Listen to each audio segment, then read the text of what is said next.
Performance comes from inside, not outside. Success is not something you pursue. Success is something you develop. You can have more than you've got because you can become more than you are. Unless you change how you are, you'll always have what you've got. The major key to your better future is you.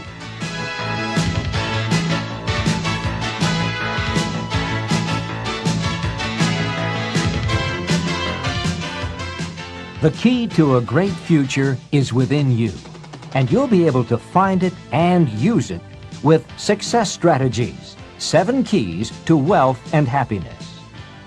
These keys will help you unlock the door to success that faces every one of us. All we have to do is use the right combination of skills and knowledge. In this exciting program, Jim Rohn will help you find the way to achieve your goals in every area of your life. You don't have to sacrifice family and friends to gain wealth and professional prestige. You just have to have the right plan. And Jim will help you map out your personal path to success, just as he's helped companies around the world reach their goals. You'll benefit from his wisdom and knowledge, gathered in a more than 25-year study of behaviors that affect performance. Jim Rohn has first-hand experience of what these behavioral factors can do. His is the story of a small-town boy made good, very good. With the help of a wise mentor to whom he'll introduce you, Jim forged his way right to the top. He'll show you how you can do the same by implementing a few key strategies. In this program, you'll hear how to choose a lifetime of achievement instead of settling for one of mediocrity. You'll discover how to develop the critical advantages that lead to major accomplishments, and you'll learn how to get more satisfaction and enjoyment out of every area of your life, whether it's financial, personal, or professional. Jim Rohn's ideas work, as his clients around the world have discovered. He's earned a reputation as a dynamic and effective trainer all over North America, England, Spain, Taiwan, and Australia. In this program, you too will reap the benefits these companies have paid thousands of dollars for, and you'll have a private one-on-one session with Jim Rohn. And now, the Nightingale Conant Corporation is very pleased to present Mr. Jim Rohn.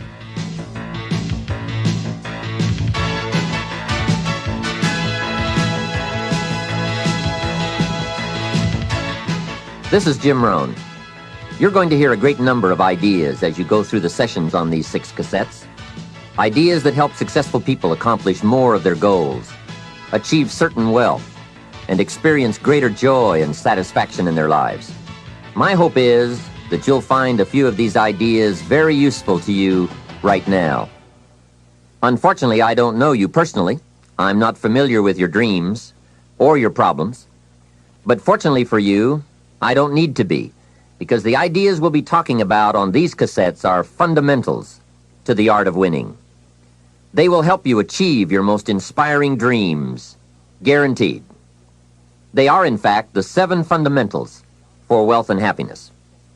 As we go through these cassettes, you'll see very clearly for yourself just how these ideas can start making a major difference in your life right away. Where did these fundamentals come from? I didn't make them up. I first discovered them when I was 25 years old, at a time in my life when I needed some new ideas to help change the direction of my life. I wasn't destitute at the time, but I certainly needed some help. I guess we could all use a little help at age 25. Let me take a minute to tell you how it happened. I had gotten off to a great start in life. I was raised in farm country in Idaho, a small community of about 5,000 people, not far from the Snake River, in the southwest corner of the state, a great place to grow up.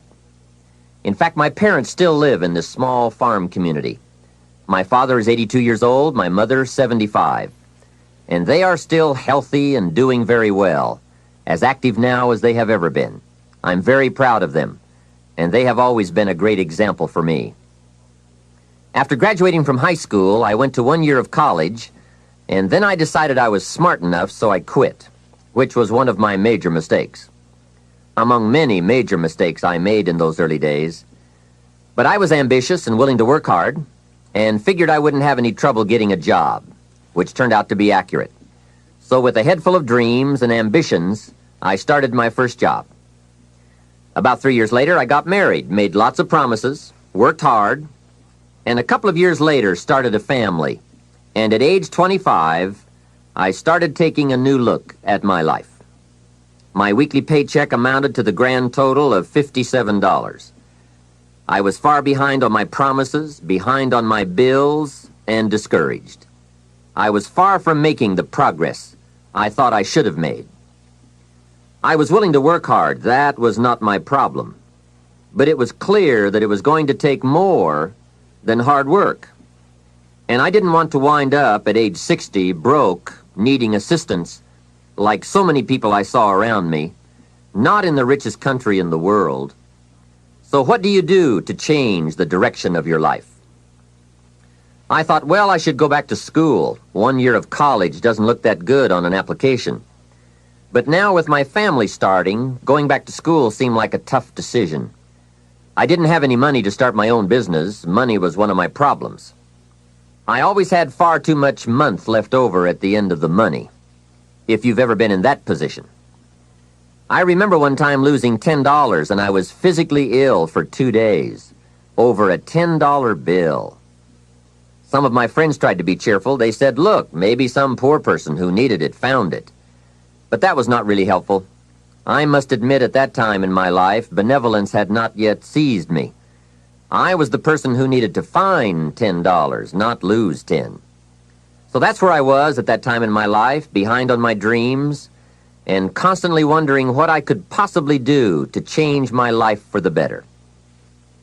Well, at age 25, good fortune came my way. And many times it's difficult to explain good fortune. Why do unique things happen to you when they do? I don't know. Part of that is a mystery to me.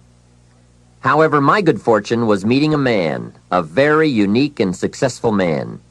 His name was Mr. Earl Schoaf.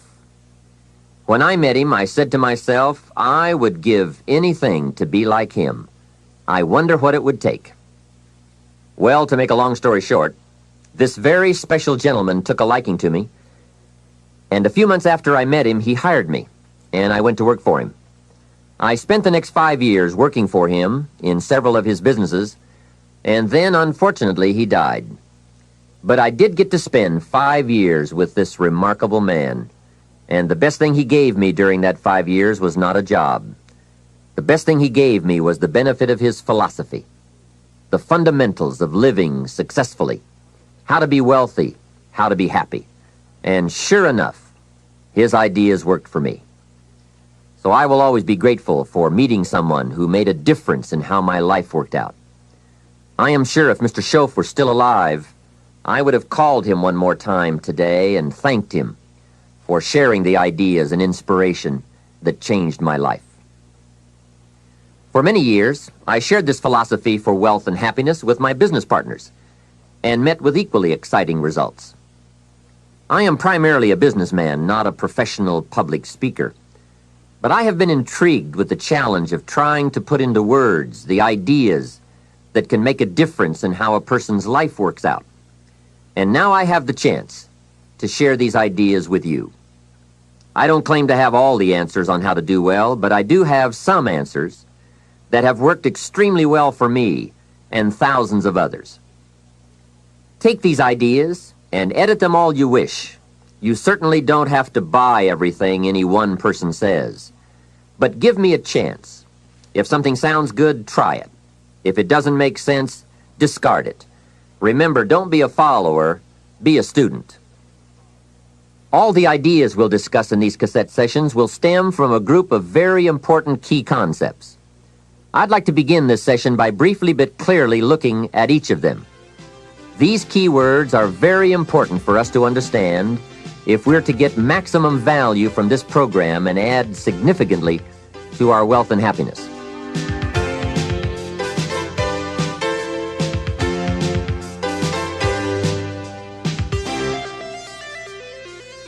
The first key word is fundamentals.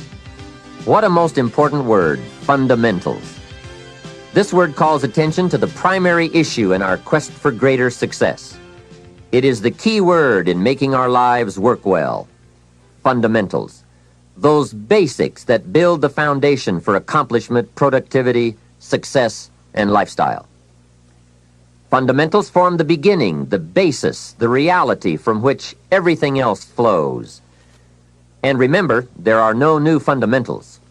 Fundamentals are old, well established. Beware of someone who claims to have a new fundamental. That's like someone who claims to manufacture antiques. We would have to be suspicious, right? So fundamentals, basics, they are so very important to understand and consider and practice if you wish for the good life. And may I add here, make sure you don't go looking for the exotic answers to success. Success is a very basic process. It doesn't fall out of the sky.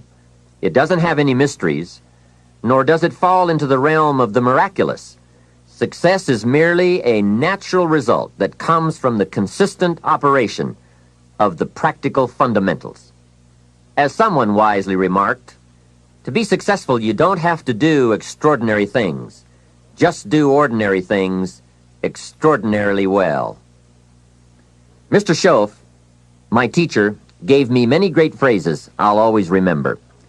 One of them was, there are always about a half dozen things that make 80% of the difference. What a key thought, a half dozen things. Whether we are working on our health, wealth, personal goals, or professional enterprise, the difference between our ultimate success or inevitable failure lies in the degree to which we are willing to seek out, study, and to go to work on those half dozen things. For a farmer to reap a plentiful harvest in the fall, for example, the major basics are fairly obvious. Soil, seed, water, sunshine, nourishment, and care. Each fundamental being equally in need of study and attention, for together they bring about the best chance for a successful harvest. A good question to ask before undertaking any project or setting any new objective, then, is what are the most important half dozen things that will make the major difference in how it works out? So whether the enterprise is art or architecture, music or sculpture, mathematics or sports, business or farming, success or lifestyle, it's the fundamentals that count. To understand them and to practice them is to take the first intelligent step toward accomplishing your objectives and living your dreams. The second key word for us to consider is wealth. Wealth is a word that brings about a wide variety of mental images, and that is part of my purpose in these cassettes, to provoke that wide variety of mental images, for that is where the dreams are, that is where the inspiration comes from, and that is where true incentive is born. The mystery and mixture of mental image, the stuff and the staff of life. Its right use, its constant use is the way to a life unique and a life abundant. Now, to one, wealth means having enough financial substance to be able to do whatever you wish to do with your life. To another, it may mean freedom from debt, freedom from the constant claim of obligation. To yet another, it means opportunity. And to many, wealth means $1 million. That's a unique word, millionaire. It rings of success, freedom, power, influence, pleasure, possibility, benevolence, and excitement. Not a bad mental image. Now we could talk of the wealth of experience, the wealth of friends, the wealth of love, the wealth of family, the wealth of culture. Wealth of many kinds. However, in this program, we are more specifically going to talk about wealth in the sense of financial freedom. Wealth that comes from the conversion of effort and enterprise into currency and equity. For each of us, the amount of money required to be wealthy will differ. But the dream for all of us, I'm sure, is the same. Freedom from financial pressure. More freedom of choice, freedom to enjoy, and the opportunity to create and to share. Wealth, the possession of great financial resources that improves the quality of your life and gives you added dignity and expanded lifestyle. So decide for yourself what wealth means to you. Latch on to your own mental image of wealth And let's see if the ideas I'm about to bring to you will make sense and perhaps provide you with the inspiration to put the plan into high action so that as the days pass, you will discover a growing sense of freedom and dignity, self-worth, substance, and lifestyle. The next key word is happiness, the universal quest. Happiness is a joy that most often comes as a result of positive activity. Like wealth, it too has a wide variety of meanings and interpretations. Happiness is both the joy of discovery and the joy of knowing. It is a result of an awareness of the full range of life, the color, the sound, the harmony. And it is the joy that comes from designing a life and practicing the fine art of living well. Happiness is being able to explore the offerings of life by perception, response, and enjoyment. Happiness is both receiving and sharing, reaping and bestowing. It is being able to feast on harmony as well as food, on ideas as well as bread. Happiness is the deliberate act to create a wider world of experience and awareness. Happiness is having a handle on disappointment. It is being in control of both emotion and circumstance. Happiness is freedom from the negative children of fear, such as worry, low self-esteem, envy, greed, anger, resentment, and so on. Happiness is an awareness and a grasp of the positive power of life and loving values. It is an order of thought, activity, and lifestyle. Happiness is values in balance. It is contact with people of substance. Happiness is contentment with the tasks of your life. It is thought inspired by, organized with, and rooted in your personal philosophy. Happiness is a life well lived, in which a wide variety of experiences are deliberately captured to become an invaluable form of currency for you to spend and invest in your own better future. Happiness is activity with purpose. It's love in practice. Happiness is both a grasp of the obvious as well as an awe of the mysterious.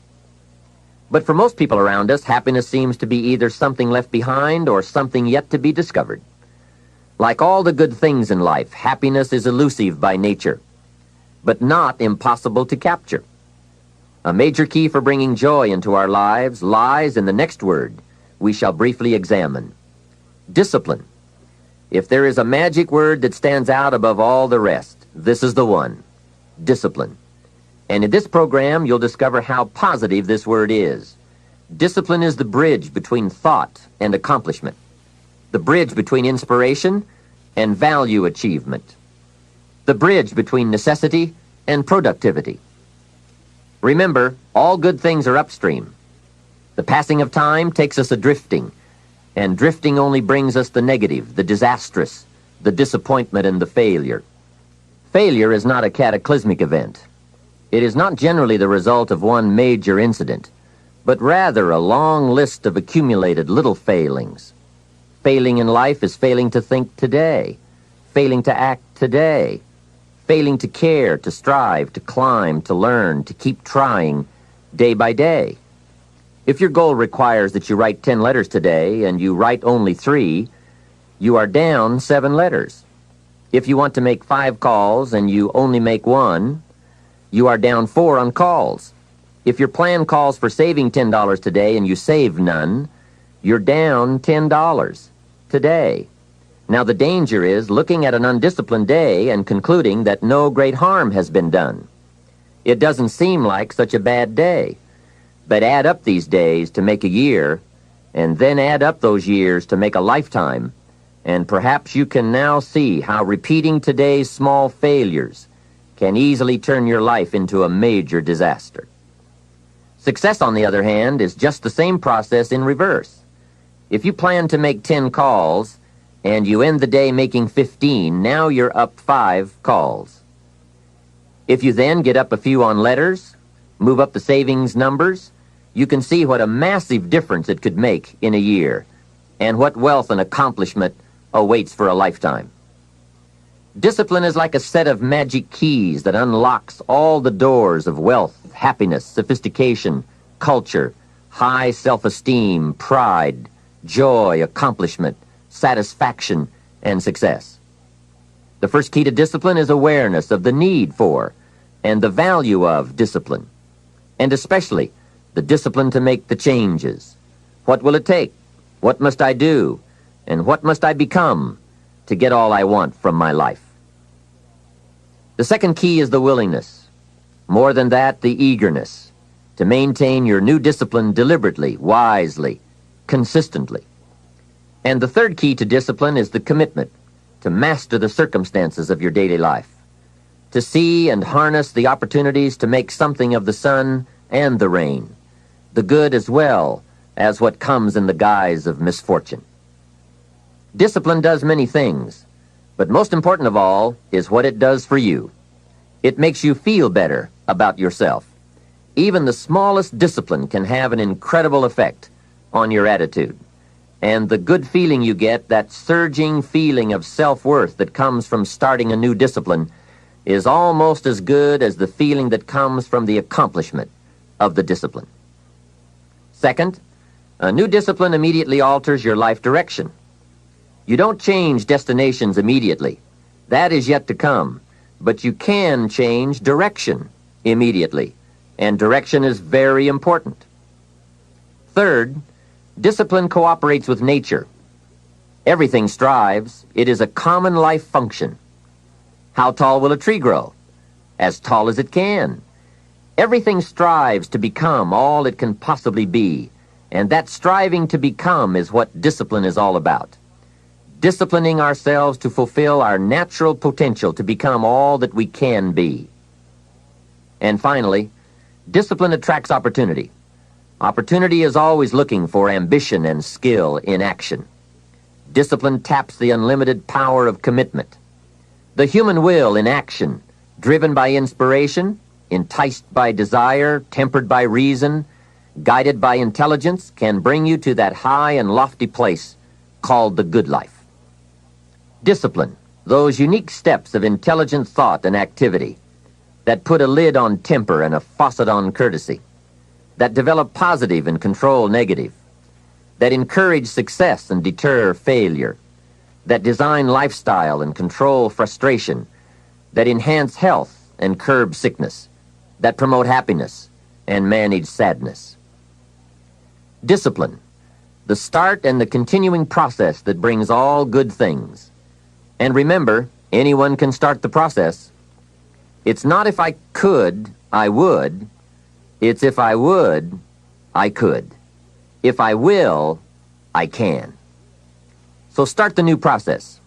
You can begin a new habit no matter how small it is. Small isn't important. Whether or not you start and whether or not you continue are all that is important. And don't be deluded by an affirmation. Only affirm what you are truly prepared to do. Many of us delude ourselves with our words into believing that we're making changes and making progress, when in fact our daily activity is taking us in the exact opposite direction of our affirmations. Why would you walk in the opposite direction of your dreams? The man dreams of wealth and walks daily towards certain financial disaster. The man wishes for happiness and thinks the thoughts and commits the acts that take him to certain despair. So to have a prosperous life, start a prosperity plan. To become wealthy, start a wealth plan. Remember, you don't have to be wealthy to have a wealth plan. A person with no means can have a rich plan. If you are ill, start a health plan. If you don't have energy, start an energy plan. If you don't feel good, start a feel-good plan. If you're not smart, start a smart plan. If you can't, start a can plan. If you haven't, start a have plan. Anyone can. Even a bad person can start hearing good messages and reading good books. Recognize that the start of the better life, the happy life, the wealthy life, is today. This is exciting. Both the process and the result can begin today. Start the new journey today. If you think of a new idea, today is the day to begin the discipline of putting that idea into action. Set this day up as a long, busy, exciting start for your new life. Get your first book for your new library today. Begin your new practice of setting goals today. Start clearing out a drawer of your new orderly desk Today. Start eating an apple a day on your new health plan. Today. Put some money in your new investment for fortune account. Today. Start reading with intensity for your new wealth of mind plan. Today. Write a postponed letter today. Make a delayed telephone call today. Pick up your camera and take a picture of something to start your new treasury of photographs today. Get some momentum going on your new commitment to the better life. See how many activities you can pile on in this first day. Go all out. Break away from the negative downward pull of gravity. Start the thrusters going. Prove to yourself that waiting is over, hoping is past, and that faith and action have now taken charge. It's a new day, a new beginning for your new life. With discipline, you can't believe the list of positive moves you can make in the first day of your new beginning. What have you got to lose? Only the despair and fear and guilt of the past. Only the dissatisfaction and unhappiness and lack of fulfillment of the past. Only the frustration and low self-esteem of the past.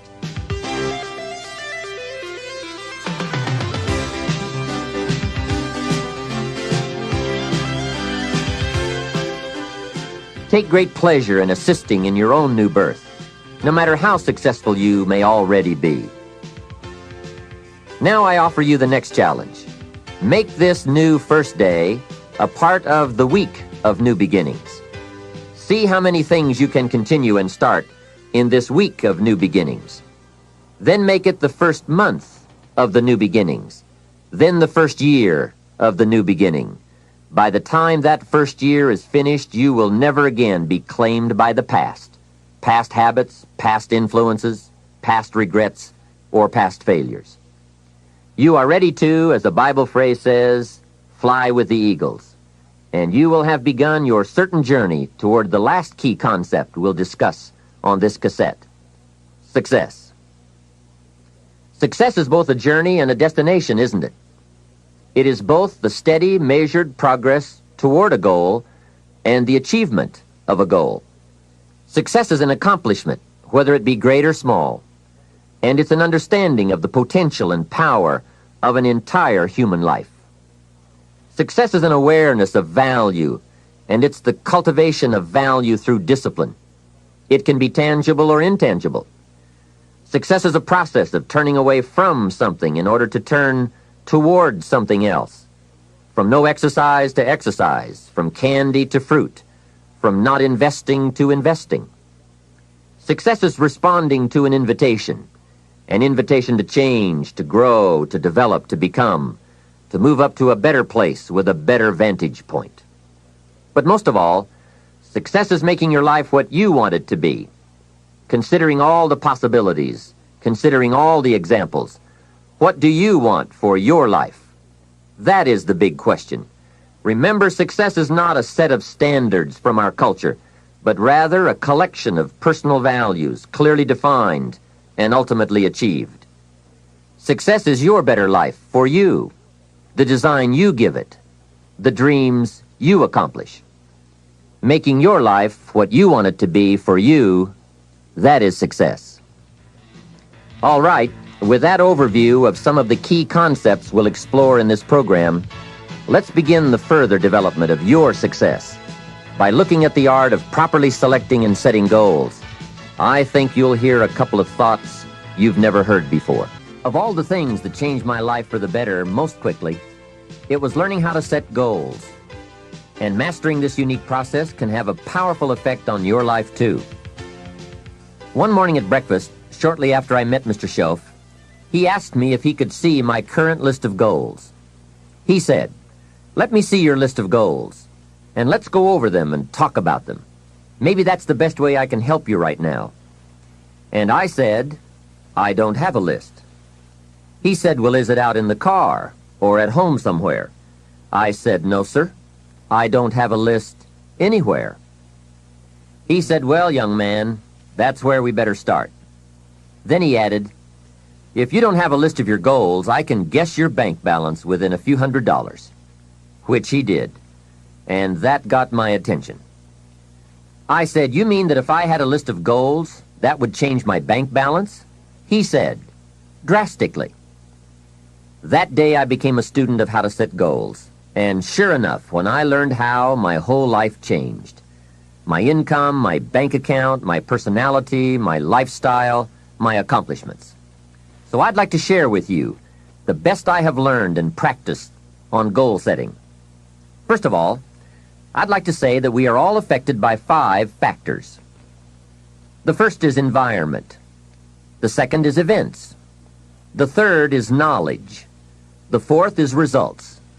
And the fifth, and often overlooked factor that affects our lives is our view of the future. Our dreams. I won't get into all of these influences here, but let me concentrate on the fifth one. Dreams. Of all these 5 influences, make sure your dreams are the greatest influence on your daily decisions and activities. Put another way, make sure that the greatest pull on you is the pull of the future. For your dreams to greatly influence you, for the future to pull you, your future must be well planned. There are 2 ways to face the future. One is with apprehension, the other with anticipation. Guess how many people face the future with apprehension? Why? They don't have it well designed. And without really thinking about it, they have probably bought someone else's view of how to live. You will face the future with anticipation when you have planned a future you can get excited about, when you have designed your future results in advance. In this way, the future will capture your imagination. It will exert an enormous influence on you. And to design your future, you must have goals. Well-defined goals are like a magnet. They pull you in their direction, and the better you have defined them, the better you have described them, the harder you work on them, the stronger they pull. And they pull you through all kinds of difficulties, too. Without goals, it is easy to let life deteriorate to the point where you're just making a living. It is not difficult to get trapped by economic necessity and settle for existence rather than substance. We all have a choice. We can either make a living or design a life. Mr. Shove said to me, I don't think your current bank balance is a true indicator of your level of intelligence. I was happy to hear that. He said, I think you have plenty of talent and ability, and that you're much smarter than your bank balance indicates. And that turned out to be true. I was much smarter. My question to him was, then why isn't my bank balance bigger? And he said, you don't have enough reasons for accomplishing great things. If you had enough reasons, you could do incredible things. You have enough intelligence, but not enough reasons. That's the key. If you had enough reasons. In my years of study, I've also discovered this. Reasons come first, and answers come second. Life has a strange way of hiding all the answers and disclosing them only to people who have been inspired to look for them, who have reasons to look for them. Put another way, when you know what you want, and you want it badly enough, you will find ways to get it. The answers, the methods, the solutions will become evident to you. Hey, what if you had to be rich? Are there any books and tapes on the subject? The answer is yes. There are plenty of good ones. But if you don't have to be rich, you probably won't read the books or listen to the tapes. What drives us to find the answers is necessity. So work on your reasons first, answer second. Now, what are some of the reasons for doing well? It varies from person to person. I'm sure that if you did a little soul searching, you could come up with a fairly strong list of reasons why you want to accomplish great things. There are personal reasons, sometimes uniquely personal reasons. Some people do well for the recognition. Some do well because of the way it makes them feel. They love the feeling of being a winner. That's one of the best reasons. I have some millionaire friends who keep working 10 to 12 hours a day, making more millions. And it's not because they need the money. It's because of the joy, pleasure, and satisfaction that come to them from being constant winners. To them, money is not their main drive. It's not the money. It's the journey. Once in a while, someone says to me, if I had $1 million, I'd never work another day in my life. Hey, that's probably why the good Lord sees to it that he doesn't get his million. Because he'd just quit. Family is another reason, or motivator for doing well. Some people do extremely well because of other people. And that's a powerful reason. Sometimes we will do things for someone else that we would not do for ourselves. We are made that way. I met a man who once said to me, Mr. Rohn, to do everything I want to do around the world with my family, I need at least $250,000 a year. I thought, incredible. Could a man's family affect him that much? And the answer is, of course. How fortunate are the people who find themselves greatly affected by someone else. It's powerful. Benevolence, the desire to share, can be a powerful reason for wanting to achieve. Some people do extremely well gathering up resources, so they can then be benefactors. When Andrew Carnegie, the great steel magnate, died, his desk was opened, and in one of the desk drawers was found a slip of paper. On that slip of paper, Mr. Carnegie had written his goal for his life, and he wrote it when he was in his 20s. On that slip of paper he had written, I'm going to spend the first half of my life accumulating money. I'm going to spend the last half of my life giving it all away. That's terrific. He was so inspired by that goal that during the first half of his life he accumulated $450 million. And during the last half of his life, he gave it all away. How powerful.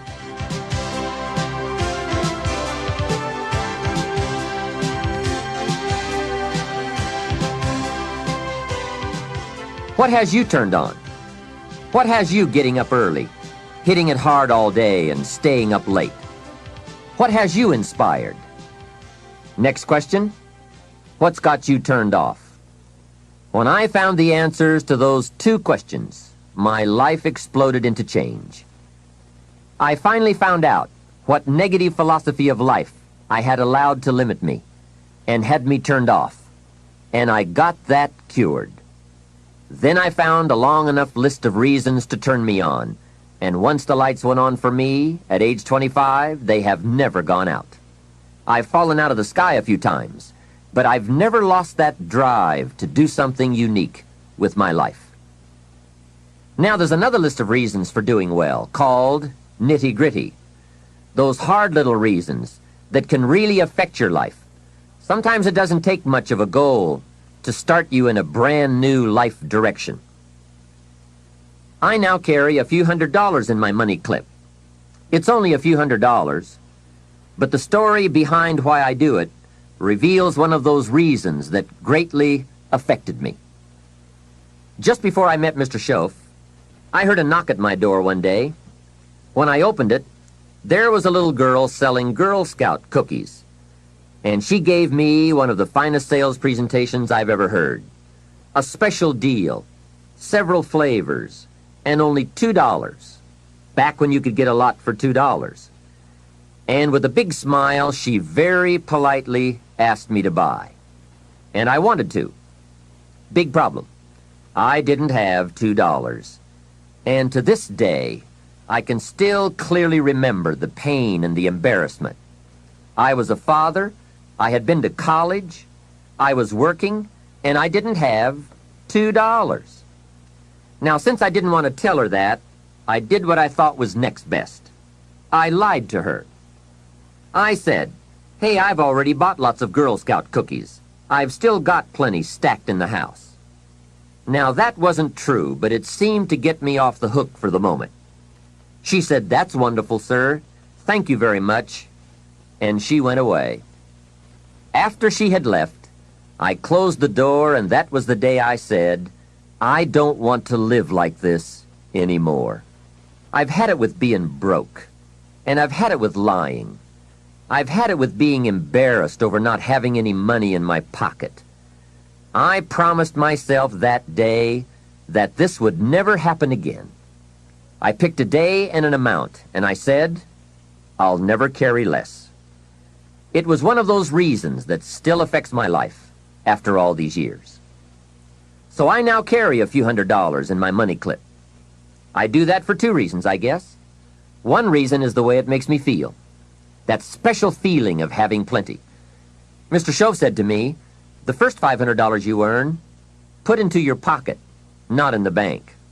It feels much better in your pocket than it does in the bank. I've found that's true. But I also carry plenty in case I bump into another Girl Scout who's selling cookies. I'm ready. I remember walking out of the bank one day in Northern California where I lived at the time, and there were two little girls selling candy right outside the bank for some girls' organization. The first little girl walked up to me and said, Mister, would you like to buy some candy? I said, I probably would. What kind is it? She said, it's almond roca. I said, that's my favorite. She said, wonderful. I asked, how much is it? She said, it's only $2. I thought, it couldn't be. Still $2 after all these years? I couldn't help remembering the Girl Scout and the cookies. I said, how many boxes of that candy have you got? She said, I've got 5. And the other little girl standing there, she was selling candy too. I asked, how many boxes do you have? She said, I've got 4. I said, that's 9. I'll take them all. They said, really? I said, yes. I've got some friends, so I'll pass some around. They got so excited, put all this candy together. I reached into my pocket and gave them $18. Now, when I've got the candy and they've got the money, that first little girl looks up and says, Mister, you are really something. How about that? Can you imagine only spending $18 and having someone look at you in the face and say, you are really something? Now you know why I carry heavy. I'm not going to miss those chances anymore. It was a small goal, just a few $100s, but it had a big effect on my life. I have a dear friend, Robert Depew. Bobby used to be a school teacher in Lindsay, California, the olive capital. After he taught school for several years, he became a little weary of teaching and decided to get into sales. One day, without telling anyone, he quit his teaching job and jumped into sales. When he did, his brother poked fun at him. His brother said, you're going to go right down the drain. You had a good teaching job. Now you're going to lose everything you have. You must be out of your mind. He put him down something fierce. Bobby said, the way my brother acted made me so angry, I decided to get rich. Today, Robert happens to be one of my millionaire friends. The attainment of wealth is not just a matter of intelligence. Mostly, it's a matter of inspiration. So if you have strong enough inspiration, a strong enough reason, large or small, it can have an incredible influence on the direction of your life.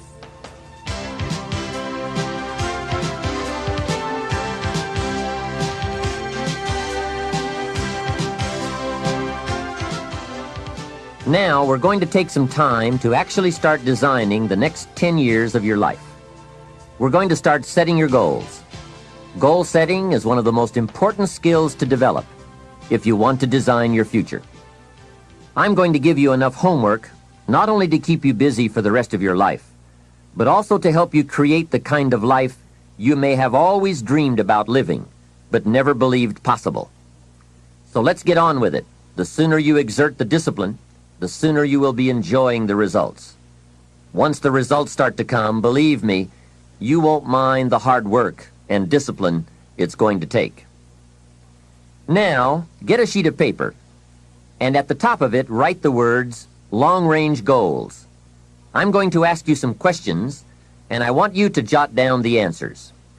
If you don't have paper and pen handy, follow along with me now anyway, just listening. Then, later, listen again when you can write down your ideas. After I've asked the questions, which is the first part of this exercise, you can stop the tape and work on your answers. All right, let's start this exercise. The basic question you are going to answer is, what do I want within the next 1 to 10 years? I want you to take about 12 to 15 minutes and make a list of at least 50 things you want within the next 1 to 10 years.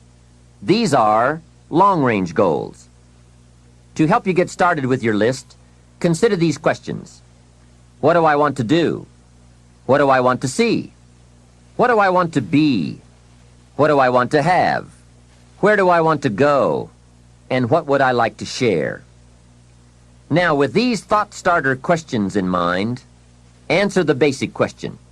What do I want within the next 1 to 10 years? See how many things you can write down.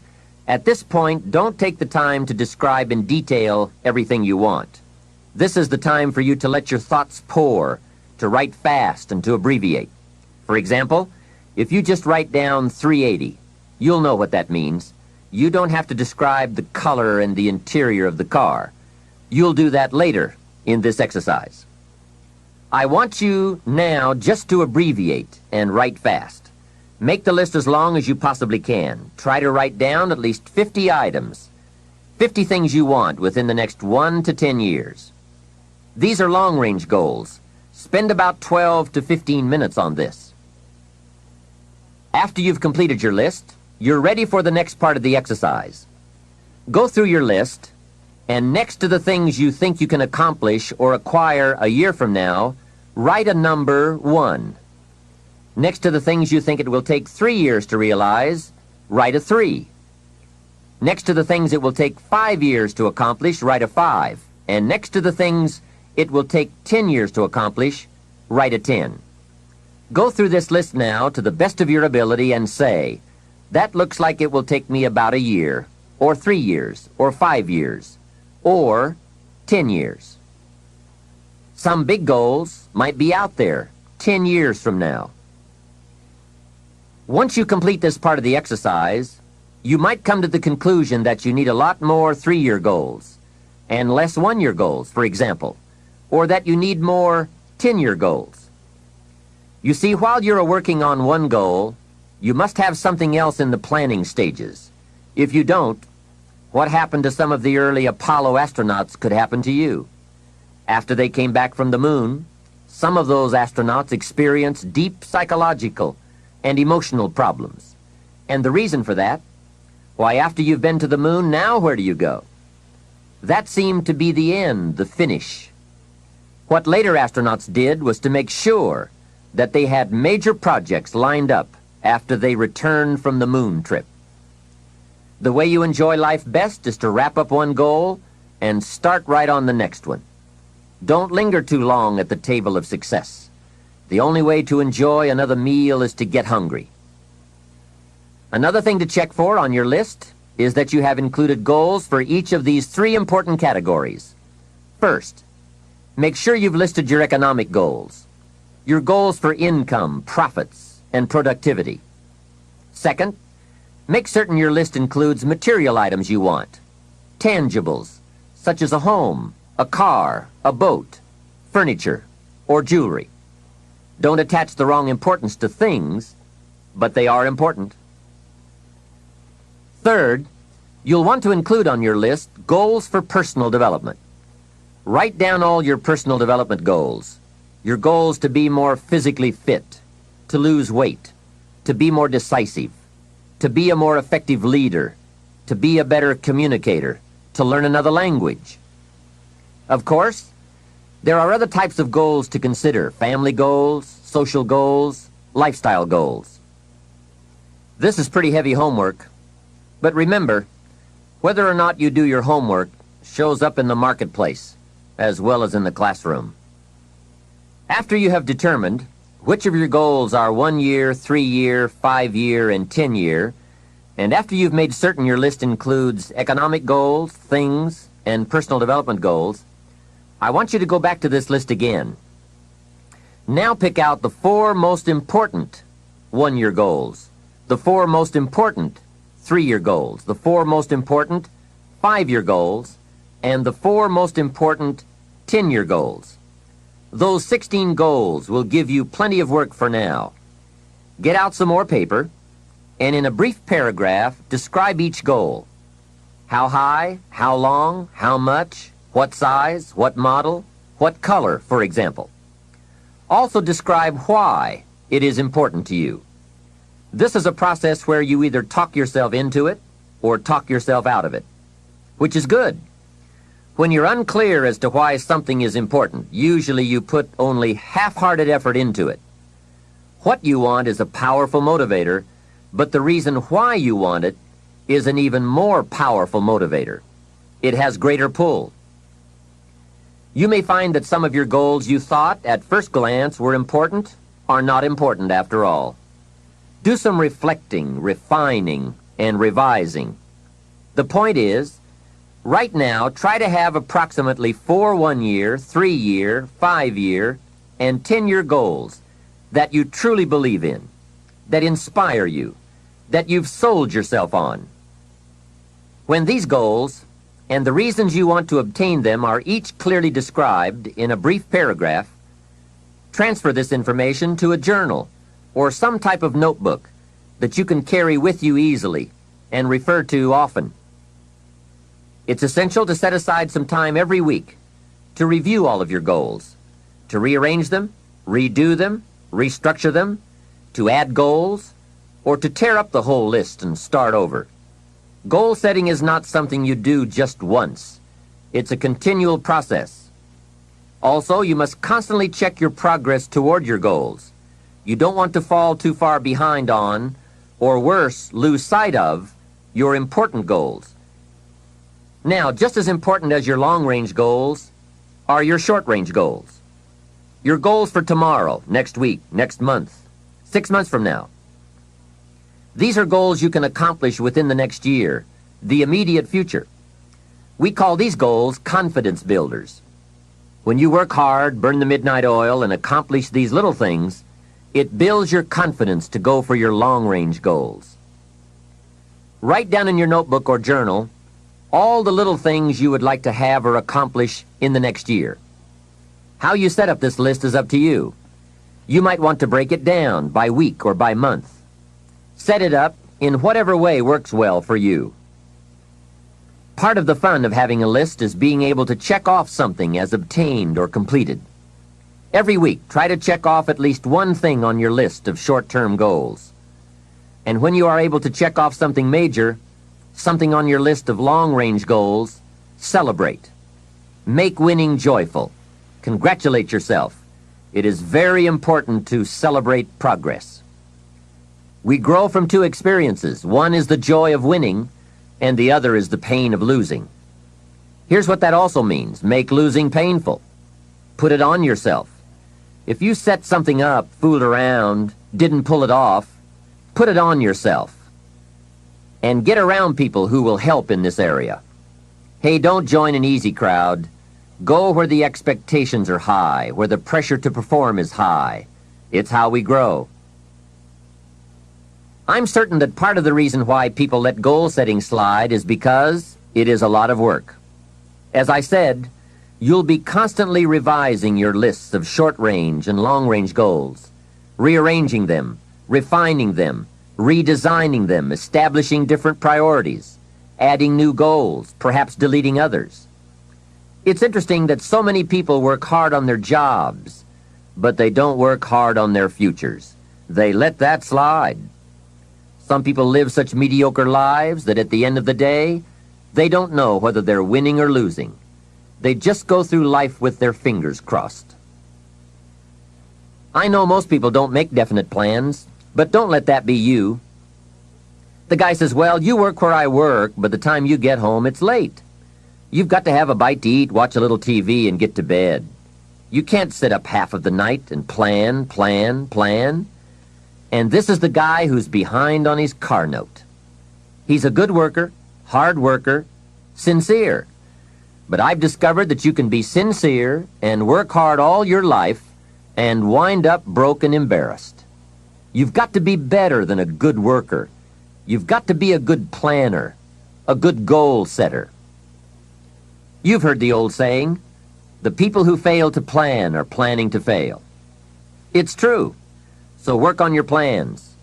Put yourself in the top few percent who put this power to work for themselves. Writing your goals down also shows you are serious. And to do better, you must get serious. You don't have dreams. I'd like to share with you some further observations I've made on goal setting. Understand that your goals, whatever they are affecting you all day long. Your goals affect your handshake, your attitude, how you feel. Your goals affect how you look, how you dress, how you walk, how you talk, all day, every day. Your personality, conversation, activity, it's all affected by your goals. I asked a man one time, "What are your goals for this month?" And he said, "If I could just scrape up enough money to pay these lousy bills." That was his goal. Hey, I'm not saying it isn't a goal. It is, but it's such a poor goal. It certainly isn't inspiring. You don't jump out of bed on Monday morning and say, "Oh boy, another chance to go out and scrape up the money to pay these lousy bills." The point is that goals should be fun. They should be big, challenging, rewarding. They should allow you to grow. Remember, too, that the major purpose of having a goal is not just to acquire the goal. The major reason for setting goals is to compel yourself to become the person it takes to achieve them. In other words, attaining the goal is of secondary importance. What's far more important is what you become in the pursuit of it. The greatest value in becoming a millionaire, for example, is not the $1 million. The greatest value is the skills, the knowledge, the discipline, and the leadership qualities you acquired in becoming a millionaire. It's the experience you acquired in planning, development, strategy. It's other qualities you acquired, such as courage, commitment, and willpower, to attract $1 million. You could lose everything you attained, but you could not lose the skills, knowledge, and experience you have obtained. Even better than having is being. Here's a most important question to spend some time answering. What kind of person will I have to become to get all I want? Write down a few thoughts on that. Write down some skills you'll have to develop, for example, and some of the things you're going to have to learn. Just spend a little time writing a few sentences on this. What kind of person will I have to become to get all I want? The answer to this will give you some personal development goals. Remember that income does not far exceed personal development. All of us have to do this kind of self-examination. I have to look at my own life and say, well, here's what I want, but am I willing to become what it takes to get what I want? If I'm too lazy, if I don't want to learn, read, study, and grow to become that kind of person, then I cannot attract what I want. Now, either I have to change my wants, or I have to change myself. Here are a few more key points I'd like to share with you on goals and designing your future. First, if you don't right now feel as if you're equipped to get all you want, just remember, ability will grow to match your strong dreams. That's why the goal-setting process we've discussed is so important. The more you work on this, the more ideas you will get on how you can change, how you can grow. I am nowhere near the person I was when I met Mr. Schoaf 25 years ago. I'm not that person anymore. I've changed. There's nothing you can do about the past, but you can do a great deal about your future. You don't have to be the same person you were yesterday. You can make changes in your life, absolutely startling changes, in a fairly short period of time. You can make changes you can't even conceive of now, if you give yourself a chance. Your abilities will grow. You have untapped talents and potential that you haven't even reached for yet. And as time goes on, you'll be able to reach deeper and deeper. The first thing you'll know, you'll be able to do things you never thought you could do. You'll be able to handle things you never thought you could handle. You'll have ideas that you've never had before. All of this is sparked by the goal-setting process. When you know what you want, and you want it badly enough, the answers will come to you. I can't tell you why it works. All I know is it works. Give yourself a chance to become all you can become and to accomplish all you can accomplish. Let me give you a Bible philosophy that teaches how to get whatever you want. Here's what it says. Ask. That's it. Ask. Of all the important skills to learn in life, be sure to include the skill of asking. What does ask mean? Ask means, what do you want? And the complete formula is staggering. It says ask, and you will receive. Hey, we ought to look into that. The man says, yes, but you work where I work. By the time you struggle home, it's late. You've got to get a bite to eat, watch a little TV, and get to bed. You can't sit up half the night and ask. And this guy is behind on his bills. He's a good worker, hard worker, sincere, but you've got to do better than work hard and be sincere all of your life. You'll wind up broke and embarrassed. You've got to be better than a good worker.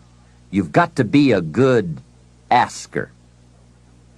Let me give you some key points on this asking and receiving, setting goals, asking of life. Here's part of the philosophy that helped me to change. First, asking starts the receiving process. Asking is like pushing a button, and all this machinery starts working, mental and emotional machinery. I don't even know how it works, but I do know it works. There are a lot of things you don't need to know how they work. Just work them. Some people are always studying the roots. Others are picking the fruit. It all depends on what end of it you want in on.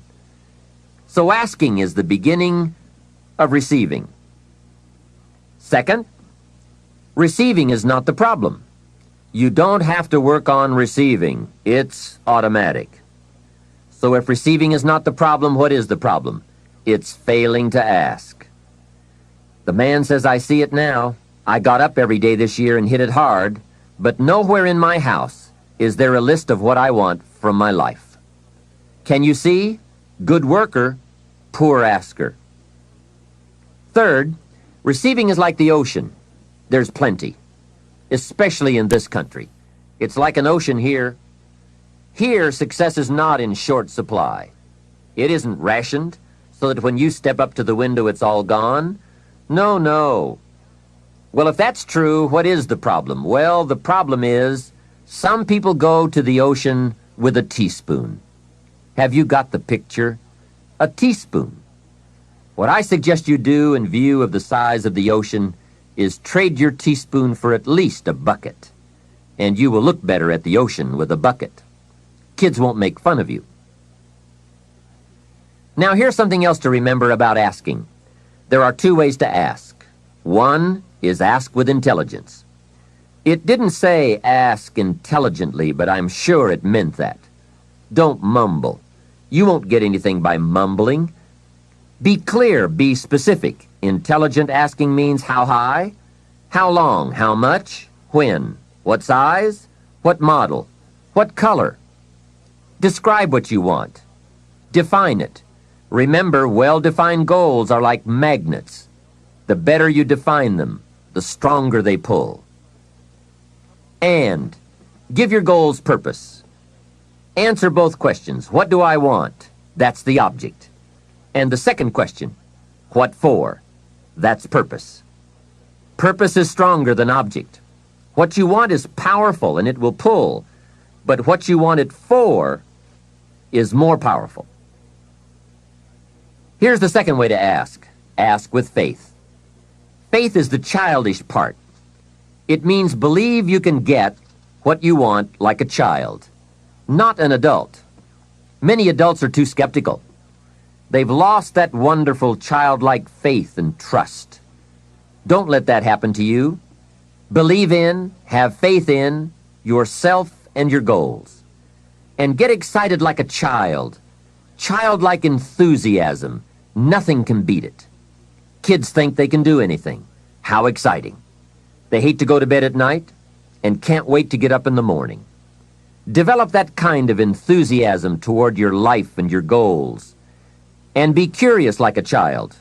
Kids can ask 1,000 questions. Just when you think they're finished, they come up with 1,000 more. They'll drive you to the brink. But it's really a virtue. Have plenty of curiosity. Ask questions. That's how you learn. Another fringe benefit of setting goals is what it does for your ability to manage your time effectively. This is no small thing. We'll look at time management in detail in a later session, but now, while we're talking about goals, I'd like to share a few. And here's a good question to constantly ask. Is this a major or a minor? By asking that question, you will reduce the amazingly natural tendency to spend major time on minor things. In sales training, we are taught that major time is the time spent in the presence of the prospect, while minor time is the time spent on the way to the prospect. If you're not careful, you will spend more time on the way to than in the presence of. So in sales we teach, don't go across town till you've gone across the street. Wouldn't it be wise to make an evaluation if you're in sales and ask, how much time am I spending in the presence of, and how much time on the way to? Majors and minors. What a great discipline to exercise. It also reads, don't spend minor time on major things. It's easy to get values mixed up. The man spends 3 hours watching television and only 30 minutes playing with his kids. Something is probably out of line there, right? It also reads, don't spend major money on minor things. If you spend more on candy than on audio cassettes like this, or books, that would be foolish, right? Here is a great goal-achieving tip. Don't mistake movement for achievement. It's possible to be busy all day, come home exhausted, and only then realize that very little of your day consisted of productive activities in the pursuit of your goals. Don't get faked out by being busy. The man says, I've been going hard all day. I've really put in the hours and the effort. But here's the major question. Doing what? It isn't going hard all day that counts. It's the doing what, the value that counts. Another essential is concentration. This is one of those difficult things, especially in a society where there are so many voices asking for our attention. The television voices, the radio voices, your family voices, the friends' voices, social voices, business voices, advertising, commercials. Isn't it amazing? You can turn off the television and the commercials keep running. How do you turn them off in your mind? That is the challenge to be mastered. The best use of time comes from putting plenty of value in it, and concentration means you take that challenge seriously. It's called careful investment for maximum results. Concentration. The big sports stars will tell you the cost of not concentrating. Just a little slip of concentration, and they put one by your feet. And there goes first place, and maybe the big money. So writing a letter, concentrate. Making a call, having a conversation. Trying to solve a problem, concentrate. You won't believe the effect this will have on your life. Now, there is a time to let your mind wander, but it's a time you designate specifically for that purpose. At that appointed time, you can go off for that walk on the beach or that drive to the mountains, away from business. Let the breezes blow and your mind soar. Do some dreaming. That's healthy. But do it at that pre-planned time. At all other tasks, concentrate. Another aspect of managing goals and time is constant review. There's just no way to keep on target with your priorities without this. Whether it's business goals, personal goals, family goals, or investment goals, they must all be reviewed to see if you are on track, which is all the more reason for writing them down. Careful goal setting could be the time management answer you've been looking for. Goals well defined and well described and well thought out make us look carefully at the time we have and how to get the most from it to make all of our dreams come true. The answers to do better come from the necessity to do better. You will undoubtedly be amazed at the ideas you can come up with for the use of your time when goals and purpose have you stimulated to the maximum. Now there is a last main point to consider. You won't get everything you want. What a statement to make after studying how to get whatever you want. But you won't get everything you want, and the reason is, it's not that kind of planet. Sometimes it's going to hail on your crop and rain on your parade. I'm sure you are very well aware of this. But in my opinion, if you work the system I've just shared with you, you will get more than plenty. More often than not, you will get what you want. Those are good odds. There's no telling what you can do when you get inspired by results in advance. There's no telling what you can accomplish when you have goals and you believe in them. Just try this system for 90 days. Just try it. It may work even better for you than it has for me. I wish that for you. The fundamental process of knowing what information you need and gathering it is one of the keys to living the good life. Some of the best advice Mr. Schoaf gave me in those early years was why and how to study. That's a key word for life change, study. If you wish to be successful, study success. If you wish to be happy, study happiness. Happiness is not an accident. It is first a study and then a practice. If you wish to be wealthy, study wealth.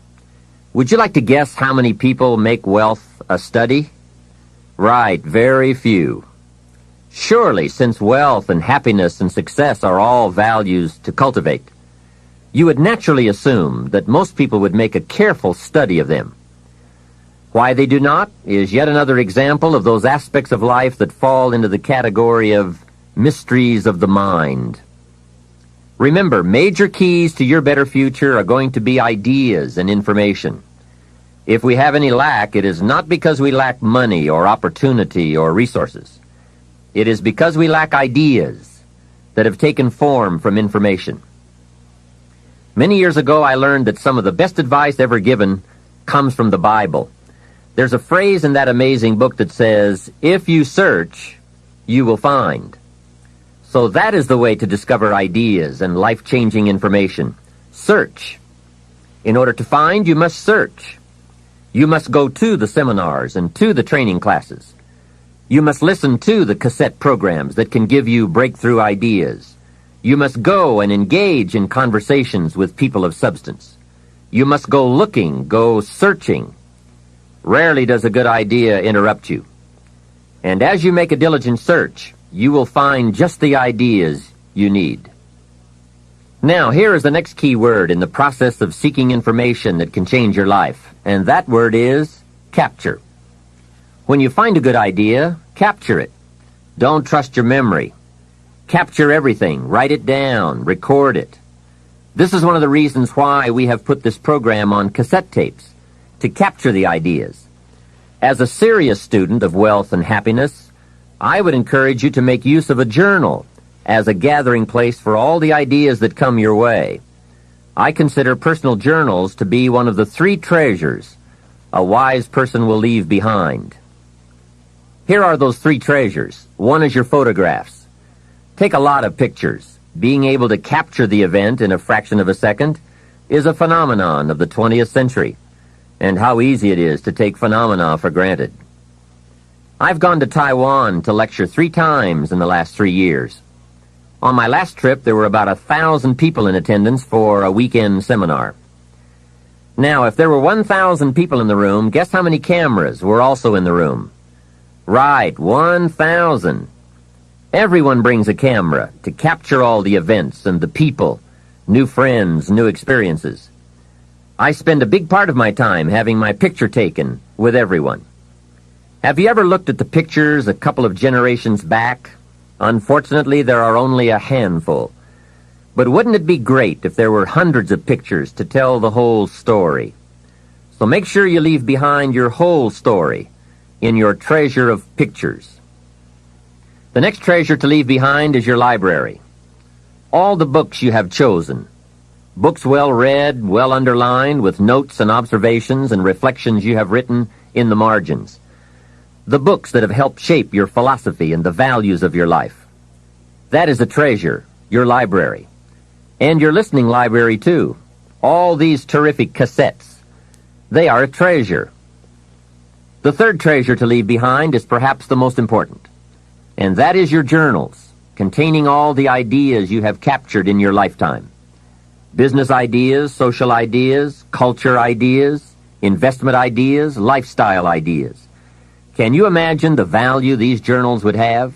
They will certainly be more valuable to leave behind to your children than your couch.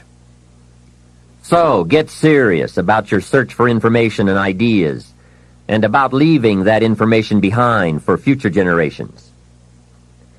Here is the next key word for expanding your life for the better. That word is review. Go back over all your life experiences. Learn a skill called reflection, pondering life's events with the intent of learning. That is so important. I call it running the tapes again. The events of your life are some of the best sources of information.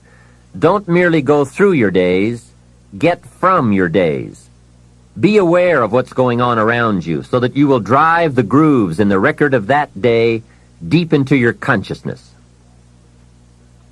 Here are some good times to reflect. First, at the end of the day, take a few minutes and go back over your day. Where you went and what you did and what you said, what worked and what didn't. What do you want to do again? What do you want to correct?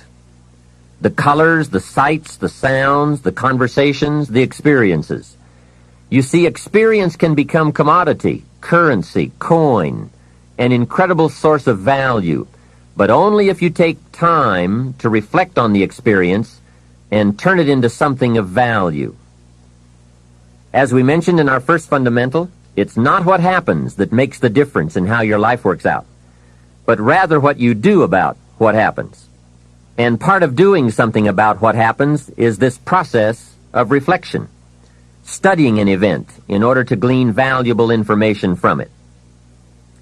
Another time to reflect is at the end of the week. Take a few hours. Take a half a day at the end of the month. Take a weekend at the end of the year. Reason? To make the past more valuable. Sophisticated people have learned how to gather up the past and invest it in the future.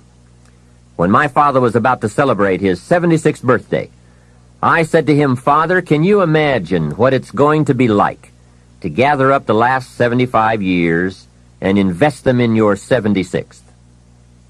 That's how life can become productive and exciting. Not just living one more year, but gathering up the years and investing them in the next one." By reflecting, you can gather up all the conversations you have ever had and invest all that you have learned and all that you have felt in the next conversation. Gather all your experiences and invest all that you have learned and felt in your next experience. And the more value, the more substance, the more information, the more wisdom you can gather from all of your yesterdays, the more exciting your future becomes. Probably all of us already know all that we need to know in order to make our lives turn out the way we want, except for one thing: how to gather what we've learned in order to invest it in what we want to become. So start a new discipline that can lead to wealth and happiness. Find out how things work. Never let it be said you didn't find out. Now let me give you a qualifying phrase. You may not be able to do all you find out, but make sure you find out all you can do. You don't want to wind up at the end of your life and find out that you lived only 1/10 of it, and the other 9/10 went down the drain. Not for lack of opportunity, but for lack of information.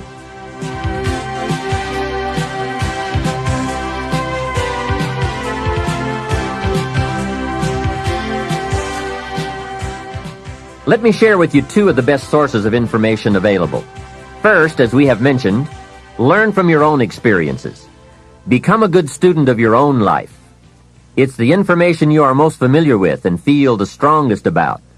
So make your own life one of your most important studies.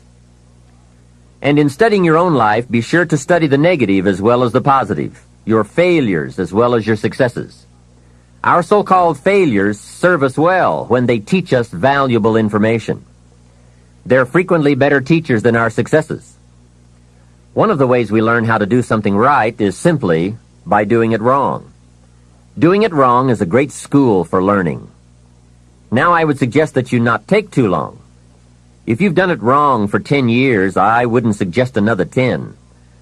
But what a close at hand and emotionally impactful way to learn from your own experiences.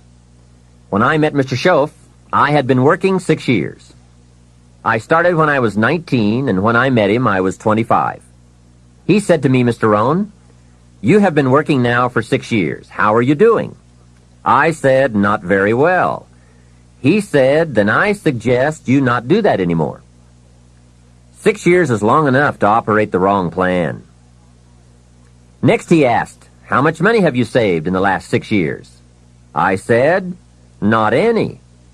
He said, "Who sold you on that plan 6 years ago?" What a fantastic question. Where did I get my present plan that wasn't working well? Hey, everyone has bought someone's plan. The question is, whose? Whose plan have you bought? Now, those initial confrontations as you come to grips with your own past experiences may be a little painful at first, especially if you have made as many errors as I did. But think of the progress you can make when you have finally confronted those errors by becoming a better student of your own life. Now, the next way to learn is from other people's experiences. And remember, you can learn from other people whether they have done it right or wrong. You can learn from negative as well as positive. The Bible is such a great book because it is a collection of human stories on both sides of the ledger. One list of human stories is called examples. Do what these people did. And the other list of human stories is called warnings. Don't do what these clods did. What a wealth of information. What to do and what not to do. I think it also means, however, that if your story ever gets in somebody's book, make sure they use it as an example, not a warning.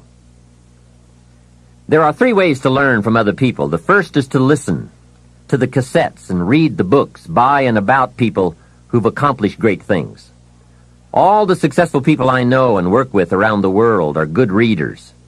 They just read. They are so curious that they are driven to read because they just have to know.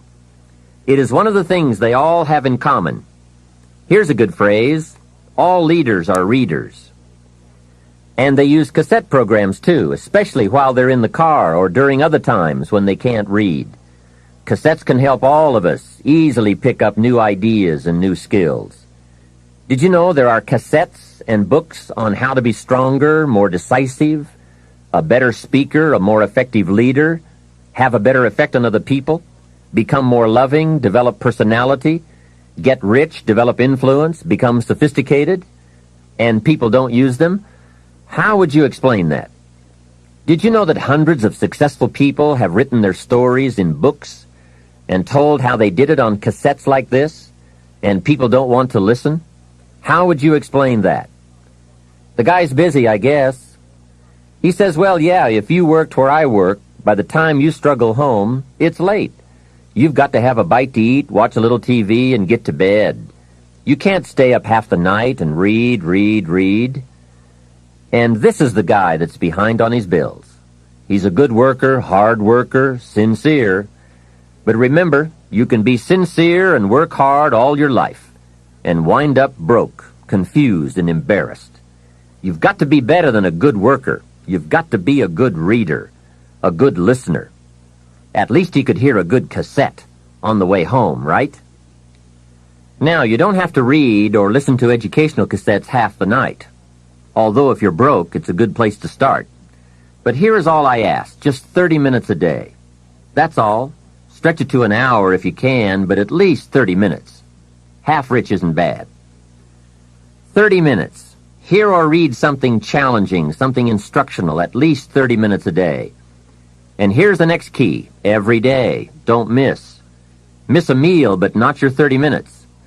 Hey, you can get along without some meals, but you can't get along without some ideas, examples, and inspiration. There's a Bible phrase that says, humans cannot live on bread alone, or food alone. It says the next most important thing to bread is words. Words nourish the mind. Words nourish the soul. Humans have to have food and words to be healthy and prosperous. Make sure you have a good diet of words every day. I told my staff one day, some people read so little they have rickets of the mind.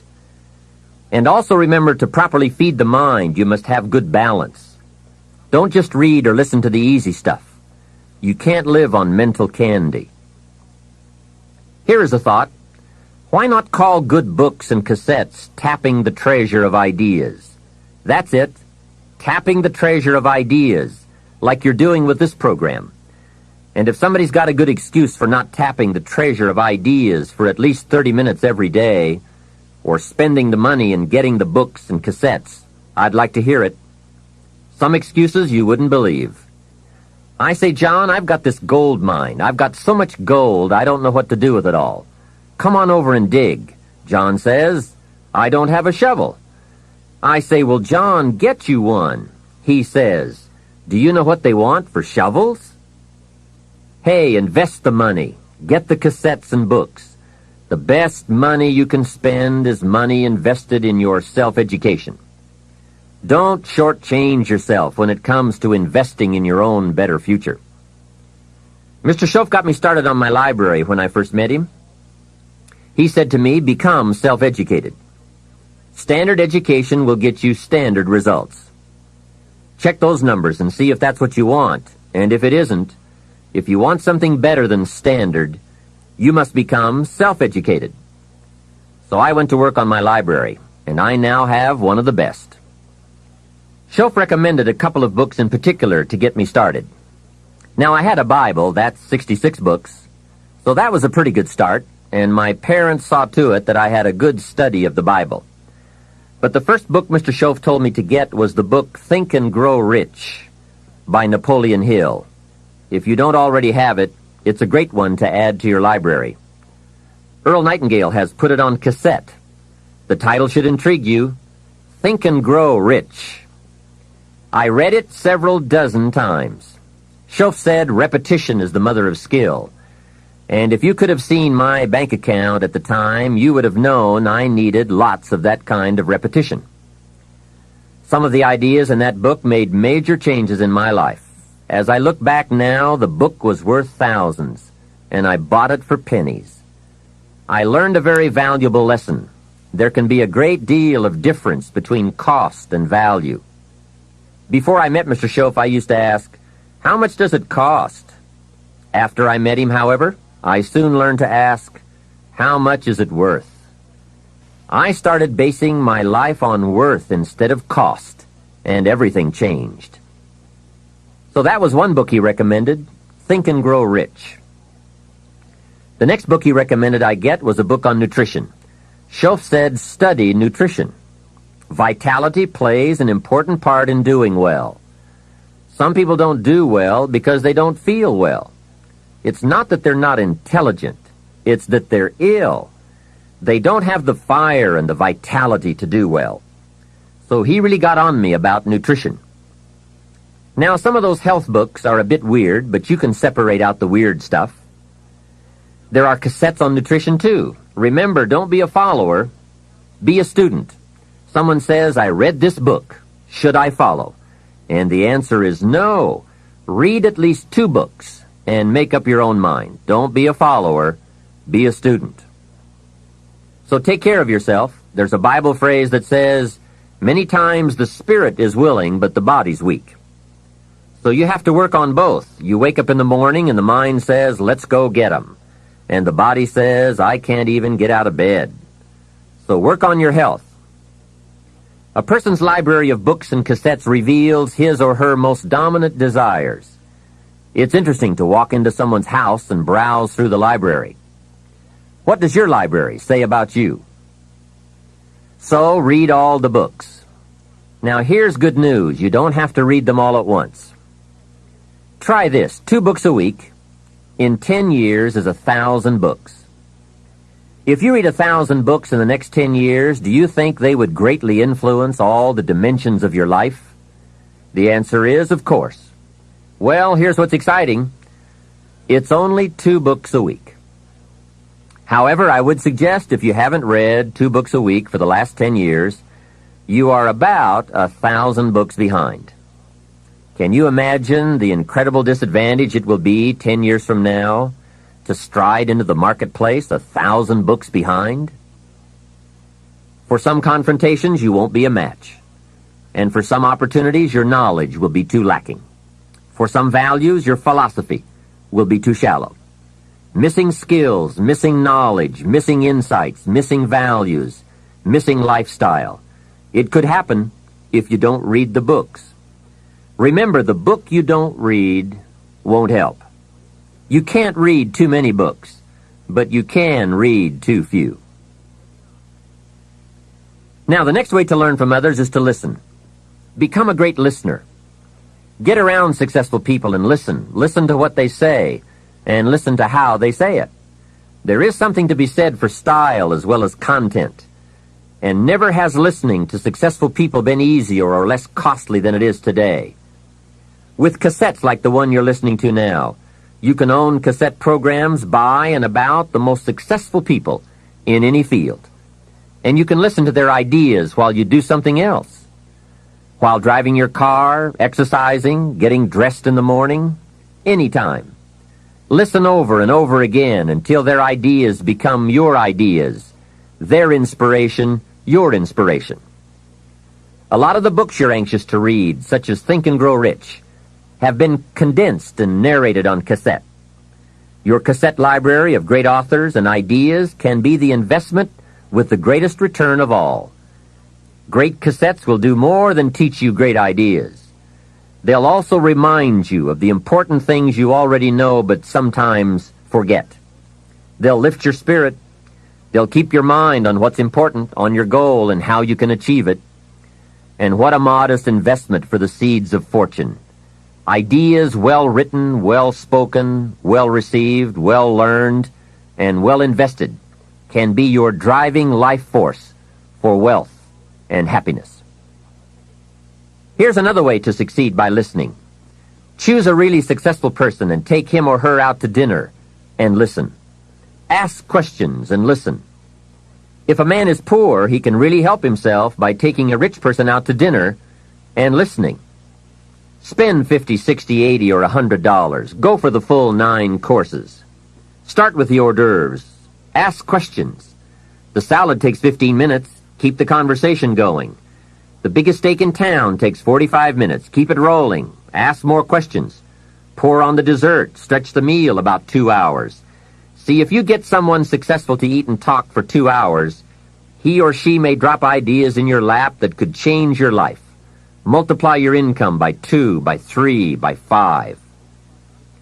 But you're right. Poor people don't usually take rich people out to dinner. That's the problem. The man says if he's rich, let him buy his own dinner. I'm not coming up with any money. And besides, if you worked where I work, by the time you struggle home, it's late. You've got to have a bite to eat, watch a little TV, and get to bed. You can't spend all that time trying to find a rich man to feed. And this man's behind on his installment payments. Behind. He's a good worker, hard worker, sincere. But remember, you can work hard and be sincere all your life and wind up broke and unhappy. You've got to be better than a good worker. You've got to be a good listener. The third way to learn from others is to observe. Watch what successful people do. Here's why. Success leaves clues. Watch how the man shakes hands. People who do well do certain things over and over and over. And if you're clever, you can pick them up. Don't miss anything that could help you change your life for the better. Be a careful observer.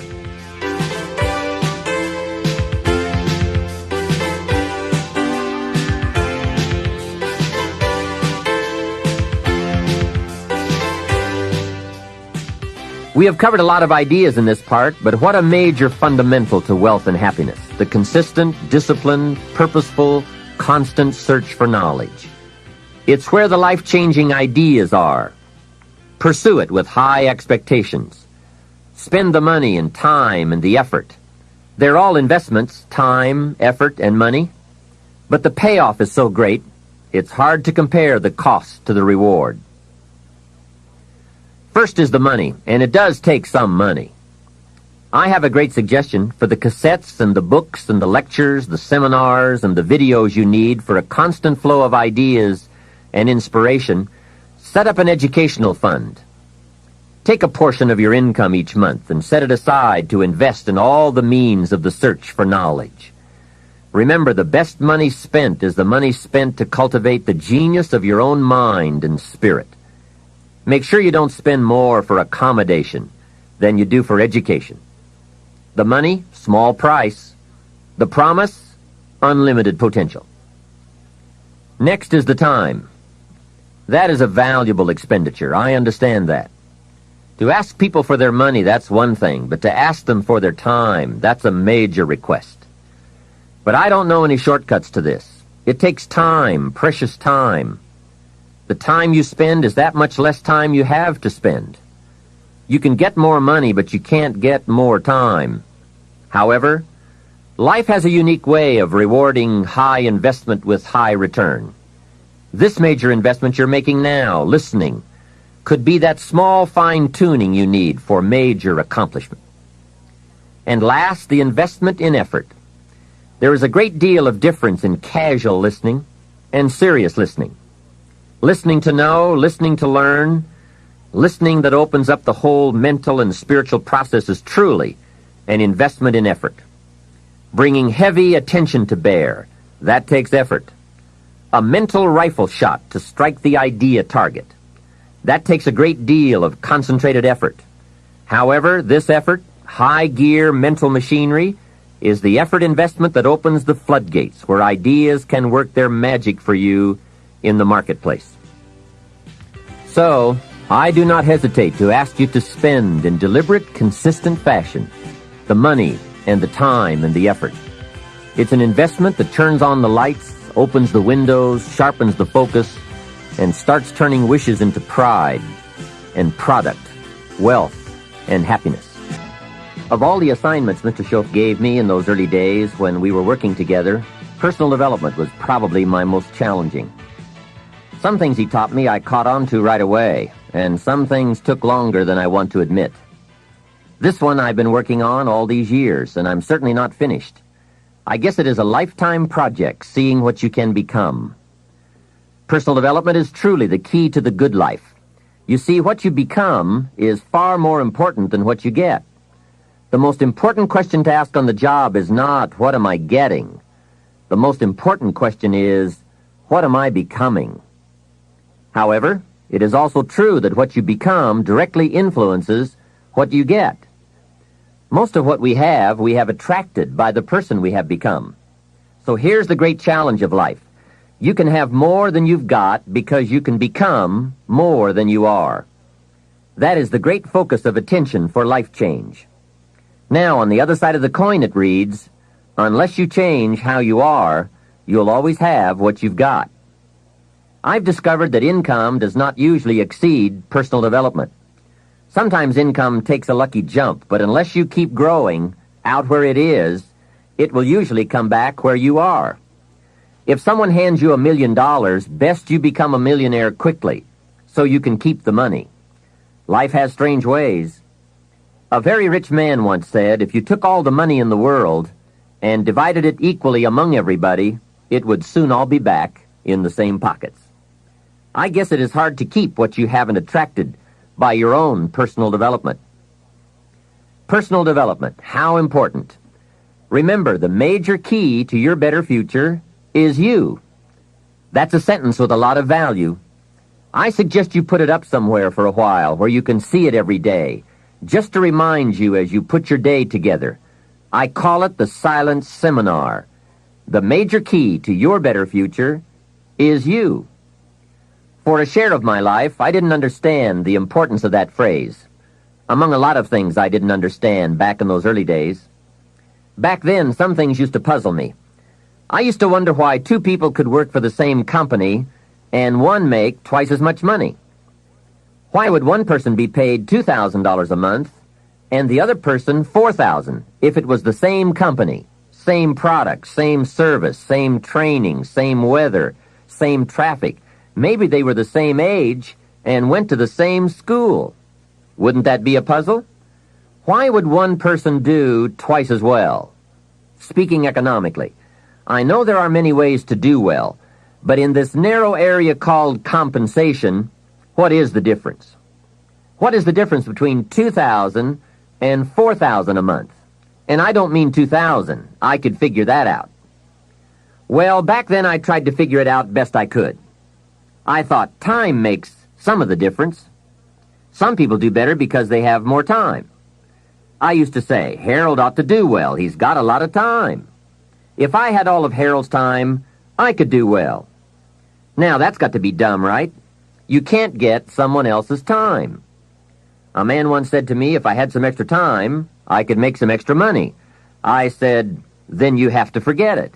There isn't any more time. Where would you find any? Hey, when the clock strikes 12 midnight, that's about it. It's over. There isn't any more time. If you insist on finding more than 24 hours a day, they will come and take you away. So if we can't get more time, what could we get that would make the difference in economic results? And the answer is value. Value makes the difference. You can't get more time, but you can become more valuable. So value makes a major difference in how much money you earn. Now, here's a primary lesson in economics. We get paid for value. Bringing value to the marketplace is how we get paid. Whether you work on a job or whether you bring goods and services, we get paid for the value. Now, I know it takes time to bring value to the marketplace, but you don't get paid for the time. You get paid for the value. Mistakenly, the man says, I'm getting $20 an hour. And the correction is, no, not for the hour. If that was true, you could just stay home and have them send you your money. No, you don't get paid for an hour. You get paid for the value you put in an hour. An hour is simply a convenient way to measure the value. So one of the important questions to ask is it possible to become twice as valuable and make twice as much money in the same time? Could you become 3 times as valuable and make 3 times as much money in the same time? And the answer is, of course. Yes, you can become more valuable if, and it's always if, right? Life is known as the big if. Harry Truman once said, life is iffy. How true. And here's the big if we are going to consider. It's possible to earn 2 or 3 or more times as much money in the same amount of time if you go to work primarily on yourself. And that's what we're considering in this session, learning to work primarily on ourselves. Mr. Schoaf put it to me this way when I first met him. He said, Mr. Rohn, if you wish to be wealthy and happy, learn this lesson well. He said, learn to work harder on yourself than you do on your job. When he said that, I suddenly understood why I was broke. I was a hard worker on my job. If anyone would have asked me at age 25, Mr. Rohn, are you a hard worker? I would have said, yes, I'm a hard worker. Check my record. And that was true. I was a hard worker. But see, that was my problem. I was working hard on my job, but I wasn't working hard on myself. And that was the main reason for my lack of progress. See, it's easy to get faked out. The man says, I've got 10 years of experience. I don't know why I'm not doing better. What he doesn't understand is that he probably has 1 year of experience repeated 10 times. He grew pretty well that first year, and then he just did that first year 9 more times. He didn't keep growing. Some people look for more money, but they look for it in the wrong direction. The man says, I need more money. I'm going to go to work on my boss. Hey, I found out bosses are notorious. They don't play fast and loose with the company till. I've never seen a boss get excited and triple somebody's wages. They don't behave in such an irrational manner. So that's not it. Some people say I'll strike for more. Well, the problem with that is, once you start, you'll always have to strike. And I'll tell you what you get by demand. Little bitty pieces. Barely enough. And now inflation beats that approach, right? Inflation will usually equal or exceed a small wage increase, especially after taxes. Forget the little increases that just let you get by. Hey, you can get by with a crust of bread and a pair of shoes. But in this program, we are talking big success, not just getting by. The guy in sales says, I know what I'll do. I'll get me some of those sales books that teach the tricky sales. I'll put it on my prospects, dazzle them with my sales footwork, grab their money before they know what's happened. Well, you can try that, but my experience shows you wind up at the bottom of the economic ladder, not the top. See, it's not what you get by tricks that counts. It's not what you get by demand. It's what you get by performance that counts. And I found this out. Performance comes from inside, not outside. For the first part of my life, I was looking for the answers outside before I finally discovered they were inside. Success is not something you pursue. Success is something you develop. People are often asking me, how do you develop an above-average income? And the answer is, become an above-average person. Develop an above-average handshake. Some people want to be successful, and they don't even work on their handshake. As easy as that would be to get started on. They let it slide. They don't understand. Develop an above-average smile. Develop an above-average intelligence. Develop an above-average interest in other people. Develop an above-average intensity to win. See, that will change everything. Probably one of the most frustrating experiences in life is looking for an above-average job with above-average pay without becoming an above-average person. It's called frustration. Mr. Schoaf one day gave me one of the most important statements of our entire association. I was giving him a rundown on how things hadn't worked out for me, and he said, Mr. Rohn, I have an answer for you if you will listen carefully. And listen carefully I did that day and for the next 5 years. If someone is wealthy and happy, you've got to listen. He said, Jim, I've only known you for a short time, but it is my honest opinion, for things to change for you, you've got to change. That was not quite the answer I was looking for, but that's the one he gave me. And now I bring it to you after pondering it all these years. For things to change for you, you've got to change, no matter what successes you've already achieved. Otherwise, it isn't going to change for you. Before I met Mr. Schoaf, I used to say, I sure hope things will change. That seemed to be my only hope. If it wasn't going to change, I was in serious trouble. Then I found out it wasn't going to change, and I was in serious trouble. Hey, remember, it isn't going to change. Not long ago, I did a seminar for a group of oil company executives during their convention in Honolulu. Sitting around this conference table, one of them asked, Mr. Rohn, you know some important people around the world. What do you think the next 10 years are going to be like? I said, gentlemen, I do know the right people. I can tell you. So they all listened very carefully.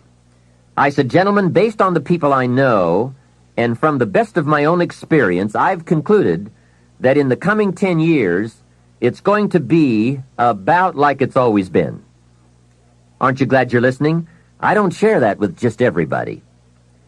Now, I said that to make a point, but I also said it because it's accurate. It's going to be about like it's always been. The tide comes in, and then what? It goes out.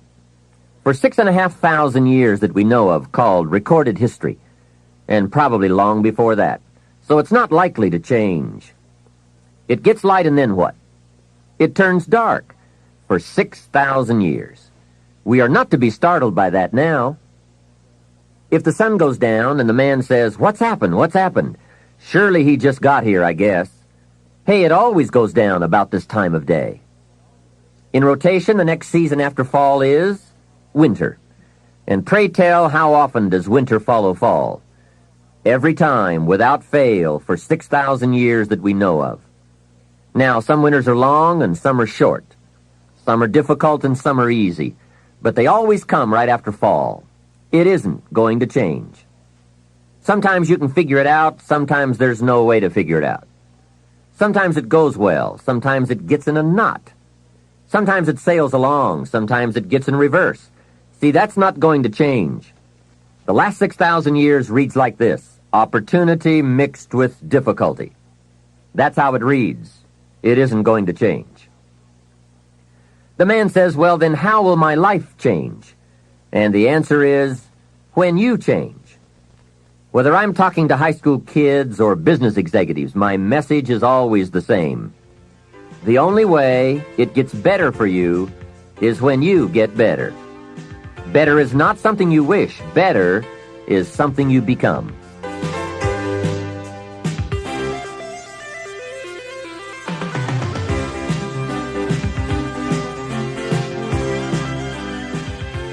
Let me take some time now and give you what I think are the 4 major lessons in life to learn.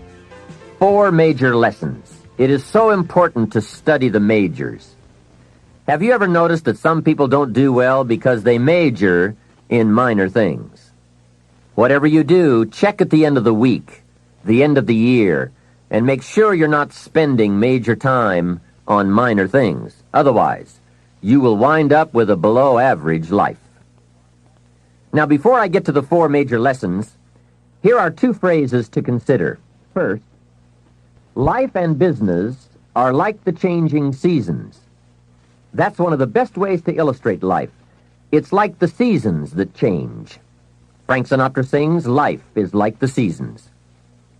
Here's the second phrase. You cannot change the seasons, but you can change yourself. Now, with those 2 key phrases in mind, here are the 4 major lessons in life to learn. The first is, learn how to handle the winters. They come right after fall, with regularity. Some are long, some are short. Some are difficult, some are easy. But they always come right after fall. Remember, it isn't going to change. Now, there are all kinds of winters, right? The winter when you can't figure it out. The winter when it all goes smash. Wintertime, we call it the winters of your life. One writer called it the winter of discontent. The winter when it turns upside down, when it all goes wrong. There are economic winters, social winters, personal winters, when your heart is smashed into 1,000 pieces. Wintertime, disappointments. Disappointment is common to us all. So learn how to handle the winters. You must learn how to handle the nights. They come right after days. You must learn how to handle difficulty. It always comes after opportunity. You must learn to handle recessions. They come right after expansions. It isn't going to change. So the big question is, what do you do about the winters? Well, you can't get rid of January simply by tearing it off the calendar. But here's what you can do. You can get stronger, you can get wiser, and you can get better. Make a note of that trio of words: stronger, wiser, better. See, the winters won't change, but you can. Before I understood this, when it was winter, I used to wish it was summer. I didn't understand. When it was difficult, I used to wish it was easy. I didn't know. Then Mr. Schoaf gave me the answer from a part of his very unique philosophy when he said, don't wish it was easier, wish you were better. Here's the second major lesson in life to learn. Learn how to take advantage of the spring. Spring is called opportunity, and uniquely enough, spring follows winter. And pray tell how often? Is it reliable? Can you count on it? Well, 6,000 years that we know of, that's pretty reliable. And what a great place for spring right after winter. If you were going to put it somewhere, that would be the place to put it. God is a genius. Hey, days follow nights. Isn't that terrific? Opportunity follows difficulty. Expansion follows recession. And all with regularity. You can count on it. However, make a special note of the 2 words, take advantage. That is what we must learn to do, take advantage. Just because spring comes is no sign you're going to look good in the fall. You must do something with it. In fact, everyone has to get good at one of two things: planting in the spring or begging in the fall. So take advantage of the day. Take advantage of the opportunity. And read every book you can get your hands on to learn how to take advantage of the spring. And one more thought: get busy quickly on your springs, your opportunities. There are just a handful of springs that have been handed to each of us. Life is brief even at the longest. The Beatles wrote, "Life is so short." And for John Lennon on the streets of New York, it was extra short. But it is short. Elton John sings, "She lived her life like a candle in the wind." Life is fragile. Life is brief. Whatever you're going to do with your life, get at it. Don't just let the seasons pass.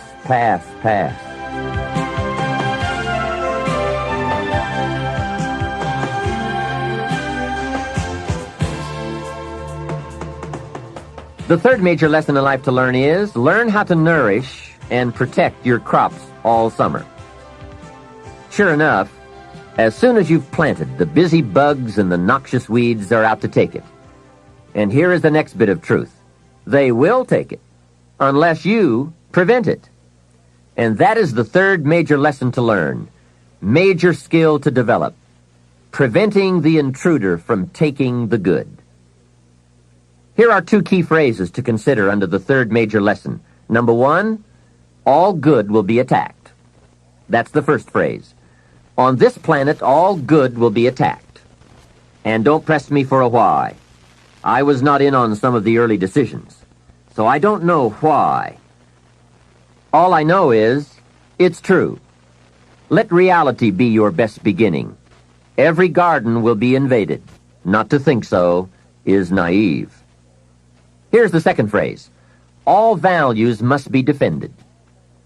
Social values, political values, friendship values, marriage values, family values, business values. Every garden must be tended all summer. If you don't develop this skill, you will never wind up with anything of value.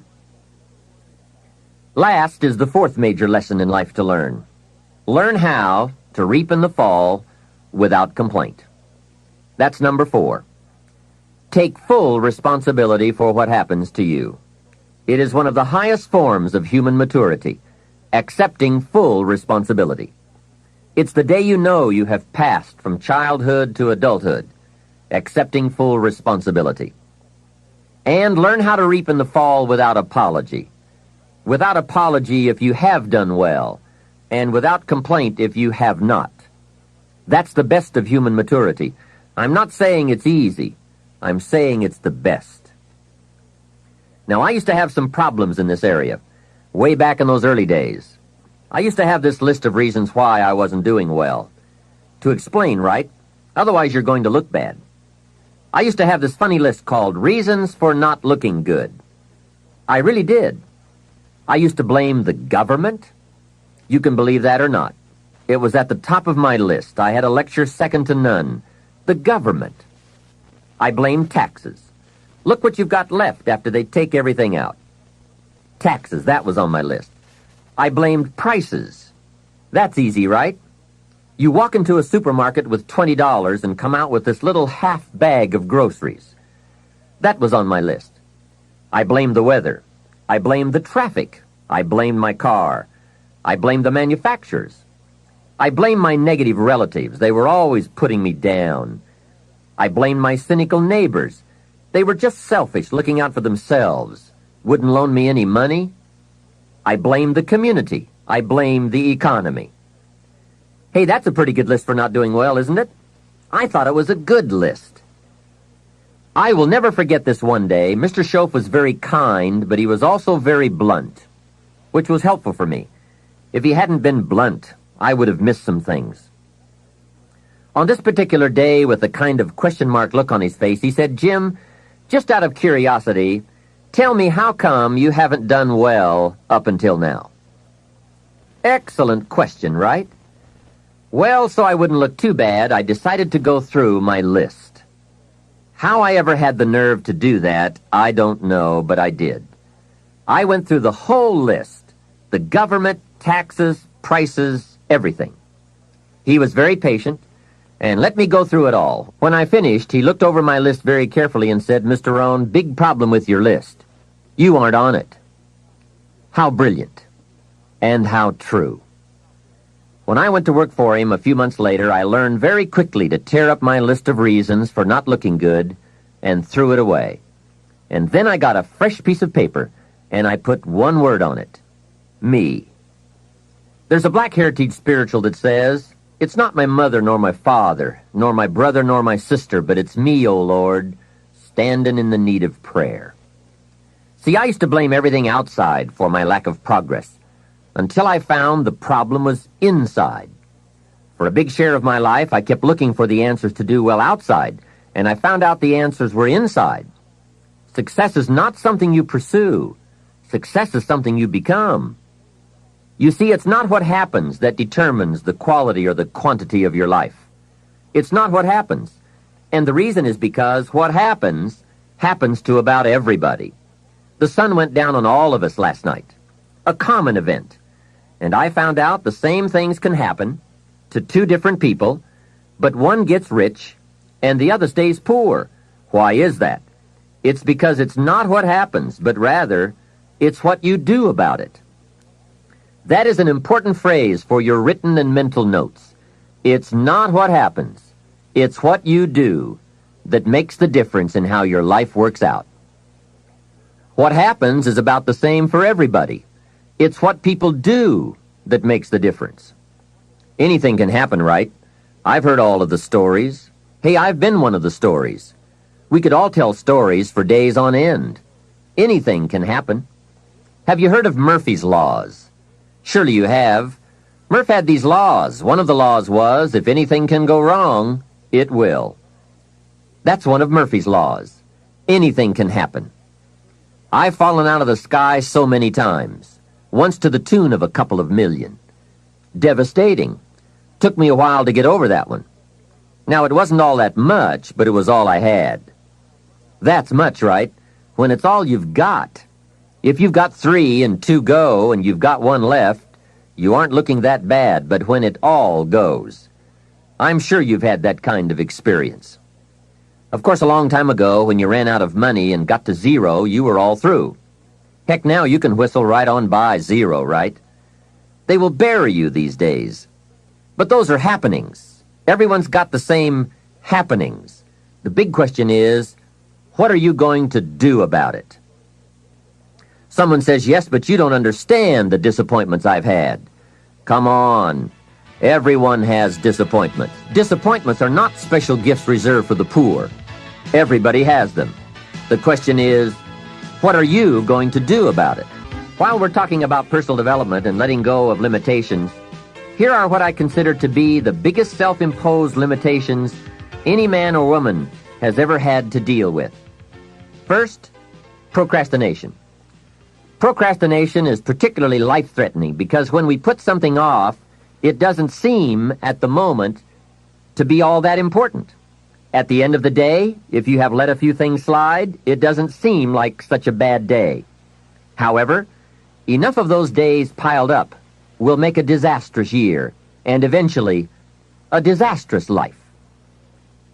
Our inability to come to grips with a natural tendency to procrastinate will surely send us drifting in the wrong direction. Before you reach the final session of this program, you'll have left procrastination behind, if you're still troubled by it. You'll have discovered that it's simply too costly to put up with any longer. Besides, you'll be too excited about where you're going to postpone the activities taking you there. Self-imposed limitation number 2. Blame. All of us have blamed others for our troubles from time to time.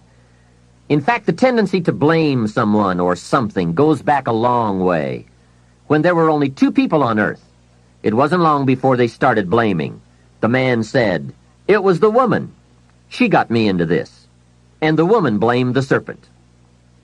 Blame seems to be one of those negative tendencies that just comes naturally.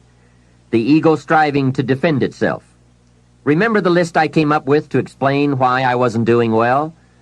One of the items that was high on my list was prices. I told Mr. Schoaf that my problem was everything costs too much. However, he soon set me straight on that by saying, "Mr. Rohn, that is not the problem. Let me tell you the real problem. You can't afford it. It's not it. If you keep dealing in its, you will always be broke, unhappy, and disillusioned because you will never have enough. Don't deal in its. Deal in you." When I finally learned to change my thinking from it to me, I changed my whole life. What a life-changing experience to finally meet someone who doesn't hesitate to put it on you or on your tendency to indulge in blame or procrastination. That is indeed a banner day when you meet someone who has learned how to skillfully and carefully attack the same problem that has kept you from doing very well, or kept you beneath your potential, or kept you off balance as to your own self-worth. It is so easy to mistake appearances for reality, to confuse the symptom with the real cause. Along with blame comes the third negative tendency we want to eliminate: excuses. Guess how many excuses we have? 1,000,000. And in the course of a lifetime, we will probably use them all, unless somebody finally comes along and blows all those excuses apart to make us come face to face with the real reasons for our current dilemma. Until that time, we will probably use another 1,000,000 excuses to prevent ourselves from having $1 million. Here's one of the major questions I'll pose to you during this program. What are you going to do starting today that will make a difference in how your life works out? Good question, right? What are you going to do? See, if you don't do something starting today that will make a difference, guess what? It's going to be the same. And you can guess what the next 5 years are going to be like. Just look at the last 5. The next 5 years will be like the last 5 unless you, Major Key, make all the changes. Now here's another key question. What can you do starting today that will make a difference? That's a good question. What can you do? What can you do with economic chaos? What can you do with massive disappointment when it's all gone wrong? What can you do when it won't work, when you've run out of money, when you don't feel well, and it's all gone sour? What can you do? Well, let me give you the broad answer first.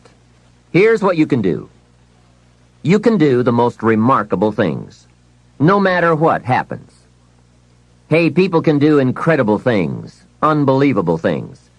A man can do the most amazing things with the most impossible circumstances. A woman can do the most remarkable things with the most disastrous circumstances. Hey, I found out kids can do remarkable things. That is, if they have remarkable things to do. I also found out if they don't have remarkable things to do, there's no telling what they'll do. Now, here's why humans can do remarkable things. It's because they are remarkable. They are not dogs, animals, fish, birds, amoebas. Humans are different than any other creation. When a dog starts with weeds, he winds up with weeds, and the reason is because he's a dog. But that's not true with human beings. Human beings can turn weeds into gardens. That's one of the major differences, being a human versus being a dog. Humans can turn nothing into something, pennies into fortune, disaster into success. And the reason they can do such remarkable things is because they are remarkable. So why not reach down inside of you and come up with some more of those remarkable human gifts?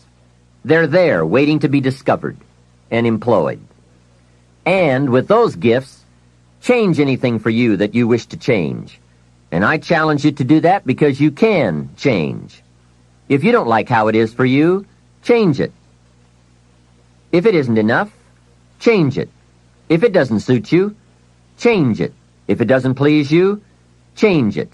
And I challenge you to do all that because you can change. See, you don't ever have to be the same after today, only by choice. If you don't like your present address, change it. You're not a tree. Now for the process of change, just a philosophical pronouncement won't do. It takes more than that. And it takes more than enthusiasm. I know we are hearing a lot about enthusiasm these days. We're still hearing the old cliche of the 30s, to be enthusiastic, you must act enthusiastic. But see, that won't help. I'm sorry. Hey, after you have leaped about, there are some things you've got to do, or it isn't going to change for you. You can get all excited about lifting 200 pounds until you get to the gym. Then you need a new excitement. And the new excitement is discipline. Discipline, the major step to human progress. If there is one thing to get excited about, this is it. Get excited about your ability to make yourself do the necessary things to get a desired result. That's true excitement, not just optimistic panic. True excitement. Hey, what could you do starting today that would make a big difference in your life? Answer, no telling. What will some people do starting today? That's what's disappointing. It's not what we can do that's in question. What we can do is fantastic. What we can do is unbelievable. What we can do, it's what we settle for that's disappointing. Remember, the major question to ask on the job is not, what are you getting? The major question to ask is, what are you becoming? What we become is what leads to all the good things. And the habits we form, habits of mind, attitude, and behavior, are a dominant part of what we are becoming. Now, I understand as well as anyone that forming new habits doesn't come easy. But new habits will come when we change. It is usually not in one cataclysmic explosion, but rather by changing small pieces and parts at a time. I think that's how most of us change. We just keep nudging ourselves in the right direction, forming one or two new habits at a time, little by little, until finally we've made the turn. And this is where the good life comes from, those personal changes. There's nothing you can do with the seasons, but there's everything you can do with yourself. Don't wish for the winters to change. Wish for your own attitudes, strength, and capabilities to change in order to handle the winters. Really making personal changes calls for 10% inspiration and 90% perspiration. Wishing we could change is a beginning, but now wish must be translated into activity, and inspiration and affirmation must lead to discipline. We can affirm that we are going to change, but we must now form new habits and develop new disciplines for the affirmation to come true. Make sure your activities are not going in the opposite direction of your affirmation. Make sure your daily thoughts and activities take you in the direction of your affirmation.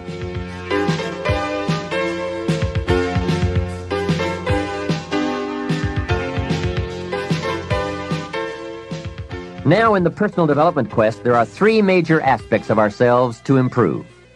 We can look at developing ourselves spiritually, physically, and mentally. With respect to our spiritual development, this may be a major or a minor issue for you, depending on your values and your goals. I confess to being an amateur in this field, but I think it's very wise for you and me to look at the spiritual side of our lives and decide what growth we want to experience here. Come to your own decisions as to what it will take to nourish your spiritual nature. Next, let's look at physical development. The body and the mind work together and depend on each other, so they both need attention. There's a Bible phrase that says, treat your body like a temple. So just put it in your notes, body like temple. Not a bad suggestion. Treat your body like a temple, not a woodshed. Now, in taking care of the physical, we must learn to be conscious of ourselves, but not self-conscious. We need to be aware of our physical appearance, our physical well-being, but not to the point of being self-conscious. We need to be aware, we need to take care, but some people devote too much of their day to physical appearance. Physical appearance is going to have something to do with your future, your well-being, your income, so do spend some time on physical appearance. How we appear to other people does make a difference in terms of our acceptance and our ability to function and do well in the marketplace. In fact, there's another Bible phrase that says, take care of the outside for people and take care of the inside for God. People look on the outside, and God looks on the inside.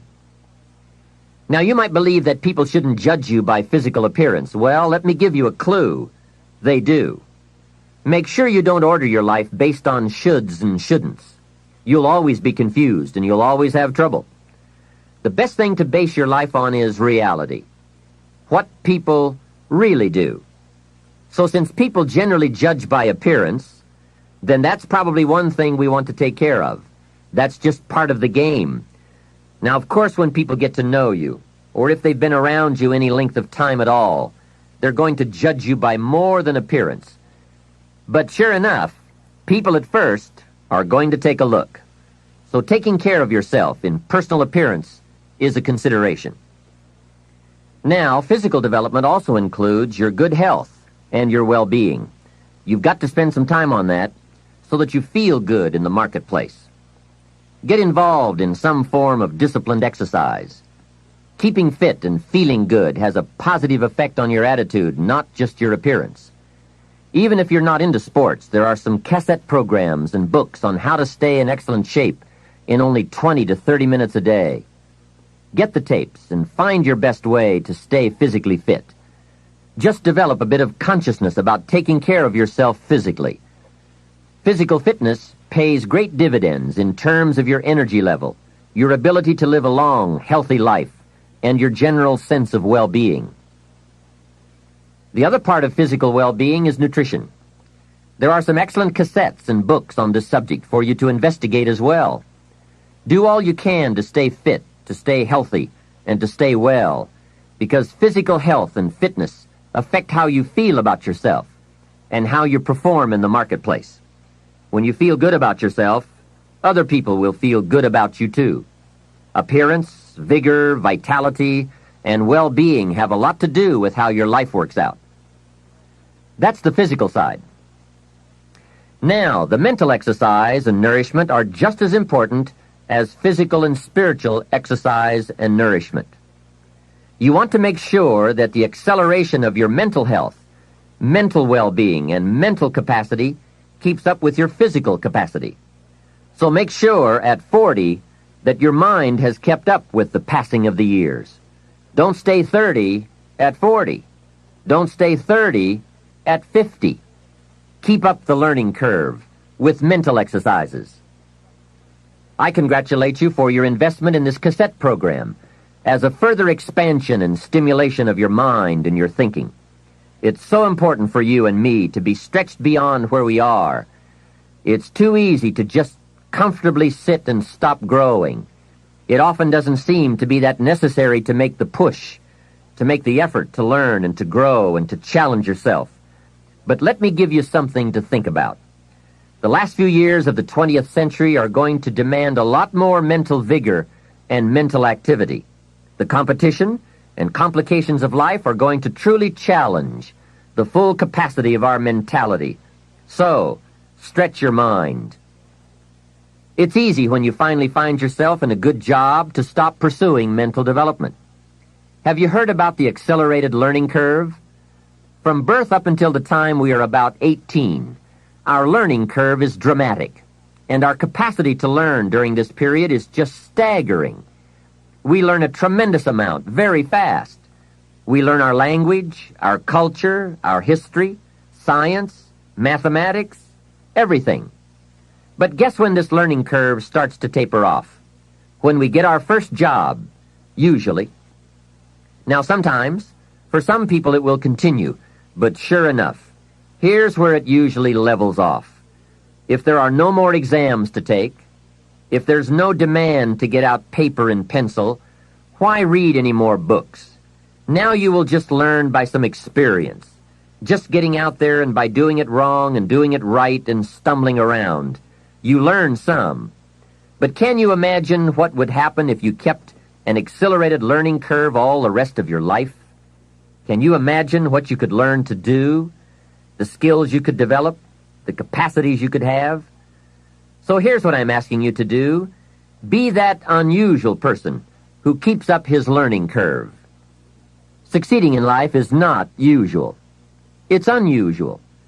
You need to develop some unusual habits to earn the outstanding rewards. A friend of mine said, a standard education will get you standard results. You want a lot more than standard results? You need to become a lot more than a standard person.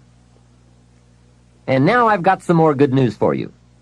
Never before in the history of the world has it been easier for someone like you or me to become educated, skilled, highly creative, innovative, and spilling over with profitable ways of thinking.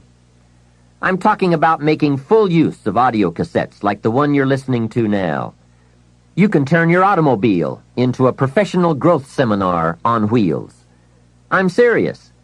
Cassettes can turn the time you spend driving your car, dressing in the morning, or exercising into solid, effective personal development.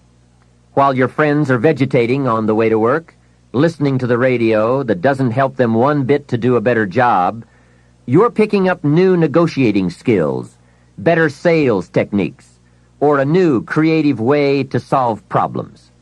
Keep building your library of fine, quality cassette resources. There isn't a better place you can put a few dollars every month. Become a student of good ideas, wherever they can be found. Always be on the lookout for a good idea, a business idea, a product idea, a service idea, an idea for personal improvement.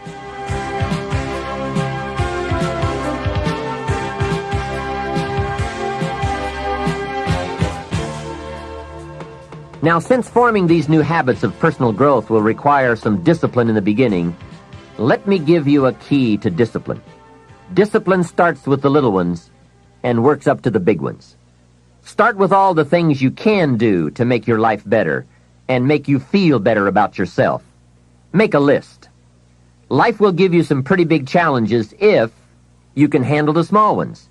But unless you practice on the small ones and master those, you don't have a chance for the major ones. A man strides out of his house to go straighten out the corporation, and he has not yet straightened out his garage.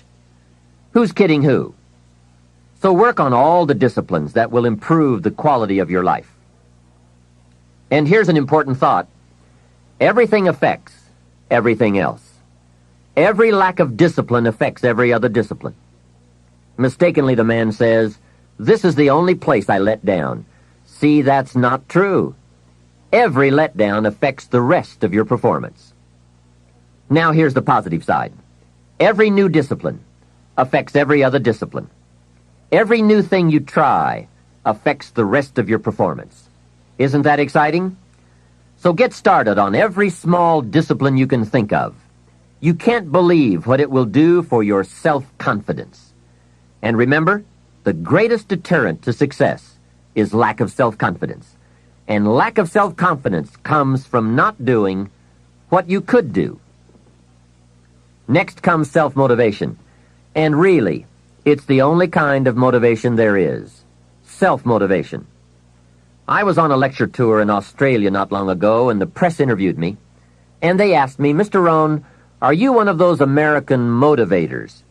I said, "No. I'm a businessman. I can share my ideas and my experiences, but people have to motivate themselves." Hey, I found out you can't change people. They can change themselves, but you can't change them. Lord knows, I've tried.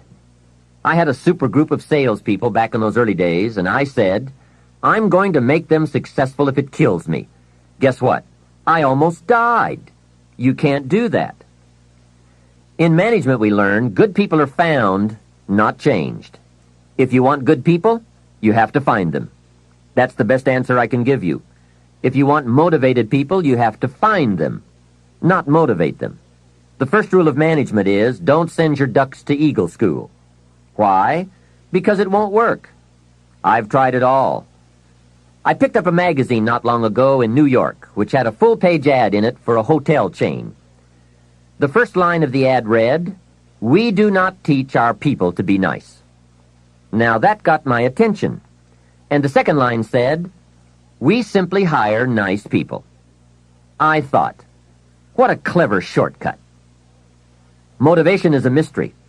Why some people are and some are not. Why does one person in sales see his first prospect at 7 in the morning and the other salesperson sees his first prospect at 11 in the morning?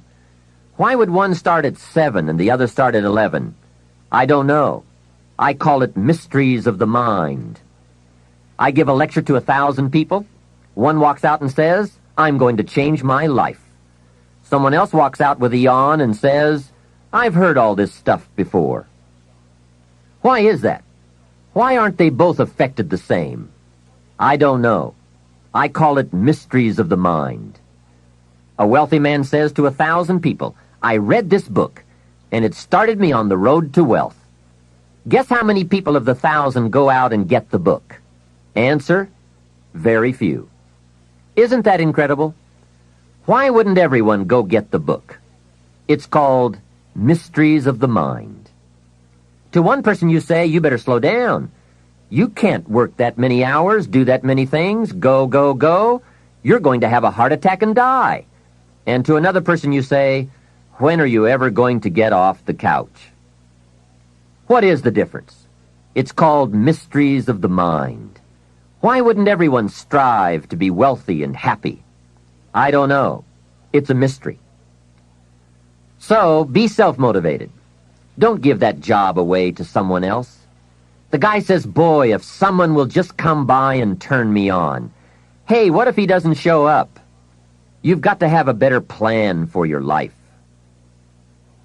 Since you're self-motivated, and I would assume that you are since you've invested your money, and now you're investing your time to gather good ideas for more success, I want to share the best of what I've learned and experienced in my life.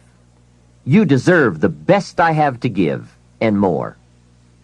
Now, I'm sure you'll agree that this fundamental personal development is a major part of the platform, the foundation on which you can build. So let's get on now with the rest of the fundamentals for wealth and happiness.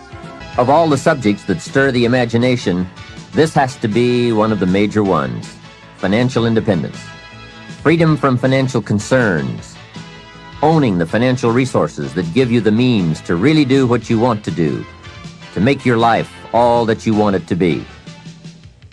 We don't have time to go through all the interesting ideas that have been written and discussed on the subject of financial wealth, but I will offer you a few major ideas that have really made a difference in my life, financially and otherwise. Mr. Shove said to me that he thought it was a worthy goal to become financially independent for 3 major reasons. First, with money no longer a time-consuming consideration, I could then begin devoting heavy time to all the other dimensions of my life. Second, he suggested I become financially independent because it would tremendously increase my ability to help others. Only from positions of strength, including financial strength, can we help someone else. Finally, and most important, he said, I believe it is worthwhile to become financially independent for the sake of developing the person you must become to achieve that goal. What a major secret he taught me. Set a goal to entice you to become the person it takes to achieve it. Reaching the goal is the lesser value. The primary value lies in the person you become by reaching it. You see, it's not the $1 million that's most important. It's what you must do and become in order to be a millionaire. We're all aware that many people feel that we must be careful of focusing on money or affluence or abundance, that in it or in the pursuit of it there is danger. We often hear quoted from the Bible, the love of money is the root of all evil. And I do agree. If you make money your love, and you pursue affluence to the exclusion of or at the expense of other values of life, you have lost, not won. However, let us consider this question. If you could do better, should you? That's not a bad question. In the time allotted to labor, in the time given to economics, care for family, success, achievement, productivity, the creation of value, the development of skills and creativity, if you could do better, should you? I think that one of the greatest satisfactions of living life to the fullest is doing the best you can with whatever you have. Doing less than your best has ways of eroding the psyche. We seem to be creatures of enterprise. Surely it is the reason for the seasons. The soil and the sun and the rain and the seed all say, "What can you do with us?" The seasons say, "Do you have the genius to make something unique of us?" Life says, "Here's the raw material. What splendid things can you produce from all there is?" So, go for high productivity, the full employment of your genius, the full development of your potential in all areas of your life, including earning money. That is the essence of life. Truly sophisticated people know it isn't the amount that counts. It's doing all that you can with all you've got that counts. With that background, let me recommend a book for you to read. The title is The Richest Man in Babylon by George Clason. Perhaps you've already read it. I would suggest that you read it again. It's just a small book. You can read it in one evening. I call it the appetizer for the full discourse on the subject of financial independence. Now, let me give you the major theme of the book. The major theme is that what you do with what you have is more important than what you have. What you do with what you get is more important than what you get. What we do with what we have says so much about us. It reveals our philosophy of life, our attitude, what we know, and what we think, and the makeup of our character. It is a reflection of what is going on inside of our head and within our value system and decision-making process. It also reveals our ability to weigh and to perceive. The outer is always a reflection of the inner. It is an indication, a reading, a revealing. It speaks, it tells, it shows. Remember that key phrase I gave you earlier? Everything is symptomatic of something, and it is symptomatic of something right or something wrong. It is a wise policy not to ignore the symptoms, for they can be early signs of a poor choice of philosophy, or a sign that something important is being misread, misunderstood, miscalculated. So of all places, take a look here. What you are doing with your money says something about you. Now, what you're doing may be okay. All I'm suggesting is that you take a look. Let me give you some of the details of a good financial plan as suggested by Clason's book. First, a very broad but important statement. Learn to live on 70% of your net income. Net meaning the money you have left after paying your taxes. And before we go any further, let us consider that most important part of our personal, social, and economic life. We must all in our lifetime, whether we are young or old, understand the necessity and the practice of paying taxes. We have to teach our children as soon as they have any money at all from any source that if they spend it for anything, they immediately become what we call a consumer. And all consumers of goods and services, no matter how young, have to pay taxes.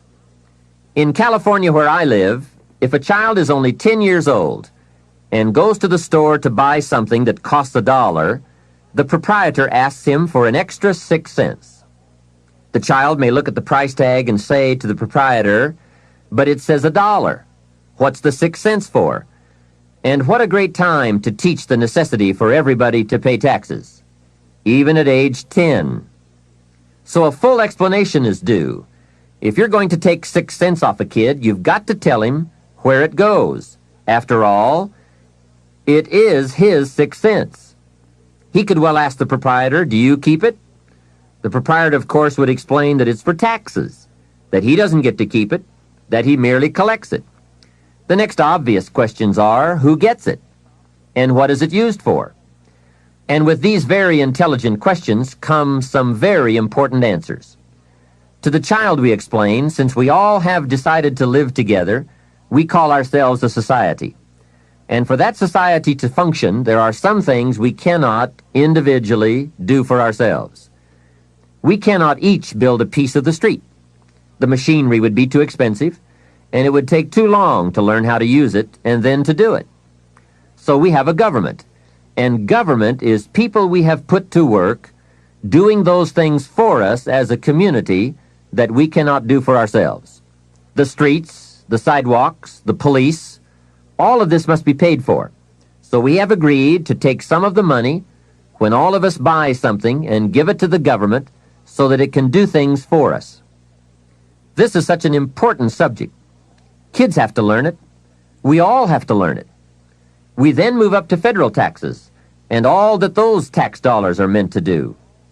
Here's a pretty good way to explain federal taxes. I call paying taxes the care and feeding of the goose that lays the golden eggs. It is so very important to feed the goose, not abuse the goose, not tear off a wing of the goose, but to feed and care for it. You might say, well, yes, but the goose eats too much. Hey, that's probably true. But remember, just about every appetite eats too much. Don't we all eat too much? Let not one appetite accuse another. If you step on the scales and you're 10 pounds heavy, you've got to say, yes, me and the government are about 10 pounds heavy. Looks like we both eat too much. Remember, every appetite must be disciplined. Yours, mine, and the government's. We could all use a diet. Mr. Schoaf did give me a very great service when he taught me how to be a happy taxpayer. Now, I must admit it took a while, but I did finally become a happy taxpayer. Part of it was understanding what tax dollars were for, and that it is right for everyone to pay his fair share. I finally decided I didn't mind picking up my share of the tab for the radar. It's so necessary for our safety as a country to keep the international bullies away. Some people say, why bother with all that expensive equipment? After all, they won't come over here. Obviously, they haven't read their history books. Someone else says, I'm not picking up any part of the radar. Well, then I would suggest you go where they don't have any radar.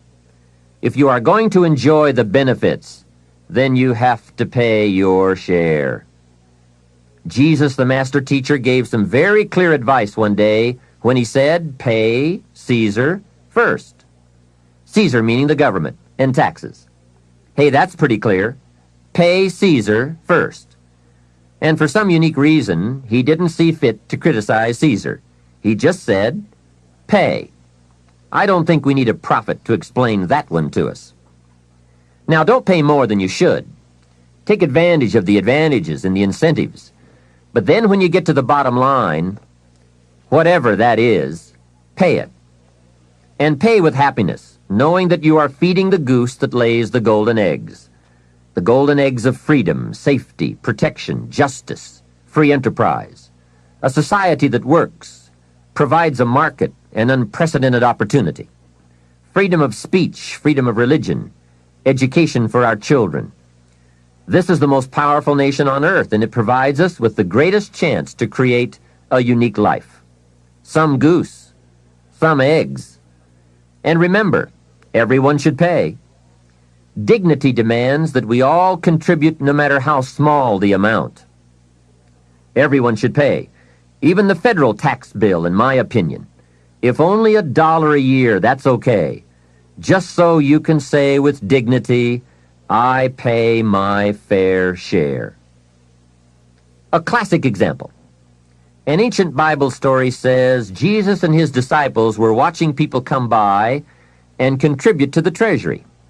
Some came by and gave large amounts. Some gave average amounts. And some gave modest amounts. The story then continues. A little lady came along and put 2 pennies in the treasury. Jesus said to his disciples, look at that. The lady and the 2 pennies. They said, 2 pennies? You give us this example out of all who made a contribution? 2 pennies? He said, you don't understand. She gave more than anyone else. They said, 2 pennies? More than anyone else? Some have given fortunes. He said, you don't understand. Her 2 pennies represented, I'm sure, more of what she had than the large amounts represented of what their givers had. So she gave the most. How remarkable. But let's continue the story. Sometimes what is not said or reported is also a valuable part of the story. Consider what Jesus did not do. He did not take the 2 pennies out of the treasury and run after the little lady and say, "Here, little lady, we have observed that you are so poor and so pitiful, we're going to give you back your 2 pennies. We just can't let you pay." What an incredible insult that would have been. She would surely have said, "Aren't my 2 pennies good enough? They represent a great portion of what I have. Will you take away my dignity?" No, that scene did not occur. And what a meaningful lesson. We learn from what did not happen as well. Let me give you the eloquence of silence, the eloquence of what was not reported but certainly must have been true. And it reads, "Jesus left her 2 pennies in the treasury." What an important silent statement. It's of the highest philosophy. It best explains our earthly experience. Life is conditional. Value is on the other side of price. And of first importance is the act, not the amount. Everyone must pay, even if it is only 2 pennies. Now, after taxes, and I said all that to get to this, learn to live on 70%. The reason it's 70 is because you're going to be doing some very special things with the 30%. So what's left, 70%, is yours to spend. Now let's talk about the all-important subject of how you allocate the 30%. I remember one day saying to Mr. Schoaf, "If I had more money, I would have a better plan." He said to me, "Mr. Rohn, I would suggest that if you had a better plan, you would have more money." So it's not the amount that counts, it's the plan that counts. It's not what you allocate, it's how you allocate it. Here's the first part of the allocation process. Of the 30% you're not spending, 10% should go to charity, giving back part of what you have taken out to help those who cannot help themselves. I think that's a good percentage. Now, you can pick your own percentage. It's your life, and it's your plan. But giving your money to a church or to an institution is a good idea. More often than not, they can find the people who are in need. But whether you administer it yourself or give it to an institution to distribute, 10% should be given to charity. And by the way, the best time to teach this allocation process is when a child gets his first dollar. Take him on a visual tour. There's nothing better than visual to illustrate what you're trying to teach. Take him to where some very unfortunate people live who cannot take care of themselves. Kids have big hearts. If they see the problem, they won't have any trouble giving a dime out of every dollar. And one more thing. The time to start this is when the amounts are small. It's pretty easy to flip a dime out of a dollar, and it's a little more difficult to give away 100,000 out of 1,000,000. You say, "Oh, if I had 1,000,000, I'd give 100,000. I'm not so sure. That's a lot of money. Best we start you early, so you will have the habit before the big money comes your way. Now, here is what to do with the next 10%. Set aside 10% for capital you manage. That is, capital you find ways to utilize. Do some buying and selling yourself. Buy something, fix it, and sell it. Engage in commerce, even if it's only a part-time venture. Your home is a major capital project. In my opinion, we should all engage in capitalism in this country. Here, we believe capital belongs in the hands of the people. Communism teaches that capital belongs in the hands of the state. That's a great difference in ideology. I guess communism feels that humans are too dumb and stupid to know what to do with capital, so it should all be given to the state. Let the state run everything, and let the people meekly show up for their work assignments. In our country, we believe the genius to know what to do with capital resides in the populace, the people, the genius to come up with ideas for goods and services brought to the marketplace. It has built a dynamic enterprise known as capitalism and has created opportunities in abundance. And again, remember this thought. The best time to teach capitalism is when a child is old enough to be stimulated by ideas for goods and services. Kids learn the concept of performing services in exchange for capital early, right? They mow the lawn, help in the house, Earn an allowance? But take it a step beyond that, as soon as possible. They will pick it up fast. Kids ought to have 2 bicycles, one to ride and one to rent. It doesn't take much to be in business. It doesn't take $1 million. And the same business principles apply whether it is a bicycle business or General Motors. Show kids how to buy a bottle of soap for $2 and sell it for $3. Right in the neighborhood. It's called capitalism in action. Profits, products, and services brought to the marketplace. It is most exciting once you understand the mechanics and the dynamics. It's the stuff of which fortunes are made. And teach kids the advantage of being kids. Some people will buy from you just because you're little. So you must get on with it. You won't be little forever. So Johnny goes a few doors down from your home in the neighborhood and knocks on a door. Mrs. Jones answers, and Johnny says, "Mrs. Jones, I have this bottle of soap. It is the best there is. My mother uses it, and lots of people I know wouldn't use anything else. You should really have some. It only costs $3, and I'm your neighbor, so I can take care of you. And besides, I'm little." There, isn't that simple? Commerce in action. Capitalism at its foundation. You see, the only danger in capitalism is if capital gets in the hands of too few people. As long as it is in the hands of the many, it is a dynamic force for profitable and exciting enterprise. Back to our story. Mrs. Jones says, "Johnny, I appreciate your coming by, and I think your product is unique, but really, to be honest with you, I have plenty of soap." Johnny says, "Let me come in and check." Hey, kids know how to overcome objections. They have been mastering that skill all their lives. Johnny knows how to get in the door. Mrs. Jones says, "You've got me. I'll be a customer." Now, when he comes home, you must get ready to teach all the other principles of enterprise and successful living. The two should go together. First, Johnny says, "I've got $3 to spend," and you point out the obvious. If you spend all $3, you will be out of business. He says, "I can see that." Then you explain, you must set aside $2 to invest in another bottle of soap. You can't spend your capital. Capital must be carefully preserved. What would you think of a farmer who ate his seed corn? Dumb farmer, right? So capital must be defended. It is your only chance for another harvest. Now here's another thought for your notes. Make sure you turn part of your income into capital. I would suggest 10%. And use that 10% yourself to give your own skill a chance to do something remarkable in the marketplace.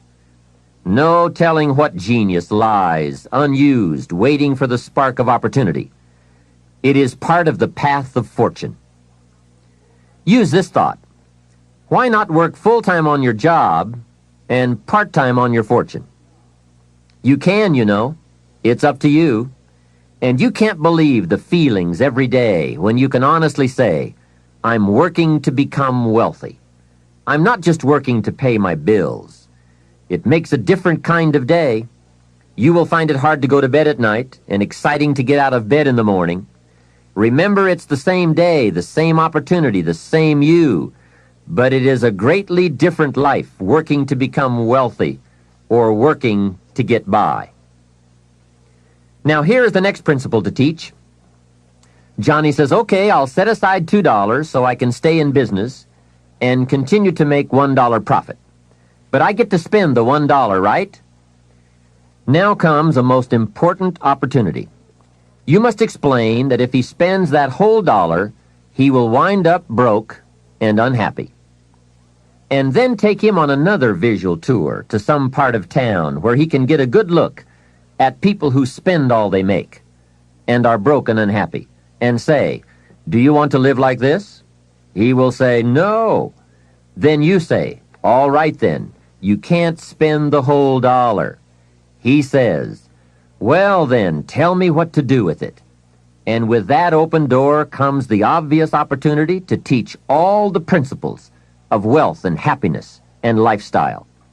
One of the major factors that affects your life, all your life, is what you do with your money. So here's what you do. First, pay your taxes, right? And for kids, that is easy. They pay when they spend, unless they make a lot of money. Then you must teach them to pay federal taxes. Remember the care and feeding of the goose that lays the golden eggs. Next comes the 10 cents for charity, which we have already covered. Johnny says, "Oh yes, here is a dime for those who cannot help themselves. Now I can spend the rest." Answer, no. You will wind up broke and unhappy. He says, "Okay, what now?" And now comes another major life lesson. The next 10 cents out of every dollar of wages or profit is for the increase of capital you manage. Set aside 10 cents out of every dollar profit so that someday you can buy 2 bottles of soap instead of 1. I'm sure Johnny will catch on to that one right away. He says, "Of course. If you buy 2 bottles instead of 1, you save yourself a trip." How clever. And the next point you teach is that some companies will sell you 2 bottles cheaper than if you buy just 1 bottle at a time. They sell you 1 bottle for $2 and 2 bottles for $3.80. Johnny says, "Wow, then when I sell it, I can make even more money." How clever. It's true, everybody benefits from the increase of capital. The company gets to sell 2 bottles at one time. You save a trip and some costs, and you can keep some of the saving or pass along some of it to Mrs. Jones, your customer. Let's review so far. First, pay taxes. Next, 10 cents for charity and 10 cents for capital you manage, and for the increase of that capital out of every dollar of wages or profits. Now, here's the third 10 cents from every dollar, and that is capital you provide. Take 10 cents out of every dollar and put it in a financial institution. And now we have come to a major benefit for all of us if you bring this 10% of your earnings to the marketplace. You see, some projects in our society need more capital than one person can provide.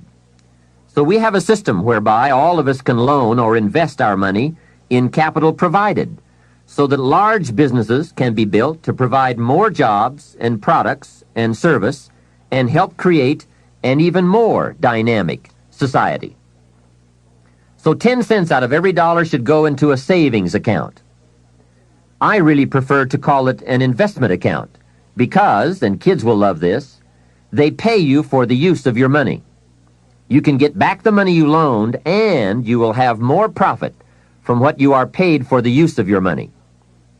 And be sure that you teach this, that if kids start this program from whatever they earn on a job or in engaging in enterprise or both while they are in their teens, by the time they are 40, they will be wealthy enough to be able to do what they want to do the rest of their lives, instead of all their lives doing what they have to do. Now, from your teenage years, it could take a much shorter period of time to become financially independent, depending on what ideas and opportunities you take advantage of. Mrs. Fields developed a new chocolate chip cookie and became a millionaire before she was 30.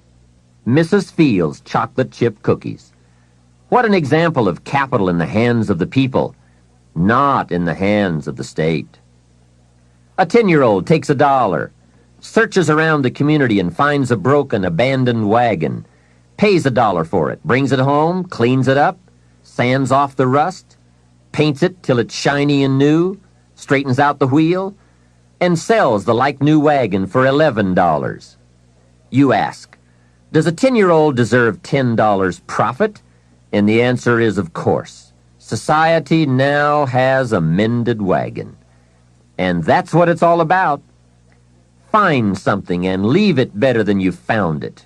Create a value. Build an equity. It's how we build this most dynamic society called America.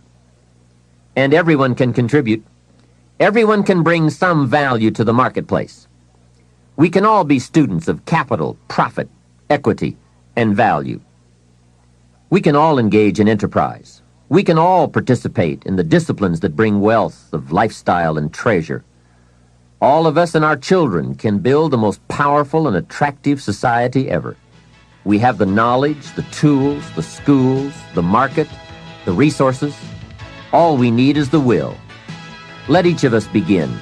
Its riches are for the having. All of these principles in action furnish, to the best of my knowledge, the best soil from which to have a high chance for fortune and lifestyle at a very early age. It is so simple, but it is so powerful. Just try it. Just try it. You can always go back to the old way. But if you just try it, I predict you will be so excited about your new commitment and discipline for wealth that you will never turn back. What we're seeing here is that wealth is a matter of allocation, not opportunity, especially in this country. There are subtleties on both sides of any issue of health and sickness, the issues of success and failure. It is the subtleties that determine the direction and the destination. The major reason it is so subtle is because what you do in a single day or a single week or month doesn't seem to matter that much. But remember, as we said earlier, everything matters. Everything weighs something. Sophisticated people never say, it doesn't matter. If you spend or invest $5 today, it doesn't seem to matter much either way. You seem to be no richer or poorer at the end of the day. But it does make all the difference in the world as you save $5 every day, and the days accumulate into weeks and into months and into years. You see, it's the accumulated total of the allocation of each day that makes all the difference in the world, whether you become rich or poor, healthy or ill, successful or mediocre. Now back to Johnny.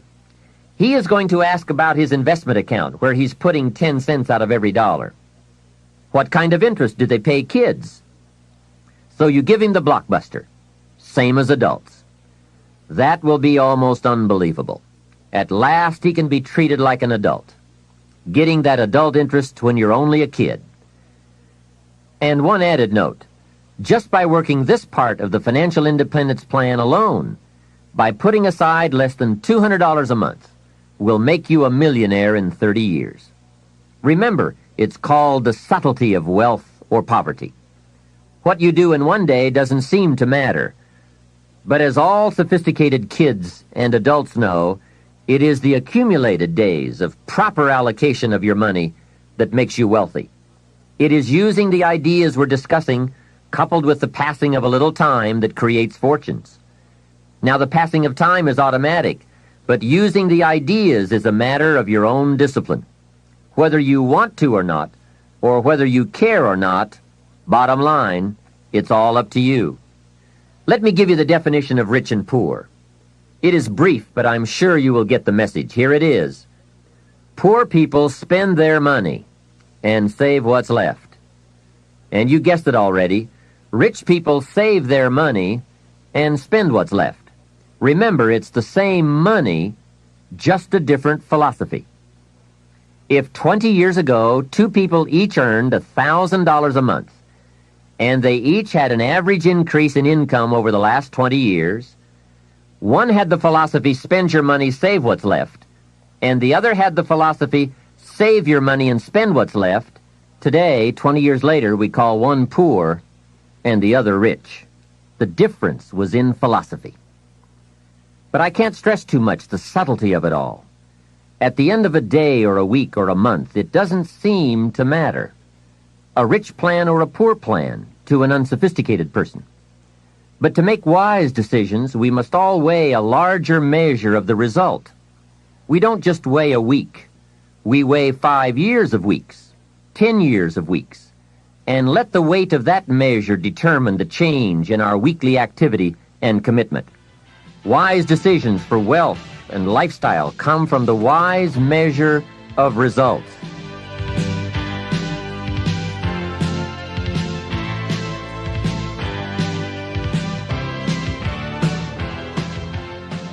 Hey, here is a great philosophy to learn and to teach, especially to your kids.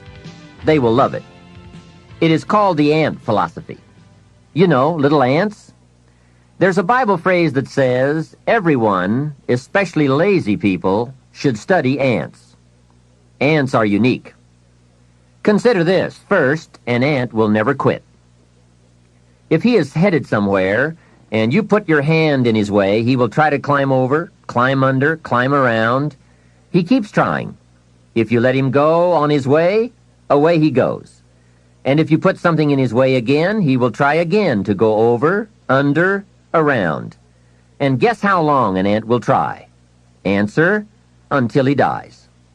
So, an ant will never quit. What a philosophy. Next part of the ant philosophy. Guess what an ant has in the back of his mind all summer? Answer, winter. Ants prepare for winter all summer. How very bright. Now, some adults aren't that smart. They think summer all summer. That philosophy we call fatal. Now, here's another piece of ant philosophy. Question. How much will an ant gather in the summer to prepare for the winter? Answer, all he possibly can. That's it. The secret to the higher life, doing all you possibly can. That is the great life quest, seeing what all you can become. A man says to me, Mr. Rohn, I'm making about $50,000 a year. Isn't that enough? I'm taking care of my family, and we are comfortable. Isn't $50,000 enough? And my answer is, yes, it is enough, if it's the best you can do in the time allotted to labor and enterprise. However, if you are capable of making $500,000 a year and you only make $50,000, we call you loser. Remember, it's not the amount that counts. It's the extent of your reach that counts. If your best is $10,000 a year, that's enough. If your best is $1 million a year, that's enough. It's not the amount. It's your best we count. How tall will a tree grow? Answer, as tall as it can. Did you ever hear of a tree growing half as high as it could? No. Only humans with the power of choice settle for less than they can be. But I would ask you to walk the high road. Earn as much money as you can. Share as much as you can. Create all you can. Read as many books as you can. See as many places as you can. Become as skillful as you can. It's your birthright. Now, part of the learning to live on 70% falls under another fundamental, which we will cover in another session in this cassette program, that talks about lifestyle. How to get joy from your 70%. And that's what life is all about. Doing the things that bring us satisfaction and joy. But before we move on to this subject, let me add a few closing notes on the subject of a good financial plan. I've come up with the major role of grandparents in this country. Here it is. The major role of grandparents in this country should be to teach their grandchildren how to be wealthy, cultured, and happy, just like me. Grandparents should not have to say, I've worked all my life, now I need help. They should be able to say, I've worked all my life, now I can help. If you are not financially independent by age 40 to 50, it doesn't mean you live in the wrong country. It doesn't mean you live in the wrong community. It doesn't mean you live at a wrong time. It doesn't mean you are a wrong person. It doesn't mean you have the wrong chance. It simply means you have the wrong plan. I discovered you can be a nice person with the wrong plan. You can be a sincere person with a poor plan. And remember, it's not uncommon. Everything by longevity tends to get off course. When they make a moonshot, it isn't the first set of the guidance systems that serves for the whole trip. They have what is known as mid-course corrections, those fine-tuned changes that set you on a more certain course. And on the way to the destination called the moon, they are so important. Hey, if there's one objective you don't want to miss, it's the moon. Now, if you will make wealth and financial freedom that important a necessity, you will have the highest chance to arrive. Next, if you have not done so in a while, or if you have never done so, put together a financial statement. When I first met Mr. Schoaf and we talked about financial independence, he asked me if I had a current financial statement. I said, "What is a financial statement?" So I got my primary education in taking a picture of where I was financially. Mr. Shope explained that it is very important to know exactly where you are without kidding yourself, so that you can then come up with a good plan for going from where you are to where you want to be. It turned out to be fairly easy to put one together. You merely list the value of your assets on one side of a piece of paper and the total of what you owe, called your liabilities, on the other side of the paper. Then by subtracting one from the other, you come up with what we call your current net worth. Now, it doesn't tell you what you are worth as a person, but rather what you are worth in money. I said to Mr. Shope, my financial statement isn't going to look that good. He said, it is not important how good it looks. What is important is that you do it. So I put that first financial statement together. I had plenty of liabilities, money I owed my parents, budget finance, my car, and all kinds of other debts. Now on the asset side, I really had to scrape the bottom of the barrel. I even put my shoes on the asset side. They were worth something. Wow, how embarrassing after 6 years of working. But it must be done. You don't have to put the results on a public bulletin board, because it's not important that the community knows how you are doing. It's not important that I know how you're doing, but it's desperately important that you know how you're doing.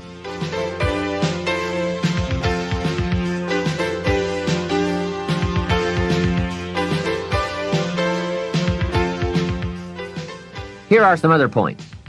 First, keep excellent books, not only for tax purposes, but for yourself, your financial future, and for your own sense of self-worth. Have you ever heard the expression, I don't know where it all goes? Well, from now on, make a new commitment to financial independence and to the value and the feeling that comes from knowing where it all goes and where it all comes from. It is just one of those important disciplines that cause you to prove to yourself that you are on a new road, walking in a new direction, becoming a new person, and arriving at a new destination. Without that effort, you will keep falling back. Hey, I found out you can make $5,000 a month and still go broke. You say, how could you go broke making $5,000 a month? It's easy. Spend $6,000. And when you make $5,000, spending $6,000 is not that difficult. Someone once said, if your outgo exceeds your income, your upkeep becomes your downfall. So, be the master over whatever you have and whatever you are. That's where the seeds of greatness are sown. Great wealth, great health, great results, great influence, and great lifestyle. Take interest and even delight in doing all the small things well. It makes you a sophisticated person who knows where the beginnings of wealth and happiness are. There's a Bible phrase that we could quote here that would be appropriate. It says, if you will be faithful over a few things, the small things, you will someday be ruler over many things and major things. That's it. That's the philosophy that counts. Surely life is reluctant to hand a fortune to someone who constantly messes up his paycheck. It's not the amount that counts. It's the plan and the faithful discipline of that plan that counts. The disciplines are those ingenious keys that unlock the door to the kind of person we really want to become. And becoming attracts all those treasures and values that most anyone would call the good life. Life in abundance, life in productivity, life in enterprise, life in influence, life in style. Now, to wind up this rather lengthy subject, let me close with this. Mr. Shope's best instructions to me in those early years were to develop a new attitude about myself, and a new attitude about all the principles that it takes to make life unique. Develop a new attitude about taxes, about paying your bills, about the marketplace, opportunity, your chances, wealth, activity, prosperity, service, productivity. Let me give you a good example of my old attitude. I used to say, I hate to pay my taxes. Shope said, well, you can live that way if you want to. That's one attitude. I was a bit perplexed. I thought it was the only attitude. How strange. I used to say, I hate to pay my bills. And he said, well, you can live that way if you want to. I thought it was the only way. I used to say, I hate to part with my money. He said, that's one choice for lifestyle and attitude. I thought, could it be that there is another way to feel about it? He said, what if you said, I love to pay my taxes, knowing it's the care and feeding of the goose that lays the golden eggs? What if you said, I love to pay my bills, reduce my liabilities, and increase my assets? What if you said, I love to part with my money, put it into circulation, help build this dynamic society? Wouldn't that be a better way to live if you loved to instead of hated to? What an incredible way to look at it. I bought the idea and started the practice. I will admit that it took me a while to actually say truthfully, I love to. But when I did, I found a completely unique new way to live. To love to instead of hate to. Shof even taught me to pay my bills with enthusiasm. He said, the next time you pay $100 on an account, put a note inside with your check that says, with great excitement, I send you this $100. He said you won't believe what happens on the other end. They don't get many notes like that. But best of all, you won't believe what happens on your end. The new feeling of being in control and having a philosophy of life that brings joy instead of frustration. This whole new attitude will create for you a whole new world. Remember, it's something anyone can do. Mr. Shof got me to open my first savings account. He said, do you have a savings account? I said, I don't have enough money. And he reminded me, it's not the amount that counts, it's the plan. The important thing is to begin. Wealth is a plan, not an amount. He asked me if I had $10. I said, well, yes. He said, then open up your savings account and do it with your new attitude and enthusiasm. Well, that took some doing. I went to the bank in the town where I lived and walked in to open my account. I went to the window and told the lady I wanted to open up a savings account. She said, great. What is your name? I said, Mr. Rohn. She said, fine, Mr. Rohn, just fill out these papers. I filled them out, handed them back to her, and she said, that's all in order. Now, how are we going to get this account started? I said, put 10 in. She said, 10 what? I said, $10. Now, can you imagine the scene? I'm a grown man, 25 years old. I have a family. I'm working. And opening up my first savings account with $10. I said, hey, this may not seem like much, but I have a great plan. In fact, before long, I'll probably have the largest savings account in this bank. She said, well, if you say so.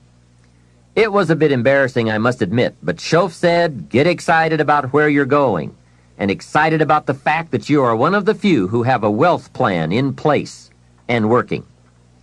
To make a long story short, guess what? Within less than 3 years, I did have the largest savings account in that bank. Now, it was just a small country bank, but I did reach my goal. What magic! And how quickly it works once you develop a new plan and a new attitude and commit to the discipline to do it. Wealth plans, anyone can have them. Wealth goals, anyone can design them. Wealth habits and disciplines, anyone can develop them. Why not start today? This can be a new day that opens up a new future and creates a new excitement about life and its possibilities for you. The management of time. Wouldn't you agree this has to be one of the master keys to wealth and happiness? I was in South Africa for a lecture tour some years ago, and I picked up this short article by Arnold Bennett on the subject of time. I thought it was excellent, and I'd like to share it with you now. Time, he wrote, is the inexplicable raw material of everything. With it, all is possible. Without it, nothing. The supply of time is truly a daily miracle, an affair genuinely astonishing when one examines it. You wake up in the morning and lo, your purse is magically filled with 24 hours, of the unmanufactured tissue of the universe of your life. It is yours. It is the most precious of possessions. No one can take it from you. It is unstealable. And no one receives either more or less than you receive. In the realm of time, there is no aristocracy of wealth and no aristocracy of intellect. Genius is never rewarded by even an extra hour a day. And there is no punishment.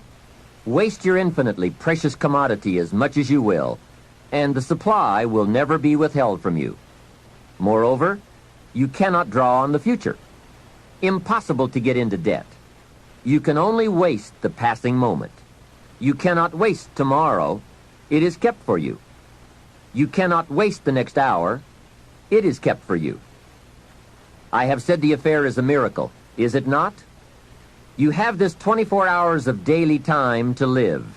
Out of it, you want to spend health, pleasure, money, content, respect, and the evolution of your immortal soul. Its right use, its most effective use, is a matter of the highest urgency and of the most thrilling actuality. All depends on that. Your happiness, the elusive prize that you are all clutching for, my friend, depends on that. Mr. Bennett continues, if one cannot arrange that an income of 24 hours shall exactly cover all proper items of expenditure, one does muddle one's whole life indefinitely. We shall never have any more time. We have, and we have always had, all the time there is. Isn't that well said? Let's consider some approaches to managing our time most effectively. The first approach is to ignore the subject altogether. The man says, I've been late all my life. I can't ever seem to get a handle on my time. Heck with it. I'll just struggle along the best I can. That's okay. It's your life, right?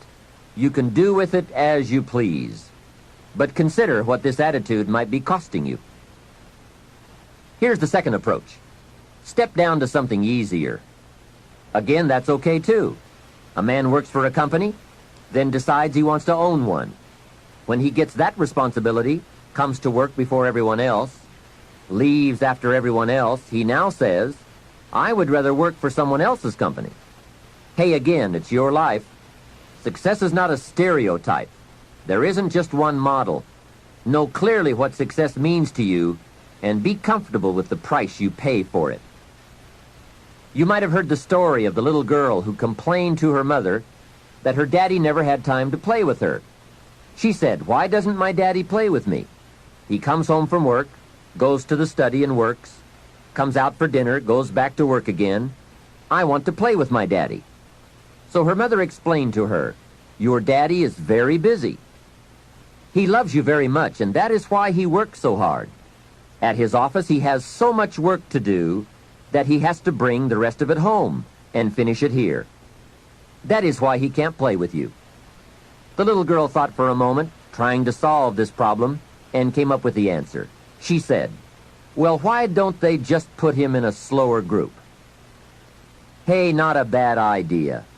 Don't throw away other important values in your life just going for one. I went for some things in my life and found out later I had paid too much. If I had known how much they were going to cost, I never would have paid. So that is a consideration. The next approach to time management is to work longer and harder. And we all know the dangers there, right? Unless you aren't working at all, then you probably need to work longer and harder. But for some people, if 10 hours won't do it in a day, they work 12. And if 12 won't do, they move it up to 14. Some people even take on 2 jobs. And there are some very real dangers here, not least of which is health problems that result from not being able to handle the stress. So you've got to be careful with this approach. The last approach, I think, is the best, and that is to get more out of you. In the time you have assigned to labor, make the hours more valuable. The key is not to work harder, but to work smarter. If you're putting in about 8 or 10 hours a day, 6 days a week, that's about it. You can't work much harder. But remember, it's not the hours you put in that counts. It's what you put in the hours. Get more from you to make the investment of time more valuable, and no telling how valuable you can become. We don't lack the capacity. We only lack the ideas and the will and the discipline to carry them out. In considering the subject of time management, remember that a big part of the key for changing is to take it in small steps. Most of us don't make revolutionary changes. We change a few degrees at a time. When you get some life momentum rolling, it's not that easy to make all the changes all at once. Hey, you can't whip a U-turn with the Queen Elizabeth II. When that big ship gets moving, they say it takes 7 miles just to get it stopped. So when it's really moving, you just have to nudge it a little, and finally you get it turned. That's a lot like our lives. A few nudges at a time. But if you're consistent, you can't believe the progress you can make in a fairly short period of time.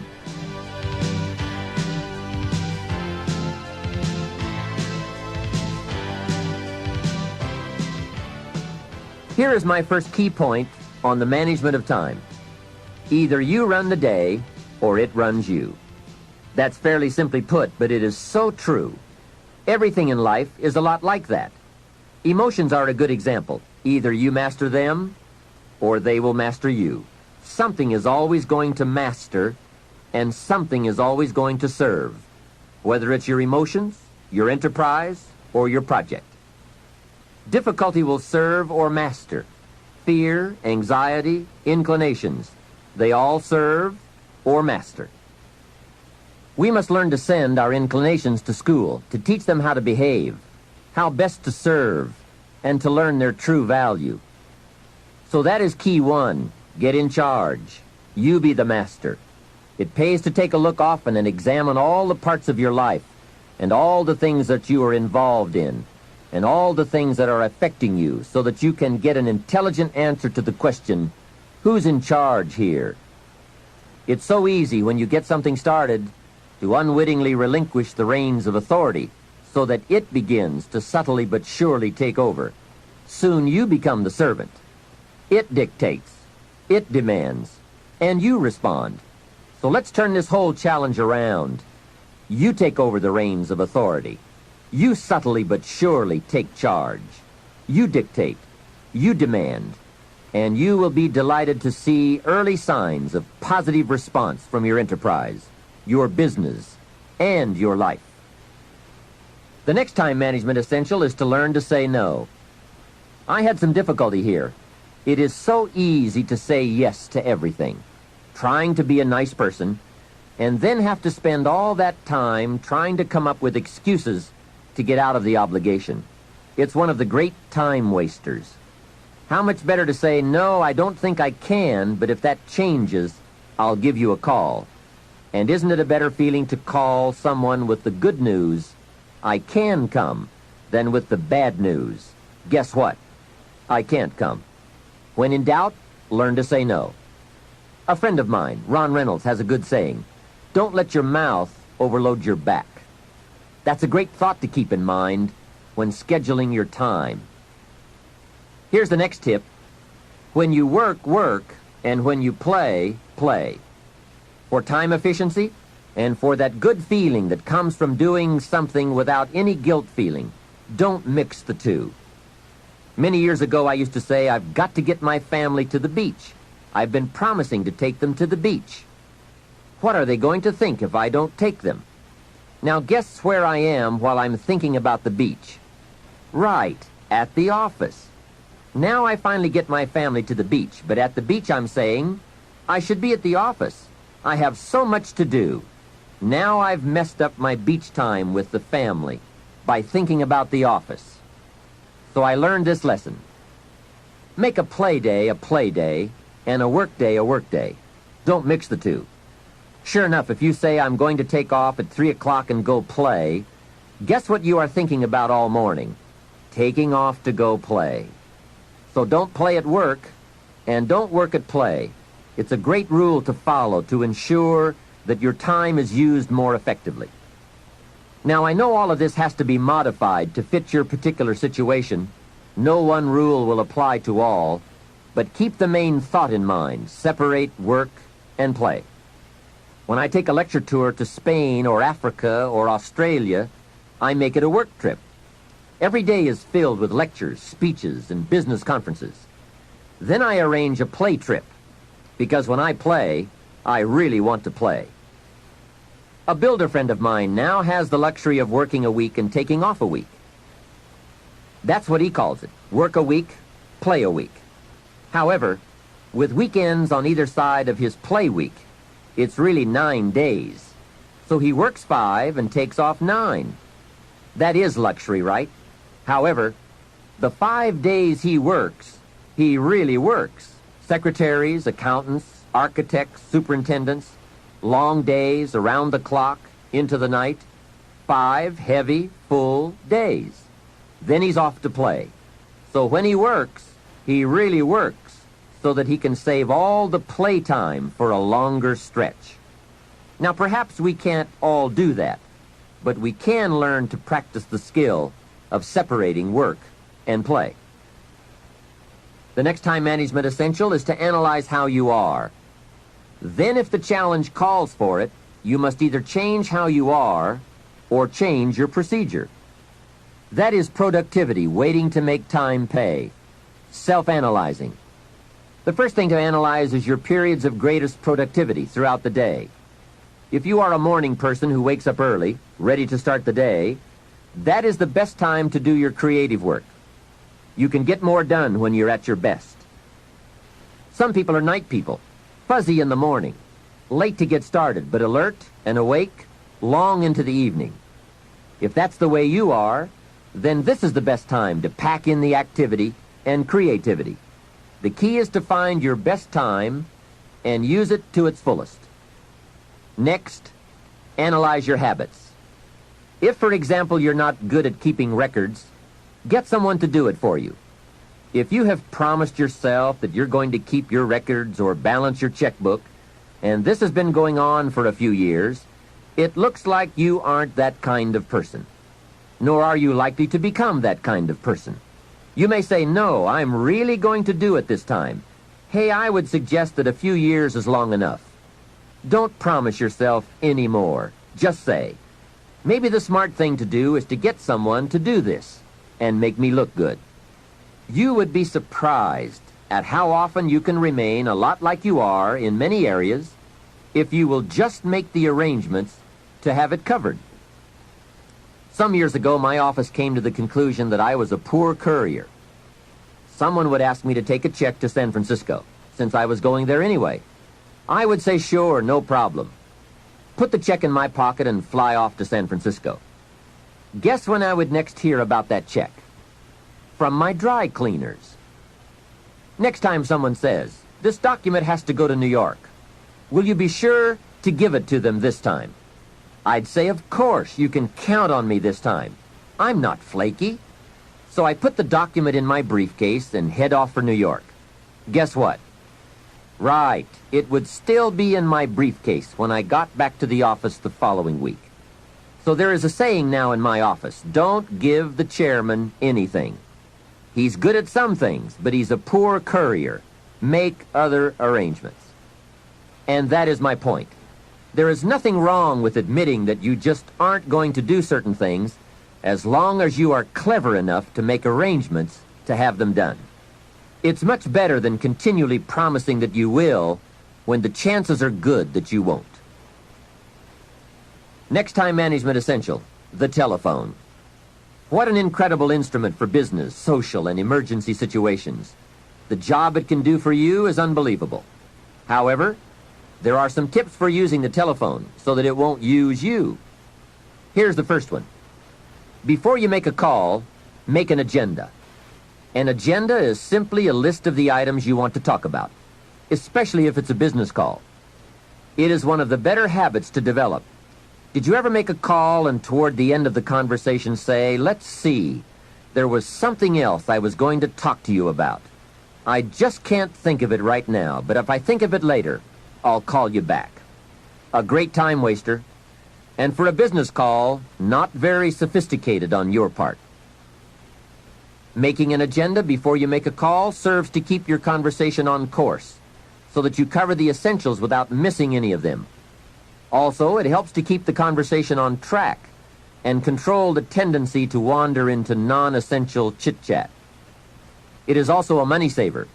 The extra minutes saved by keeping to an agenda and a few pleasantries is major.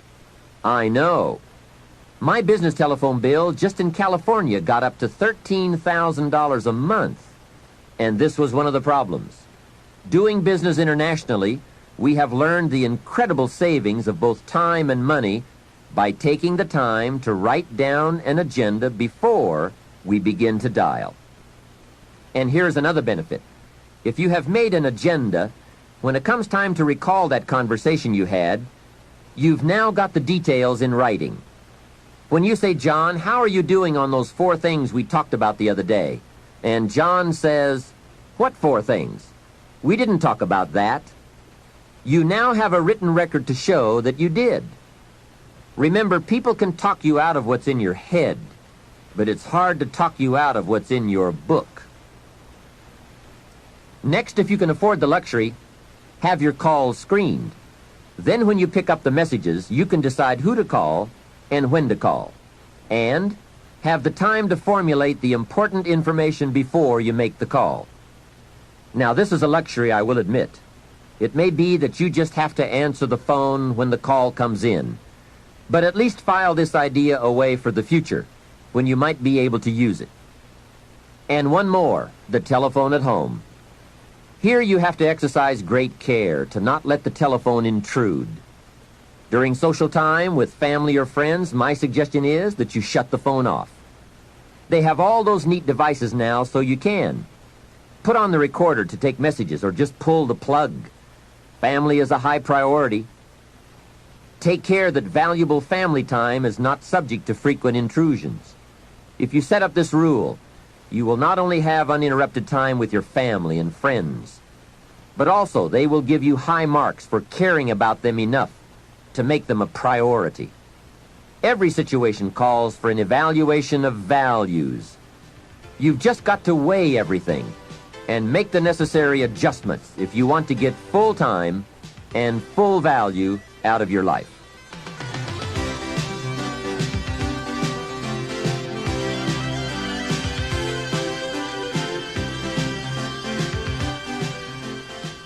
The next time management tip I have is to listen to the cassette programs and read the books on the subject.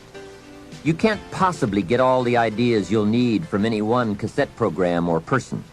Remember, you have to go in search of the ideas. They don't just come by. Make a thorough investigation of the subject on your own. Sort out the ideas. Choose those that you think are most valid and put them to work in your life. Next point, be more alert and analyze all your procedures and tools. Old filing methods, old bookkeeping methods. Some things we do can become quickly outdated, especially these days.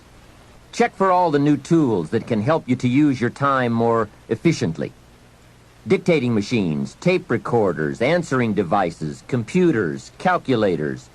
There is just about every tool imaginable in today's marketplace. I now have a fabulous computer in my office that can do the most amazing things and save a great deal of time. I also have a portable computer typewriter that I can take on an airplane or in my motorhome. Then I merely transfer what I have typed onto special cassettes or send the information via telephone back to the main terminal. When I get home, all of my letters and scripts are typed and waiting for my signature or my attention. So take a look. Do some research, do some shopping, find out. No telling how much you can improve your efficiency or multiply your skills by eliminating the barriers and the hindrances so that you are now free to do all the creative things that make for fortune and lifestyle. Now here's an important time saver. Learn to ask questions. This habit will serve in so many ways. Have you ever talked to someone for an hour and then asked some questions and found out that you just wasted the last hour? Make a note. Almost everything is symptomatic of what's really wrong. Surface details don't usually give us enough information to effectively communicate. So, ask questions before. If John isn't making sales, we say, okay, let's get on him about making sales. But perhaps we should ask, why isn't he making sales? Someone says, he isn't making enough calls. We say, okay, let's get on him about making calls. Well, maybe we should ask another question first. Why isn't he making calls? Well, it's because he isn't getting up early and getting out into the marketplace. We say, okay, let's get on him about getting up early and getting out into the marketplace. Well, perhaps we should ask just one more question. Why isn't he getting up early and getting out into the marketplace? Now we have probably gotten to the heart of the problem. Perhaps it's something personal, problems at home, not his sales skills. The real problems are usually about 3 or 4 questions deep. So if you get good at asking questions, you can save yourself a lot of time by getting right at the heart of the matter when dealing with other people. Otherwise, you tend to waste valuable time just finding out what the problem really is. Now here's the last part of time management. Learn to think on paper. From all of my experience working on many projects and in many countries, one of the major time savers is thinking on paper. It is so important to take things out of your head and put them on paper, then work from the paper. Building your business is a lot like building a house. You take the ideas out of your head, put them on paper, and then build from the plan. We have a saying on this idea: operate from document, not from thought. It's just about over when a person wakes up in the morning and says, let's see, what shall I do today? Too late, right? The best thing you can do now is to take today off and at least plan tomorrow. Let me give you 4 major ways to think on paper. The first is a journal. I spend a lot of time talking about journals in my lectures and programs, primarily because it is such an invaluable tool for the serious student of the better life. A journal is merely a gathering place for all the good information that comes your way, from sermons, from books, from lectures, from business conferences, magazines, thinking time, research, any source of information that you feel is worth keeping. Don't let the good ideas of life escape you. Remember, most good ideas usually only come by once. Get into the habit of capturing them with pen and paper by making daily use of your journal. Now maybe you won't write in it every day, but at least make sure it's with you every day. Here's the second way to think on paper: a projects book. This is simply a ring binder with tabs in it to help you keep track of all the current people and projects you are involved with and need to work on to make all the parts of your life work to the maximum. If you are working with people, give them each a tab in your projects book. Then under this tab, you keep a running account of all the current information you need to know about that person: performance, family, goals, strengths, needs, perhaps even some graphs showing recent progress or comparisons to past performance. Essentially, you make a note of all the information you need to know so that when you sit down to have a meeting with this person, you have all the pertinent facts there before you in order to have a meaningful and productive conversation. Without this habit, it's so easy to take up time talking with someone and get so very little accomplished, because most of the meeting ends up by being devoted to bringing you up to date on the facts you could have already had in your projects book. Now, depending on your particular business or enterprise, you might want to have a tab for each office or each department or each ongoing project. On a more personal level, you might want to have a tab for each family member or for your personal projects, investments, finances, game plans, and so forth. It's just an effective way to keep all the key pieces of information readily available so you won't have to be continuously hunting through files and drawers for the data. It is the best way I know of to study your business and life projects. A projects book is a guideline for this study. We simply don't study files. They are for storing information. The projects book is for the daily or weekly summary accounting of all the pieces, like a financial statement of your business at the end of the month. In fact, that is one of the sections in your projects book. And another secret. With a guideline to study, it keeps you on good mental track.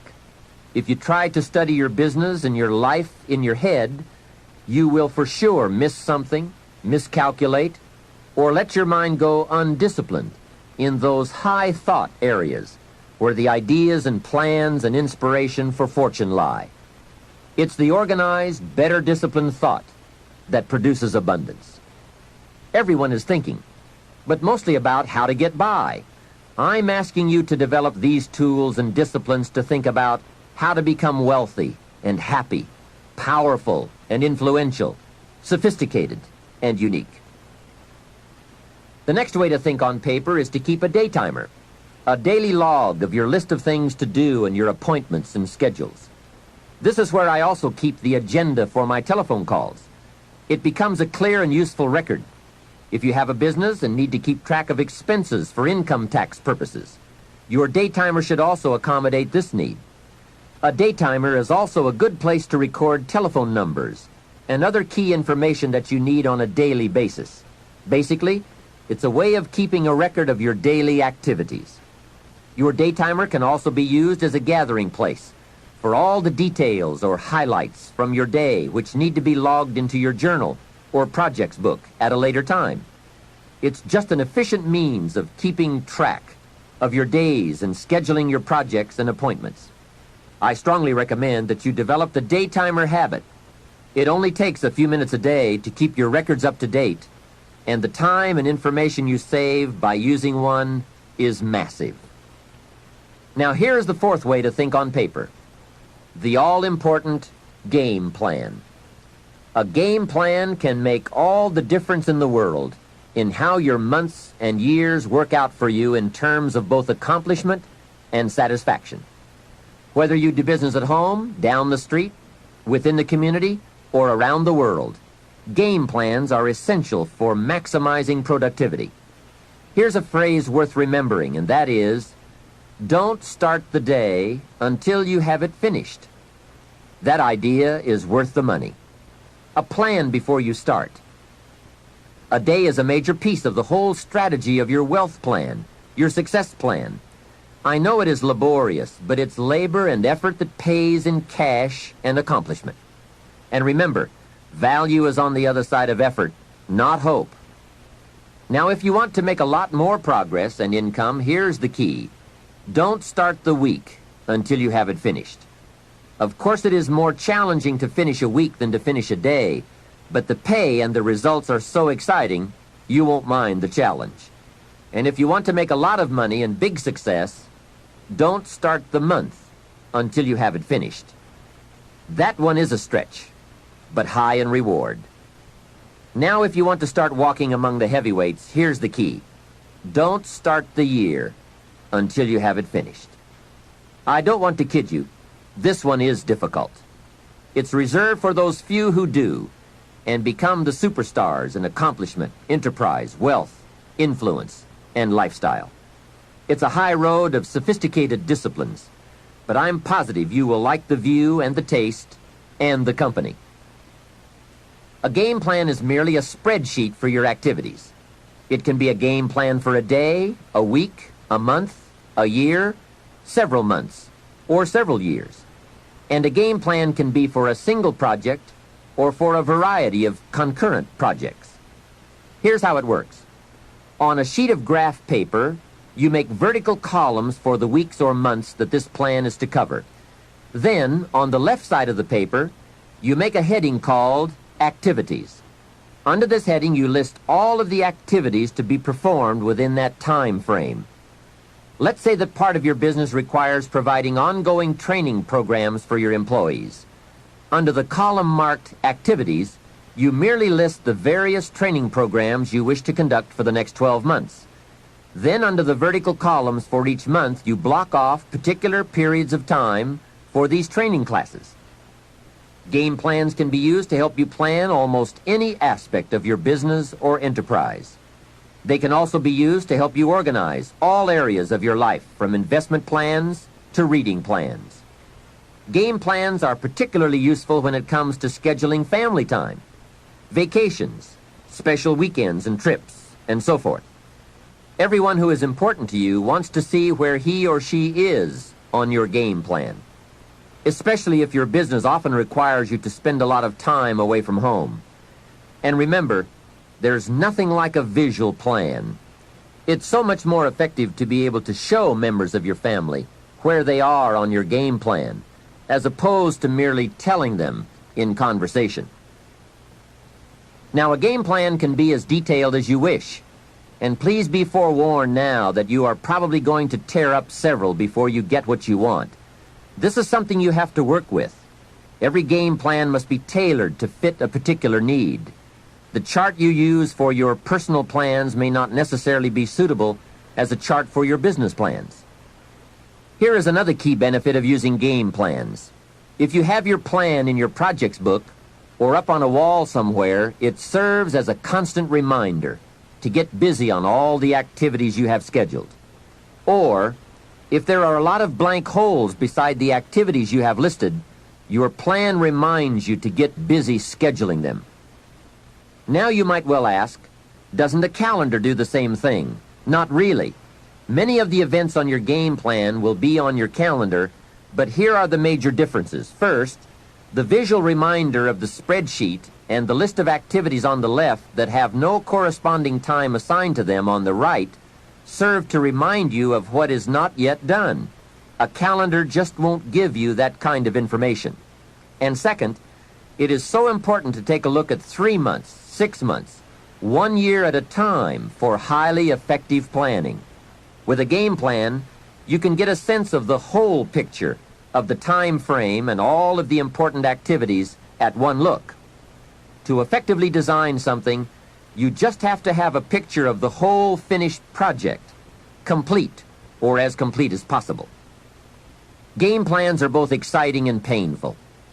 Painful because of all the things you must get on with and plan, make up your mind about, or give serious thought to.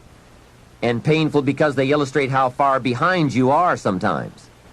But they are also very exciting, both because they help you to foresee how your life, your business, and your family are going to unfold over the coming months, and because they can help you get the job done. It's like looking at the artist's rendering of the finished project. It brings all kinds of feelings to the surface as we see it all take shape and unfold. And it also gives you that incredible feeling of being in charge. You have your life in hand and in order and well designed. Remember how valuable a day is. It is part of your whole life enterprise. A day is like a piece of the mosaic of your life. Fashion it wisely to the best of your genius. For as someone once said, at midnight, the winged messengers come and gather up all these pieces and take them off to wherever the mosaic is kept. And surely on occasion one messenger says to another, wait till you see this one. A well-fashioned day with a beginning and an end, a purpose and a content, a color and a character, a feel and a texture. This well-fashioned day takes its place among the many and becomes a valuable memory and treasure. An equity of experience and spirit and life. And remember, the genius to do all this lies within you. Never forget that. Some people say, if I was as smart as you are, make sure you make the correction in thinking to say, if I had developed as much of my smart as you have. That's it. We're all smart enough. We just have to develop that smart into a plan. Hopefully this program will help. There it is, how to think on paper. With those thoughts and with all the other things we've brought to your attention under the subject time management, let's move on to the next key to wealth and happiness. If you were to evaluate the major influences in your life that shape the person you are becoming, this has to be high on the list. The people you choose to allow into your life. Mr. Schoaf gave me a very important caution in those early days, which I would like to repeat here for you. He said, never underestimate the power of influence. What an important statement. The influence of those around us is so powerful. Many times we don't even realize we're being strongly influenced because it generally develops over an extended period of time. Peer pressure is an especially powerful form of influence because it is so subtle. If you're around people who spend all they make, chances are excellent that you'll spend all you make. If you are around people who go to more ball games than concerts, chances are excellent that you'll do the same.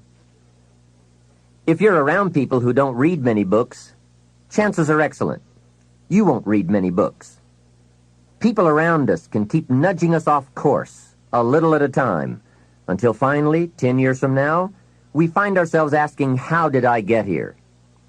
Those subtle influences need to be studied carefully if we really want our lives to turn out the way we've planned. Now, on this major point, let me give you 3 key questions to ask. This may help you to make a better analysis of your current associations. Here is the first question. Who am I around? Good question. Make a mental study of the major people with whom you most often associate. You've got to evaluate everybody who is within the circle of being able to influence you.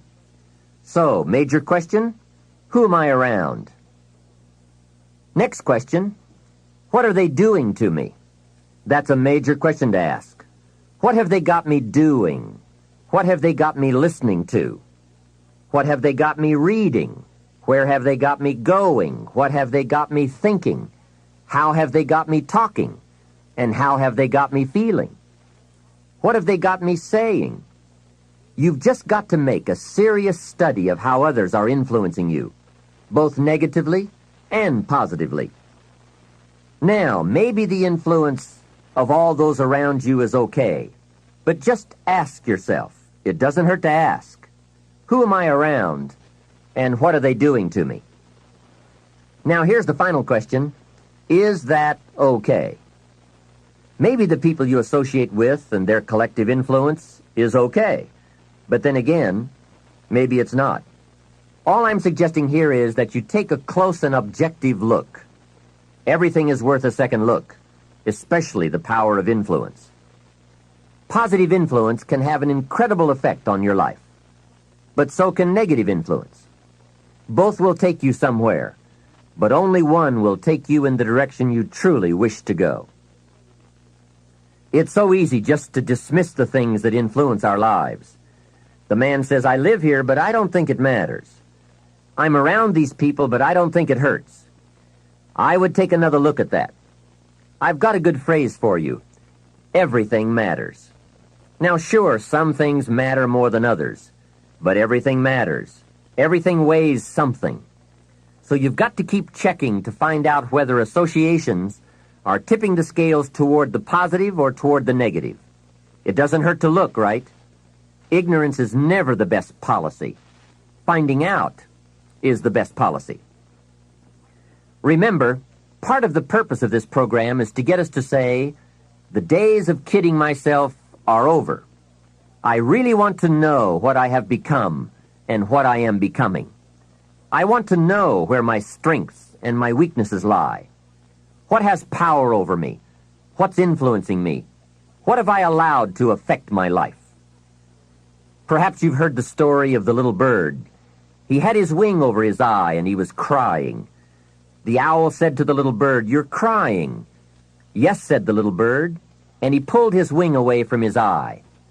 "Oh, I see," said the owl. "You're crying because the big bird pecked out your eye." And the little bird said, "No, I'm not crying because the big bird pecked out my eye. I'm crying because I let him." Hey, it's easy to let influences shape our lives, to let associations determine our direction, to let persuasions overwhelm us, to let tides take us, to let pressures make us. The big question is, are we letting ourselves become what we wish to become? In this most important subject of association, here are some actions you may want to take. First, disassociation. You may, after a study of those 3 questions, who am I around, what are they doing to me, and is that okay, you may come to the serious conclusion that there are some people you just have to break away from. I'm not saying that it's an easy step to take, and it's not to be taken lightly. However, I am saying it may be an essential task. You may just have to make that hard choice not to let certain negative influences affect you anymore. Remember, it could be a choice that saves the quality of your life. The second action you may want to take is limited association. It could well be that you are spending too much time in a certain area of your life with a certain group of people. It's easy to put time and effort in the wrong place. The guy spends 3 hours at the ball game and 30 minutes listening to the sermon. See, that's called out of balance. 30 minutes for spirituality, 3 hours for entertainment. That doesn't weigh well 5 years from now, 10 years from now, when you take a look at the sum total of your values in your life. Here's one of the easy ways to end up with a mediocre average life: spending major time on minor things. Sophisticated people learn to weigh everything before they spend time or money. You've got to weigh before you pay. Whether you're going to spend heavy time or light time, you've just got to weigh. Otherwise, if you're not careful, you can get trapped into spending heavyweight time with lightweight people. Now, it's okay to have casual friends as long as you give them casual time, not serious time. Spend major time with major influence and minor time with minor influence. It's so easy to do just the opposite, but don't let it be said that you fell into that trap. So maybe all you need to do to change some of the influences in your life is not to eliminate them, but merely limit them. Say, I have a good time with these people, but I'm not going to spend days and days with them anymore. I'm just going to cut that down and save some of that time for more major people and more major enterprises.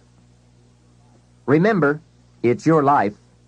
You can spend your time with whomever you want and whenever you want. But you didn't invest in this program for me to kid you. Take a look at your priorities and your values. We have so little time at our disposal. Wouldn't it make sense to invest it wisely? If you have only $100 in your pocket, it's okay to spend 20 for fun and put 80 toward your important values and commitments. But would you be happy reversing those percentages? Better to put the majority of your money where you know it will get you a positive return, rather than put it where the taste is brief and the results are poor. Of course, you must be the judge. You must determine whether the situation and the people call for disassociation or limited association. But remember, if it isn't taking you where you want to be 5 years from now, 10 years from now, now is the time to fix it. The third process is the one I most strongly suggest you begin, and that is called expanded association. That is, spending more time with the right people. People of substance and culture, people who understand philosophy and discipline, people of accomplishment and character. Many years ago, Mr. Schoaf said to me, Mr. Rohn, if you truly wish to be successful, you've got to get around the right people. Then he said, it looks like in your present circumstances you're going to have to plot and scheme. And that was true. I had to plot and scheme to get around the right people. On some of those early opportunities I had to be around successful people, I would park my car a couple of blocks away. I knew that if they saw my car, I'd never get in. On more than one occasion, I got the question, how did you get here? To which I would respond, oh, someone dropped me off. And that was me dropping me off a couple of blocks away. Whatever you have to do it. Keep asking the question, who can I get around? Who could I spend some time with who would have a positive influence on my life? I played every trick in the book I could think of to get around the right people, but it was worth it. Now here's the surprise. It is possible for a modest investment to get around major people. If you had a chance to sit down for an hour or two with a wealthy person, and all that you had to do was to pick up the lunch tab, wouldn't that be a bargain? That person might drop an idea on you that could change your life. For a lunch tab, And that's where we need to go to get our success plan, from successful people. Don't pick up your plan, especially your financial plan, from unsuccessful people. Here is something else exciting. It's possible for people of modest means to start a wealth plan. You don't have to be wealthy to have a wealth plan. You don't even have to be healthy to start a health plan. All you have to be is smart. Smart enough to say, hey, I've got the wrong plan, and I'm going to get around someone who has a better plan and make it my plan. So, find some successful people to help you fill out your success plan. Find somebody healthy to get your better health plan going. Find somebody living a unique lifestyle to develop your lifestyle plan. This is called association on purpose, getting around the right people by expanding your circle of influence. I have a really unique friend. I'm always trying to find more ways to spend more time with him. He's the big game hunter, millionaire, businessman, traveler, and in my opinion, one of the world's great philosophers. He has two special gifts among many that make it worth all the time I can possibly spend with him.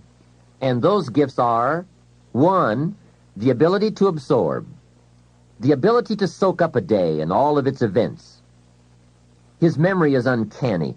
I swear he remembers in detail almost every day of his life and every book he's read. I think it is more exciting for him to go to Spain and come back and tell you about it than it is to go yourself. And the reason is, when he's there, he doesn't miss anything. He picks up the sounds and the colors, the experiences and the happenings. He absorbs like a sponge the sights, the people, the whole scene. Then he has this second unique gift, the gift of expression. He can put all he saw and touched and felt into words, exciting words. When he talks, you can feel the water lapping on your feet. You can see the colors. You can smell the aroma of the flowers and the food. What great gifts to absorb and to express. If I spend a day with him, I get my time's worth. He can put a year into a day's conversation. It leaves you spellbound. He can read a book and with flawless detail give you a capsule version, and more often than not, make it more exciting than if you read the book yourself. From Shakespeare to the Beatles, from Africa to Beverly Hills, he's got it, recorded it, and can express it with spirit and precision. You can imagine what a valuable association this is for me. From this association, I've multiplied my knowledge, my perception, my skill, my enterprise, and my lifestyle many times over.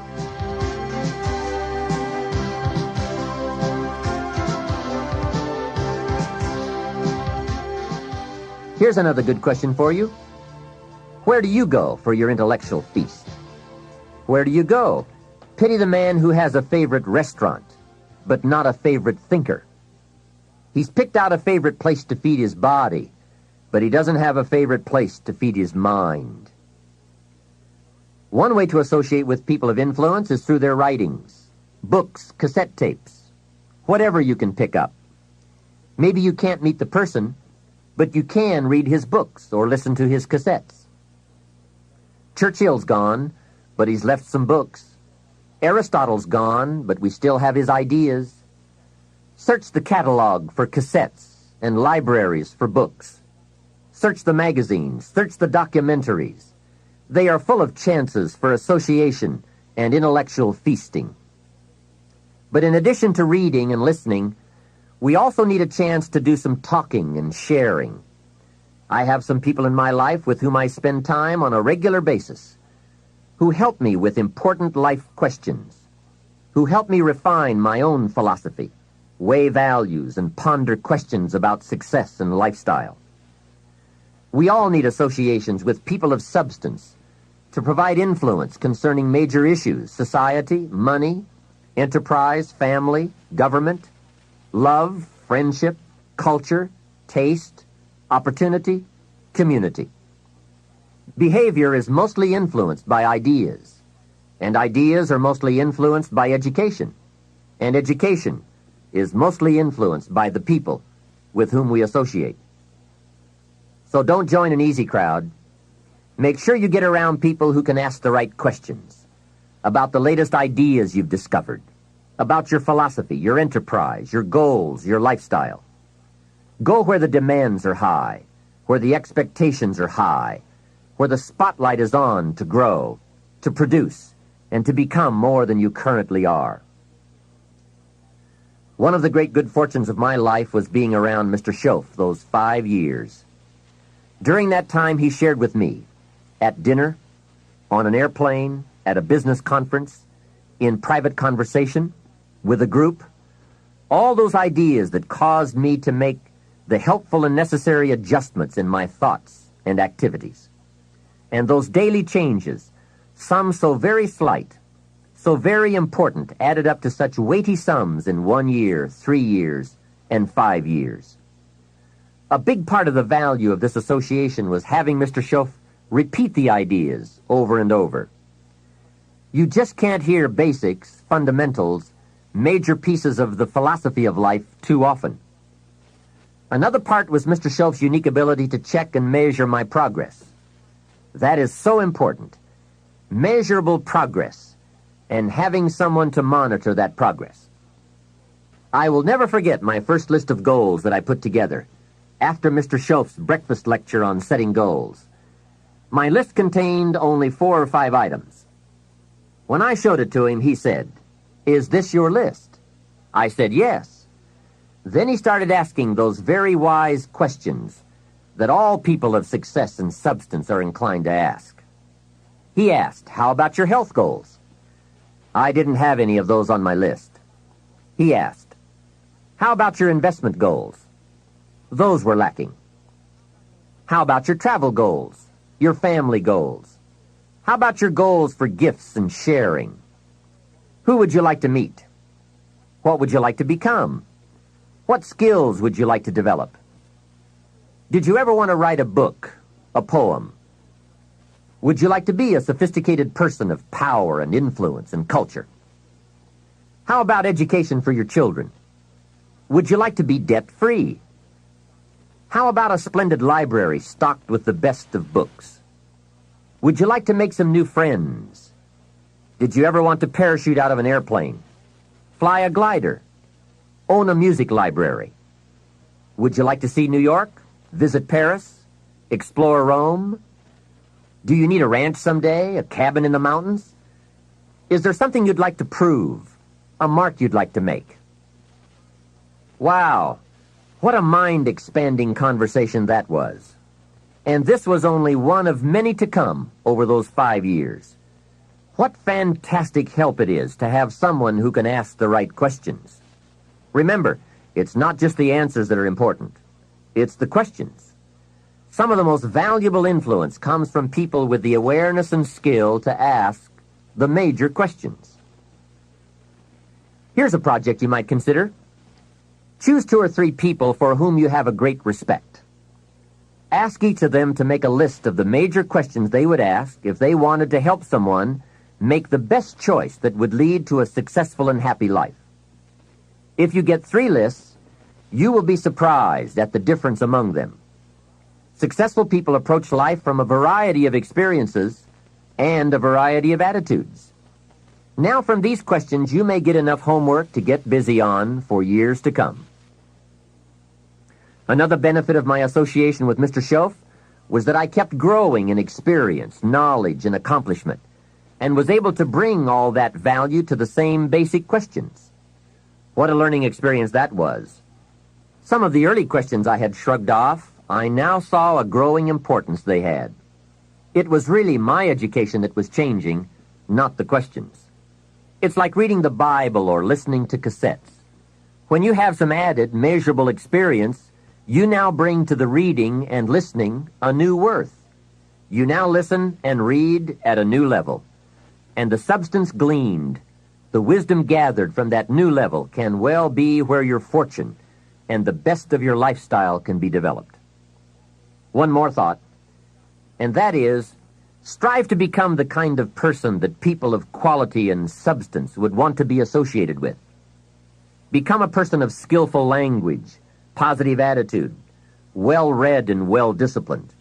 a person of culture and intelligence. You will be uniquely rewarded by this reputation, drawing exciting people to you.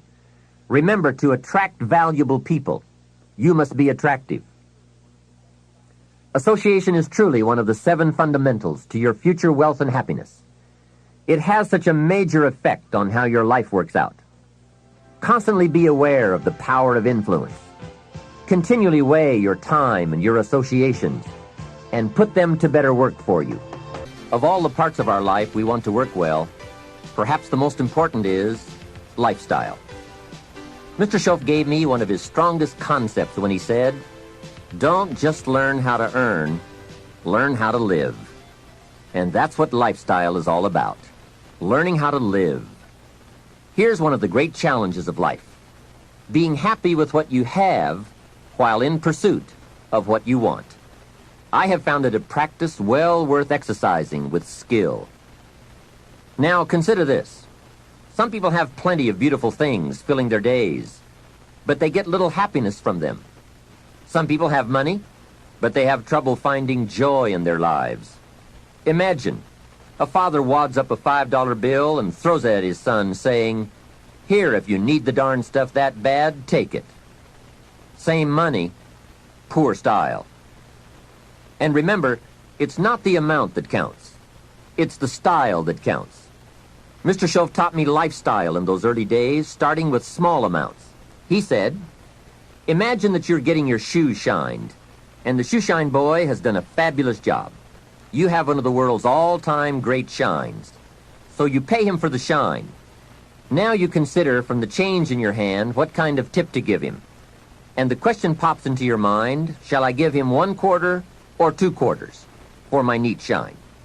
Mr. Schoaf said, if 2 amounts for a tip ever come to your mind, always go for the higher amount. He said, become a 2-quarter person. I said, what difference would that make, 1 quarter or 2 quarters? He said, all the difference in the world. If you said, well, I'll just give him 1 quarter, that will affect you for the rest of the day. You will start feeling bad. Sure enough, in the middle of the day, you will look down at your great shoe shine and say, I've got to be cheap. 1 lousy quarter. That will affect you. However, if you go for 2 quarters, Schoaf said you can't believe the feeling you can buy for another quarter. That's lifestyle. Becoming a 2-quarter person and learning to get joy from the greater person you are becoming. A man came up and introduced himself to me after one of my seminars in Detroit, Michigan. And he said, Mr. Rohn, you got to me tonight. I've decided to change my whole life. I said, fantastic.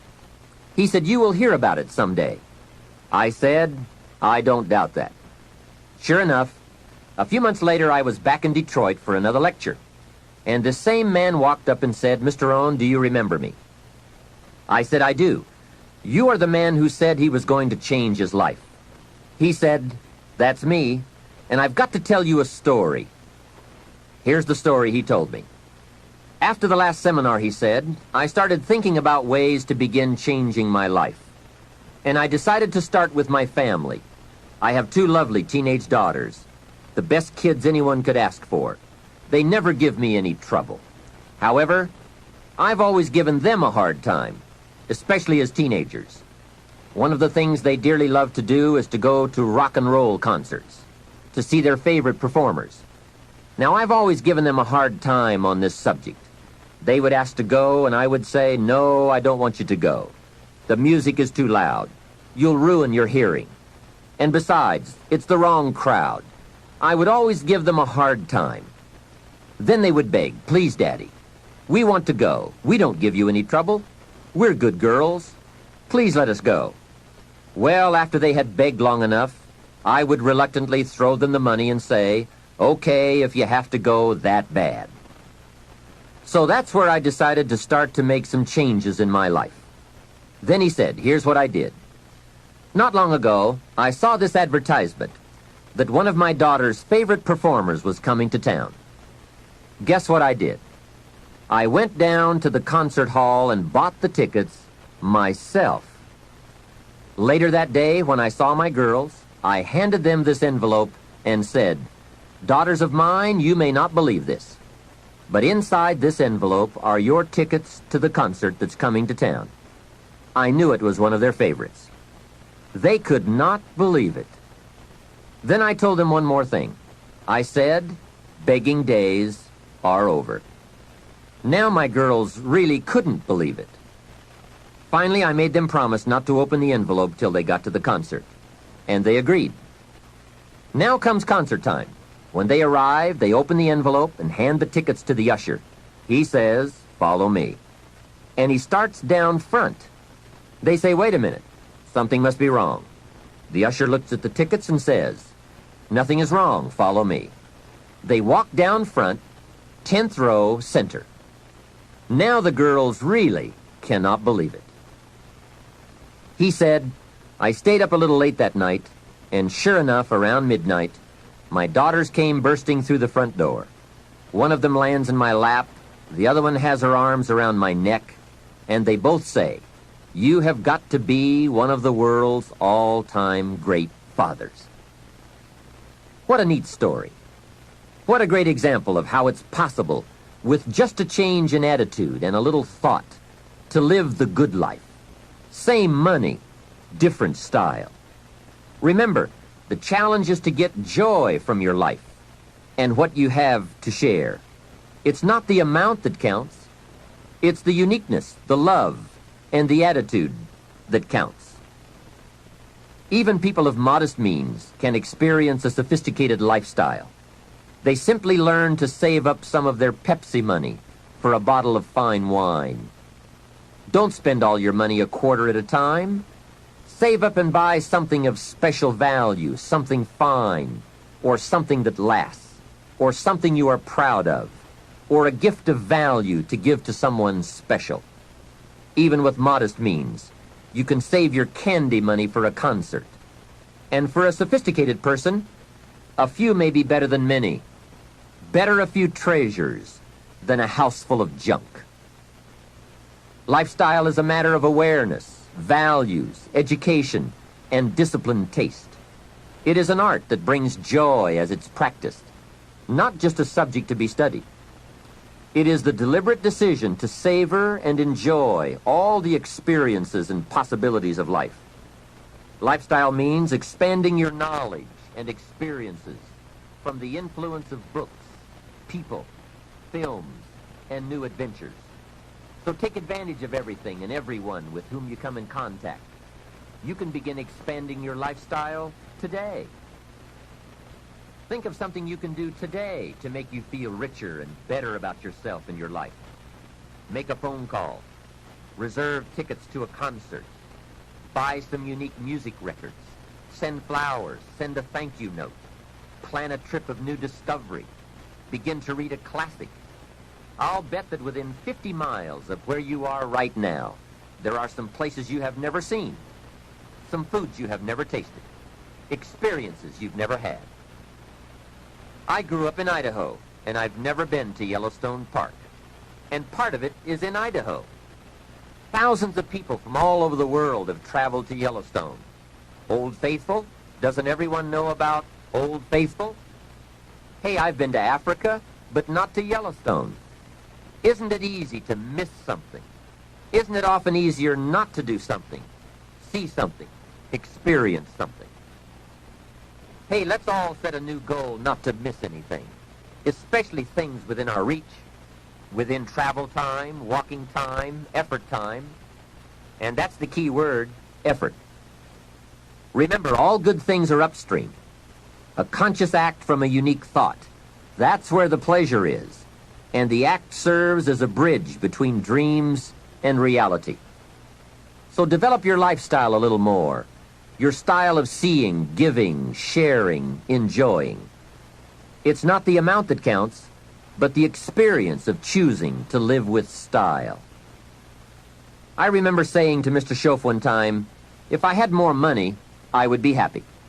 And he gave me some of the better words of wisdom when he said to me, "Mr. Rohn, the key to happiness is not more.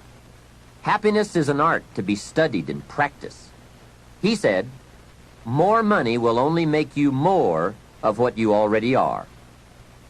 More will only more quickly send you on to your destination. He said, if you're inclined to be unhappy, if you get a lot of money, you will be miserable. More money will only make you more. More money will only amplify. If you're inclined to be mean, and you get a lot of money, you will be a terror. If you're inclined to drink a little too much, when you get a lot of money, you can now become a drunk, because you can drink everything. So style is not more. Style is an art, a genius, a design. Lifestyle is reserved for those who are willing to study and practice the higher arts of life. Lifestyle is culture, music, dance, art, sculpture, literature, plays, concerts. Lifestyle is a taste of the fine, the better, the best. Mortimer Adler, the philosopher, says, if we don't go for the higher tastes, we will settle for the lower ones. So develop an appreciation for the fine. That is a worthy purpose. Developing an appetite for the unique things in life. Study the art and reach for the best. To have the best in the time we have available to us, that is the quest. Remember, it's not the amount, it's the imagination.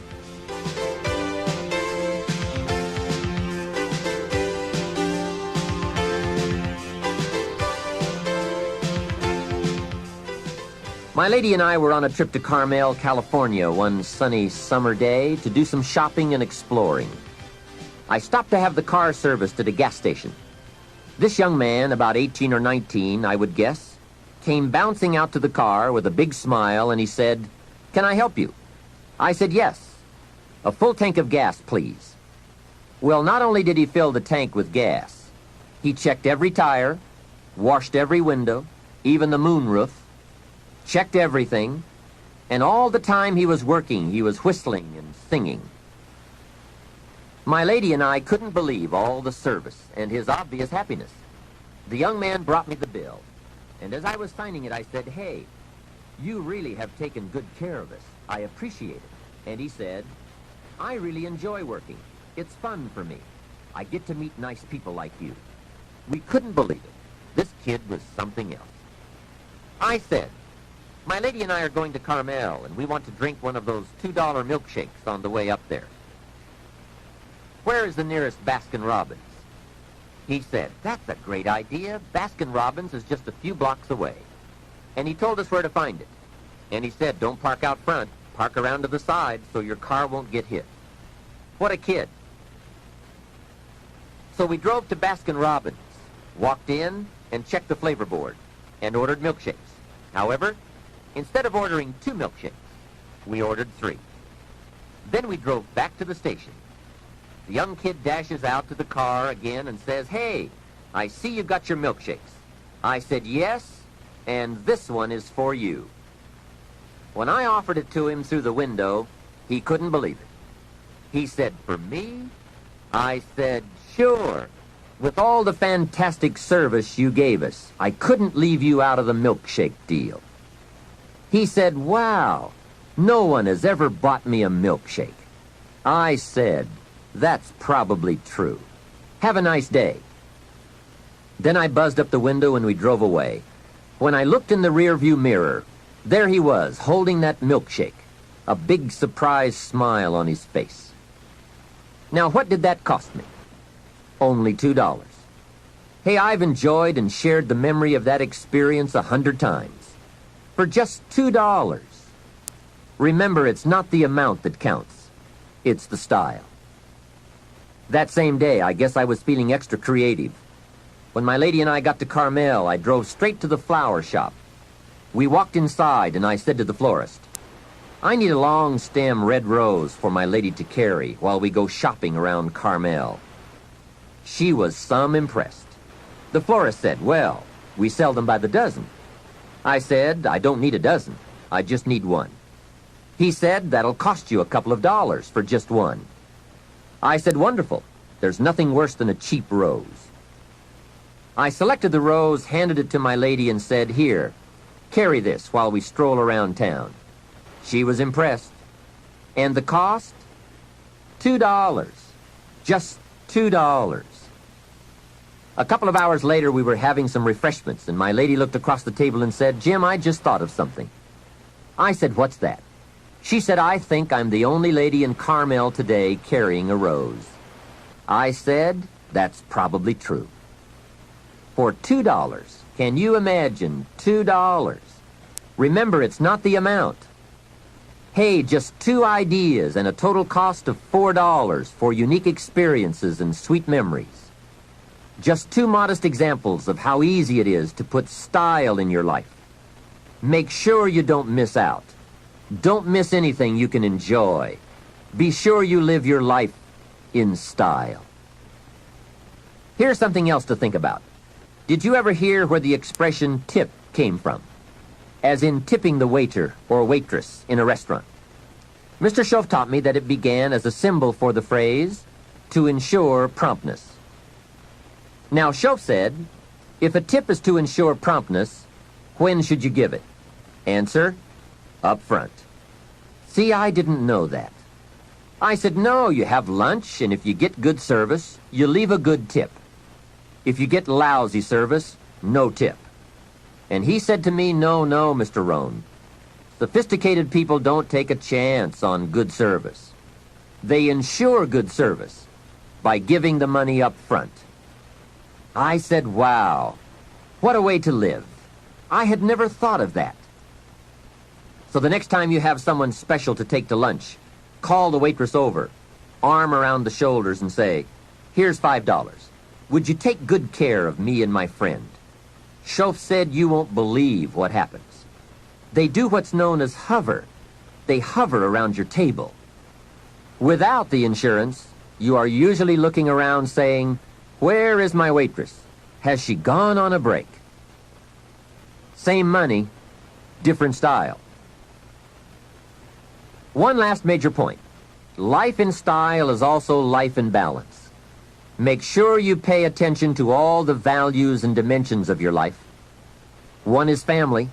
If you have someone you care about, there is no value to match that. One person caring for another is life in the best of style and value. Protect it with a vengeance. If a chair gets in the way, I suggest you destroy the chair. It was wisely said so long ago, but is still true for today. There are many treasures, but the greatest of these is love. Better to live in a tent on the beach and have a love affair than to live in a mansion by yourself. Ask me. I know. Family must be cultivated like an enterprise, like a garden. Time and effort and imagination, creativity and genius must be summoned constantly to keep it flourishing and growing. Next is friendship. A priceless value, friendship. Friends are those incredible people who know all about you and still like you. Friends are those people who are coming in when everyone else is leaving. And, as someone once suggested, be sure to make the kind of friends on your way up who will take you in on your way down. Life is a bit of both up and down. But with true friends, friends who care regardless of your circumstances, the ups are more automatic and the downs less devastating. Traveling around the world, I have made some unique friends. I've also got some strange friends. One of them is a thief. He steals, but you'd love him. He's really a neat guy, but he really does steal. Now, he's not a big thief. He's just a little thief, but he is a thief. Once in a while, someone reminds me, your friend steals. I say, I know. What can I do? I talk to him about it. He's just my thieving friend. I do have one very special friend, though. If I was stuck in a Mexican jail and accused unduly, I would call this friend. Guess why I'd call this friend? He would come and get me. Now that is a friend. Someone who would come and get you. Guess how much you would spend to get me? Right, as much as it would take. Guess how long you would try to get me out? You're right, as long as it would take. That is a friend, someone who would come and get you. Now, I also have some casual friends who would probably say, call me when you get back. I guess we all have some of those friends. But friendship is so vitally important to those in search of the good life. Make sure your friendships get the attention and the effort they deserve. Properly nourished, they will give back to you that priceless treasure of both pleasure and satisfaction called the good life. And remember, the good life is not an amount. The good life is an attitude, an act, an idea, a discovery, a search. The good life comes from lifestyle that is fully developed, regardless of your bank account, so that it provides you with a constant sense of joy in living and fuels the fires of commitment to all of the disciplines and fundamentals that make life worthwhile. What is wealth without character? Industry without art? Quantity without quality? Enterprise without satisfaction? Possessions without joy? Become a person of culture to add to the whole culture, for we are most certainly a product of all the values of our community and country. Become that person of unusual substance that brings an added measure of genius to the whole, so that our children and the children of many will be the beneficiaries of the treasure. There are three major parts to life change. First is knowledge, second is emotion, and third is action. When all three come together in a unique way, we call that the day that turns your life around. Hopefully, from all that you have heard in this album, it has added to your knowledge a blend of your experience, the experience of others, and now my experience. I hope I have brought you some wealth of knowledge. Now, here's the next important part, and that's emotions. Human emotions are powerful.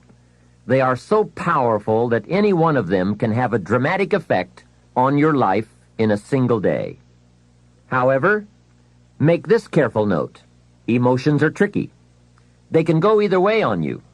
Emotions can build or destroy, weaken or strengthen, make or break. It all depends on how you use them. We call civilization the intelligent management of human emotion. That's it. The power, given an intelligent direction and objective, can accomplish spectacular things. The power, the feelings, those surges of heart and soul. What are they? What can they do? Well, here are some. First, disgust. Disgust is a powerful emotion. Disgust says, I have had it. Hey, that could be the day that turns your life around. That's what I said the day that little Girl Scout came to my door. I give her the big lie, she leaves, and I say to myself, I don't want to live like this anymore. I've had it with being broke. I've had it with being embarrassed. And I've had it with lying. What a day. A life-changing day. The day when you've had it. And whether it's something major or something small, the day you can say enough is enough, that could be the life-changing day. The man has finally had it with being a loser. He's had it with mediocrity. He's had it with those awful sick feelings inside, knowing his wife is at the grocery store looking at 2 cans of beans, one marked 69 cents and one marked 67 cents.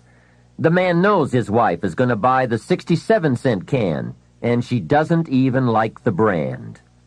Know why she's going to buy the 67-cent can? To save 2 cents. The man sick inside says, I've had it with being on my knees in the dust looking for pennies. We are not living like this anymore. Look out. That's the day. The I've had it day. The never again day. The enough is enough day. Powerful. Hey, nothing is so life-changing as a powerful disgust. And there's probably nothing so pitiful as a mild disgust. The man says, I kind of think I've had it. How sad. Not powerful enough for life change. Now here's the second emotion, decision. Decision-making is emotional. Those knots in the pit of your stomach, waking up in the middle of the night, lying there in a cold sweat, trying to decide. We sometimes call it inner civil war. conflict, battle of the mind, heart, and soul. It's emotional, it's powerful, and critical. It sets the course or blinds the course. It sets the mind or leaves us helpless, drifting, not being able to make up our mind. Well, for progress we must decide.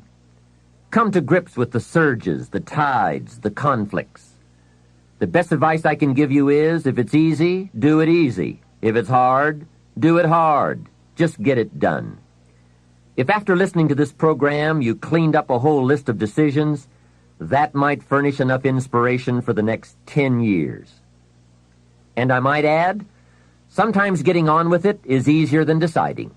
Sometimes deciding is the toughest part. But once you have waded those waters, you can climb the mountain. Deciding is truly the day that turns your life around. Next is desire. Wanting to bad enough. And I don't know how to tell you to want to. You have to come up with that. There are two things, however, that I know about desire. First, it comes from inside, not outside. You don't send off for it, although some people try. And second, desire can be triggered. Sometimes it waits and sleeps, waiting for something to happen. And who knows what that trigger, that happening might be. Maybe it's a song, maybe it's a sermon, maybe it's a movie, a lecture, a seminar. Maybe it's a conversation with a friend, a confrontation with an enemy, an event, a day, a bitter experience. Whatever it is, it's good. Sometimes from the bitterest experience comes the greatest awakening. Here is some of my best advice to you. Welcome every human experience. You never know which one is going to turn it all on. Don't keep up the walls. The same wall that keeps out disappointment keeps out happiness. Let life touch you. Don't let it kill you, but let it touch you.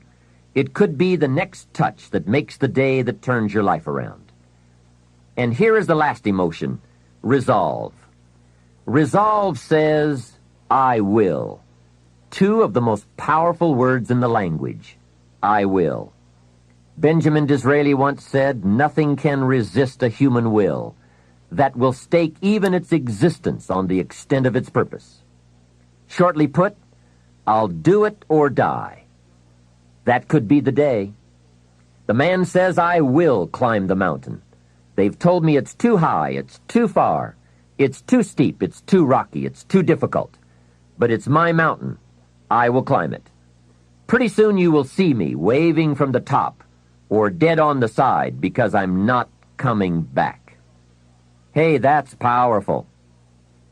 Time and fate and circumstance call a hasty conference, and they all agree. We might as well let John have it. He says he's going to get it or die. Wow, that's it. Resolve. The best definition of resolve I ever heard was from a junior high girl in Foster City, California.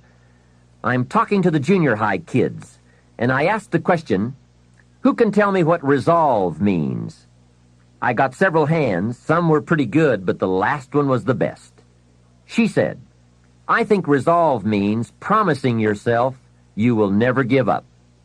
I said, that's it. Best I've heard. Promise yourself you will never give up. I asked the kids, how long should a baby try to learn how to walk? How long would you give the average baby before you shut him off? You say that's crazy. Any mother in the world would say, my baby is going to keep trying until it learns how to walk. No wonder almost everyone walks. What a magic formula, the until formula. Good question. How long are you going to work to make your dreams of wealth and happiness come true? I suggest the until formula. It's the best. Emotions, disgust, decision, desire, resolve. Now let me give you the third part of the equation. That equation that gets results. It's action. Disciplined action. There's a famous line that says, don't just be listeners, be doers. That's it. Doers. The whole world loves the doers. That's what makes the wealth and the winning. Doing, disciplined, emotional action. Another famous line says, faith without action serves no useful purpose. Wow, what a major piece of information. Many people these days are big on affirmations. You have to be very careful of affirmations. Remember, there is a thin line between faith and folly. Here's the best I can give you on affirmation. Affirmation without discipline is the beginning of delusion. And there is nothing worse than delusion. Walking west looking for the sunrise. It's bad. However, affirmation with discipline can bring the most incredible results. But remember, they go together. Make sure you have a game plan to match your wishes. Otherwise, they will always be wishes.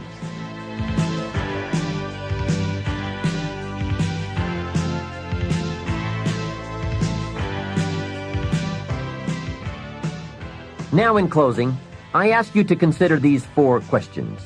I call them questions to ponder. The first question is why? Why should you try? Kids often ask, why? It's a good question. Ask yourself, why get up that early? Why work that hard? Why read that many books? Why make that many friends? Why go that far?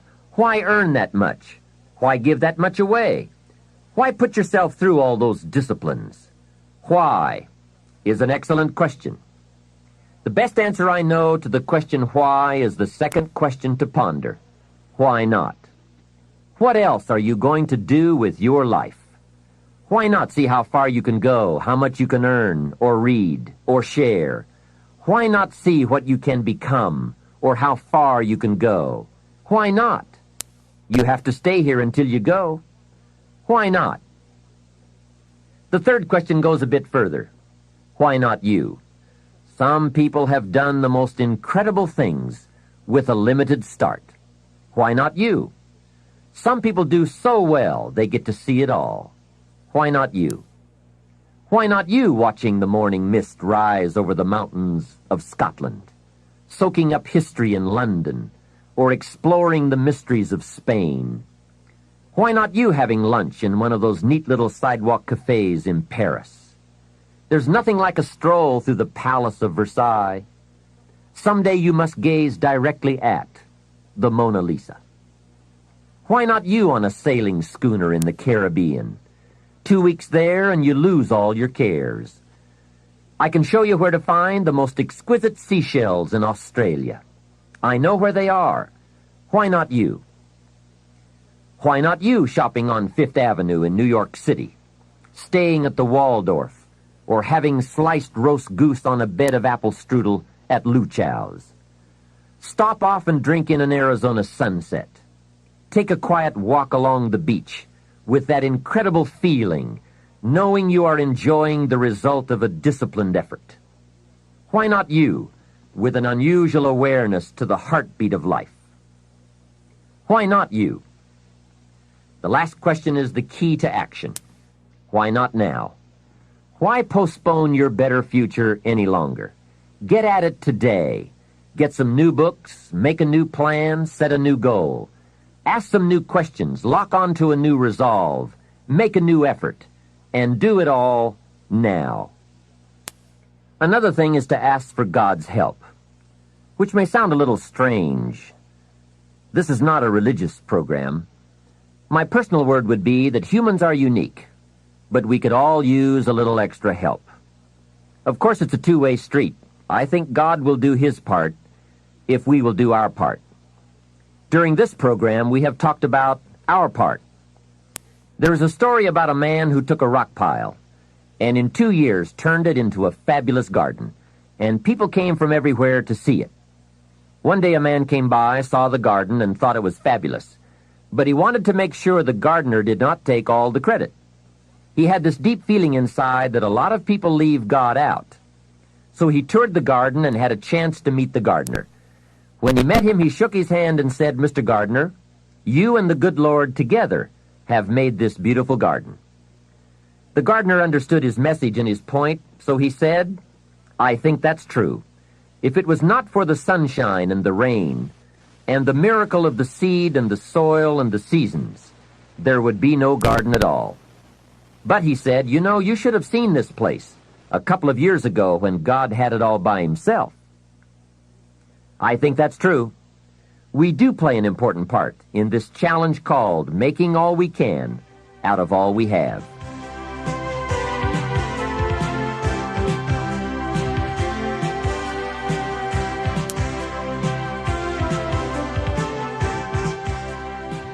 Well, we have shared a feast together during these cassette sessions, a feast of ideas that can, if we'll digest those ideas, satisfy our lifelong appetite for both wealth and happiness. Here's what I want to offer in the way of a suggestion. Now that we've feasted on the philosophical side, the theory side of the fundamentals, let me encourage you to participate in what should always follow any feast, and that is activity, exercise, and effort. In this case, the active and intense application of all that we've learned and shared together. I want to appeal to you right now to go to work.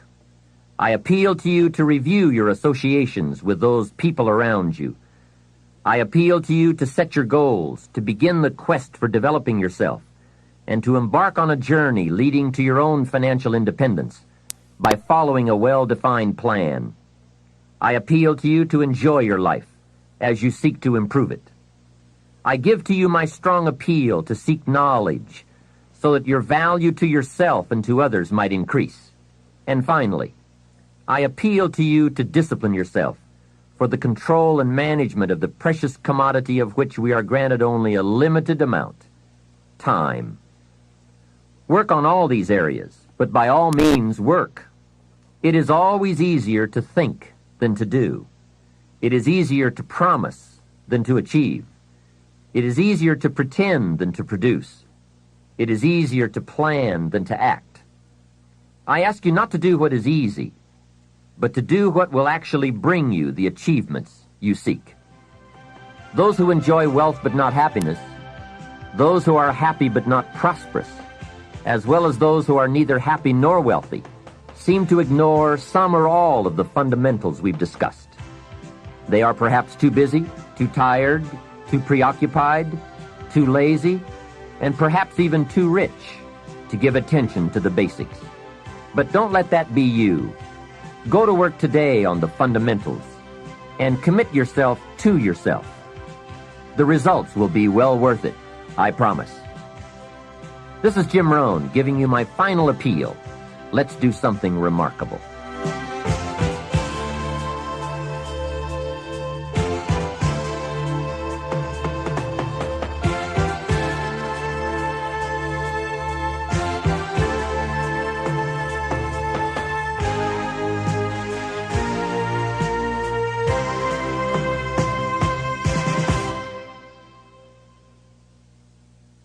We know you've benefited from this remarkable program, Success Strategies, 7 Keys to Wealth and Happiness. We're confident that if you choose, your plan can help you make your dreams reality. This is just one of the many programs Nightingale Conant produces to help you reach your highest potential. For instance, listen to this excerpt from another of our dynamic products, Unlimited Power by Tony Robbins. Robbins discusses the power of neuro-linguistic programming and how we can all use our personal power to produce new behaviors and emotions.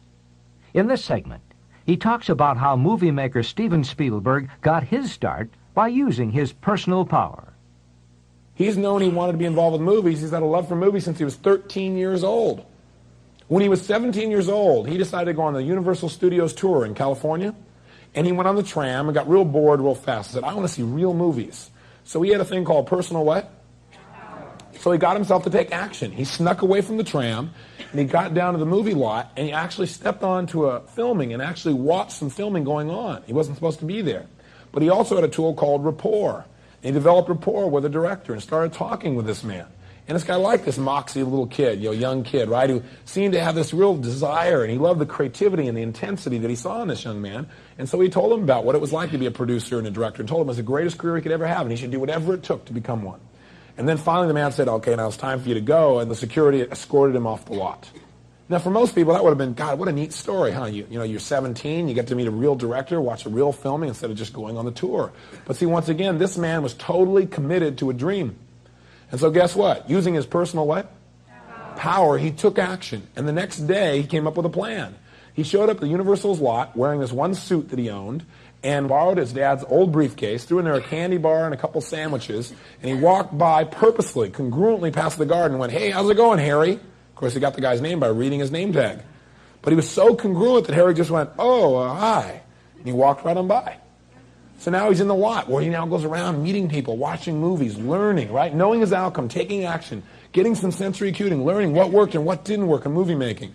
And he went there every day after school and throughout the summer. So people began, the guard would say, Harry would say, "Hey, how's it going, Stephen? How are your movies coming?" "Hey, great, it's really fabulous." Right? He found himself an abandoned trailer. There are lots of them on Universal Studios lot. He found one, cleaned it out, got some plastic letters. On the outside he wrote, "Steven Spielberg, director." People say, "Where's your office?" He said, "Over there at, K9 and everything else." People come to his office. One day finally a director said to him, "Well, let's see one of your movies." So he pops out this Super 8 cartridge. He said, "Oh, wait, we got to see a real movie." He said, "You seem to know a lot about that. How did you learn so much about movies?" Well, he spent 2 years or a year on the lot, right? Being there, developing acuity, developing and stuff, getting creative, letting his mind run, totally committed to his outcome. So finally he said, "Look, if you'll make a film and show it to us, a short film," he said, "we may hire you." So he went out and convinced one of his friends who was in my seminar last week, and I told the story, and this guy got up and said, "I financed that original film." It took $10,000, and Steven Spielberg made this little film about a group of teenagers that went from the desert and hitchhiked to California. And this guy financed it. It was amazing. Anyway, bottom line is, he showed up at Universal Studios, and they hired him with a 7-year contract to make television programs. Not bad. Why was he there? Because he had this great gift. His great gift was commitment to an outcome. He'd do whatever it took. And out of his personal power, he took action until he found a way to make it work. That's where the power is. Commitment to practice what is important to you, to do whatever it takes, and not to accept less than you can be. Not to accept results that are less than you deserve or anyone that you support or represent. That's critical. If you'd like more information about unlimited power or any of Nightingale Conant's inspiring audio and video programs, call us toll-free at 1-800-323-5552. Thanks for listening, and come hear us again.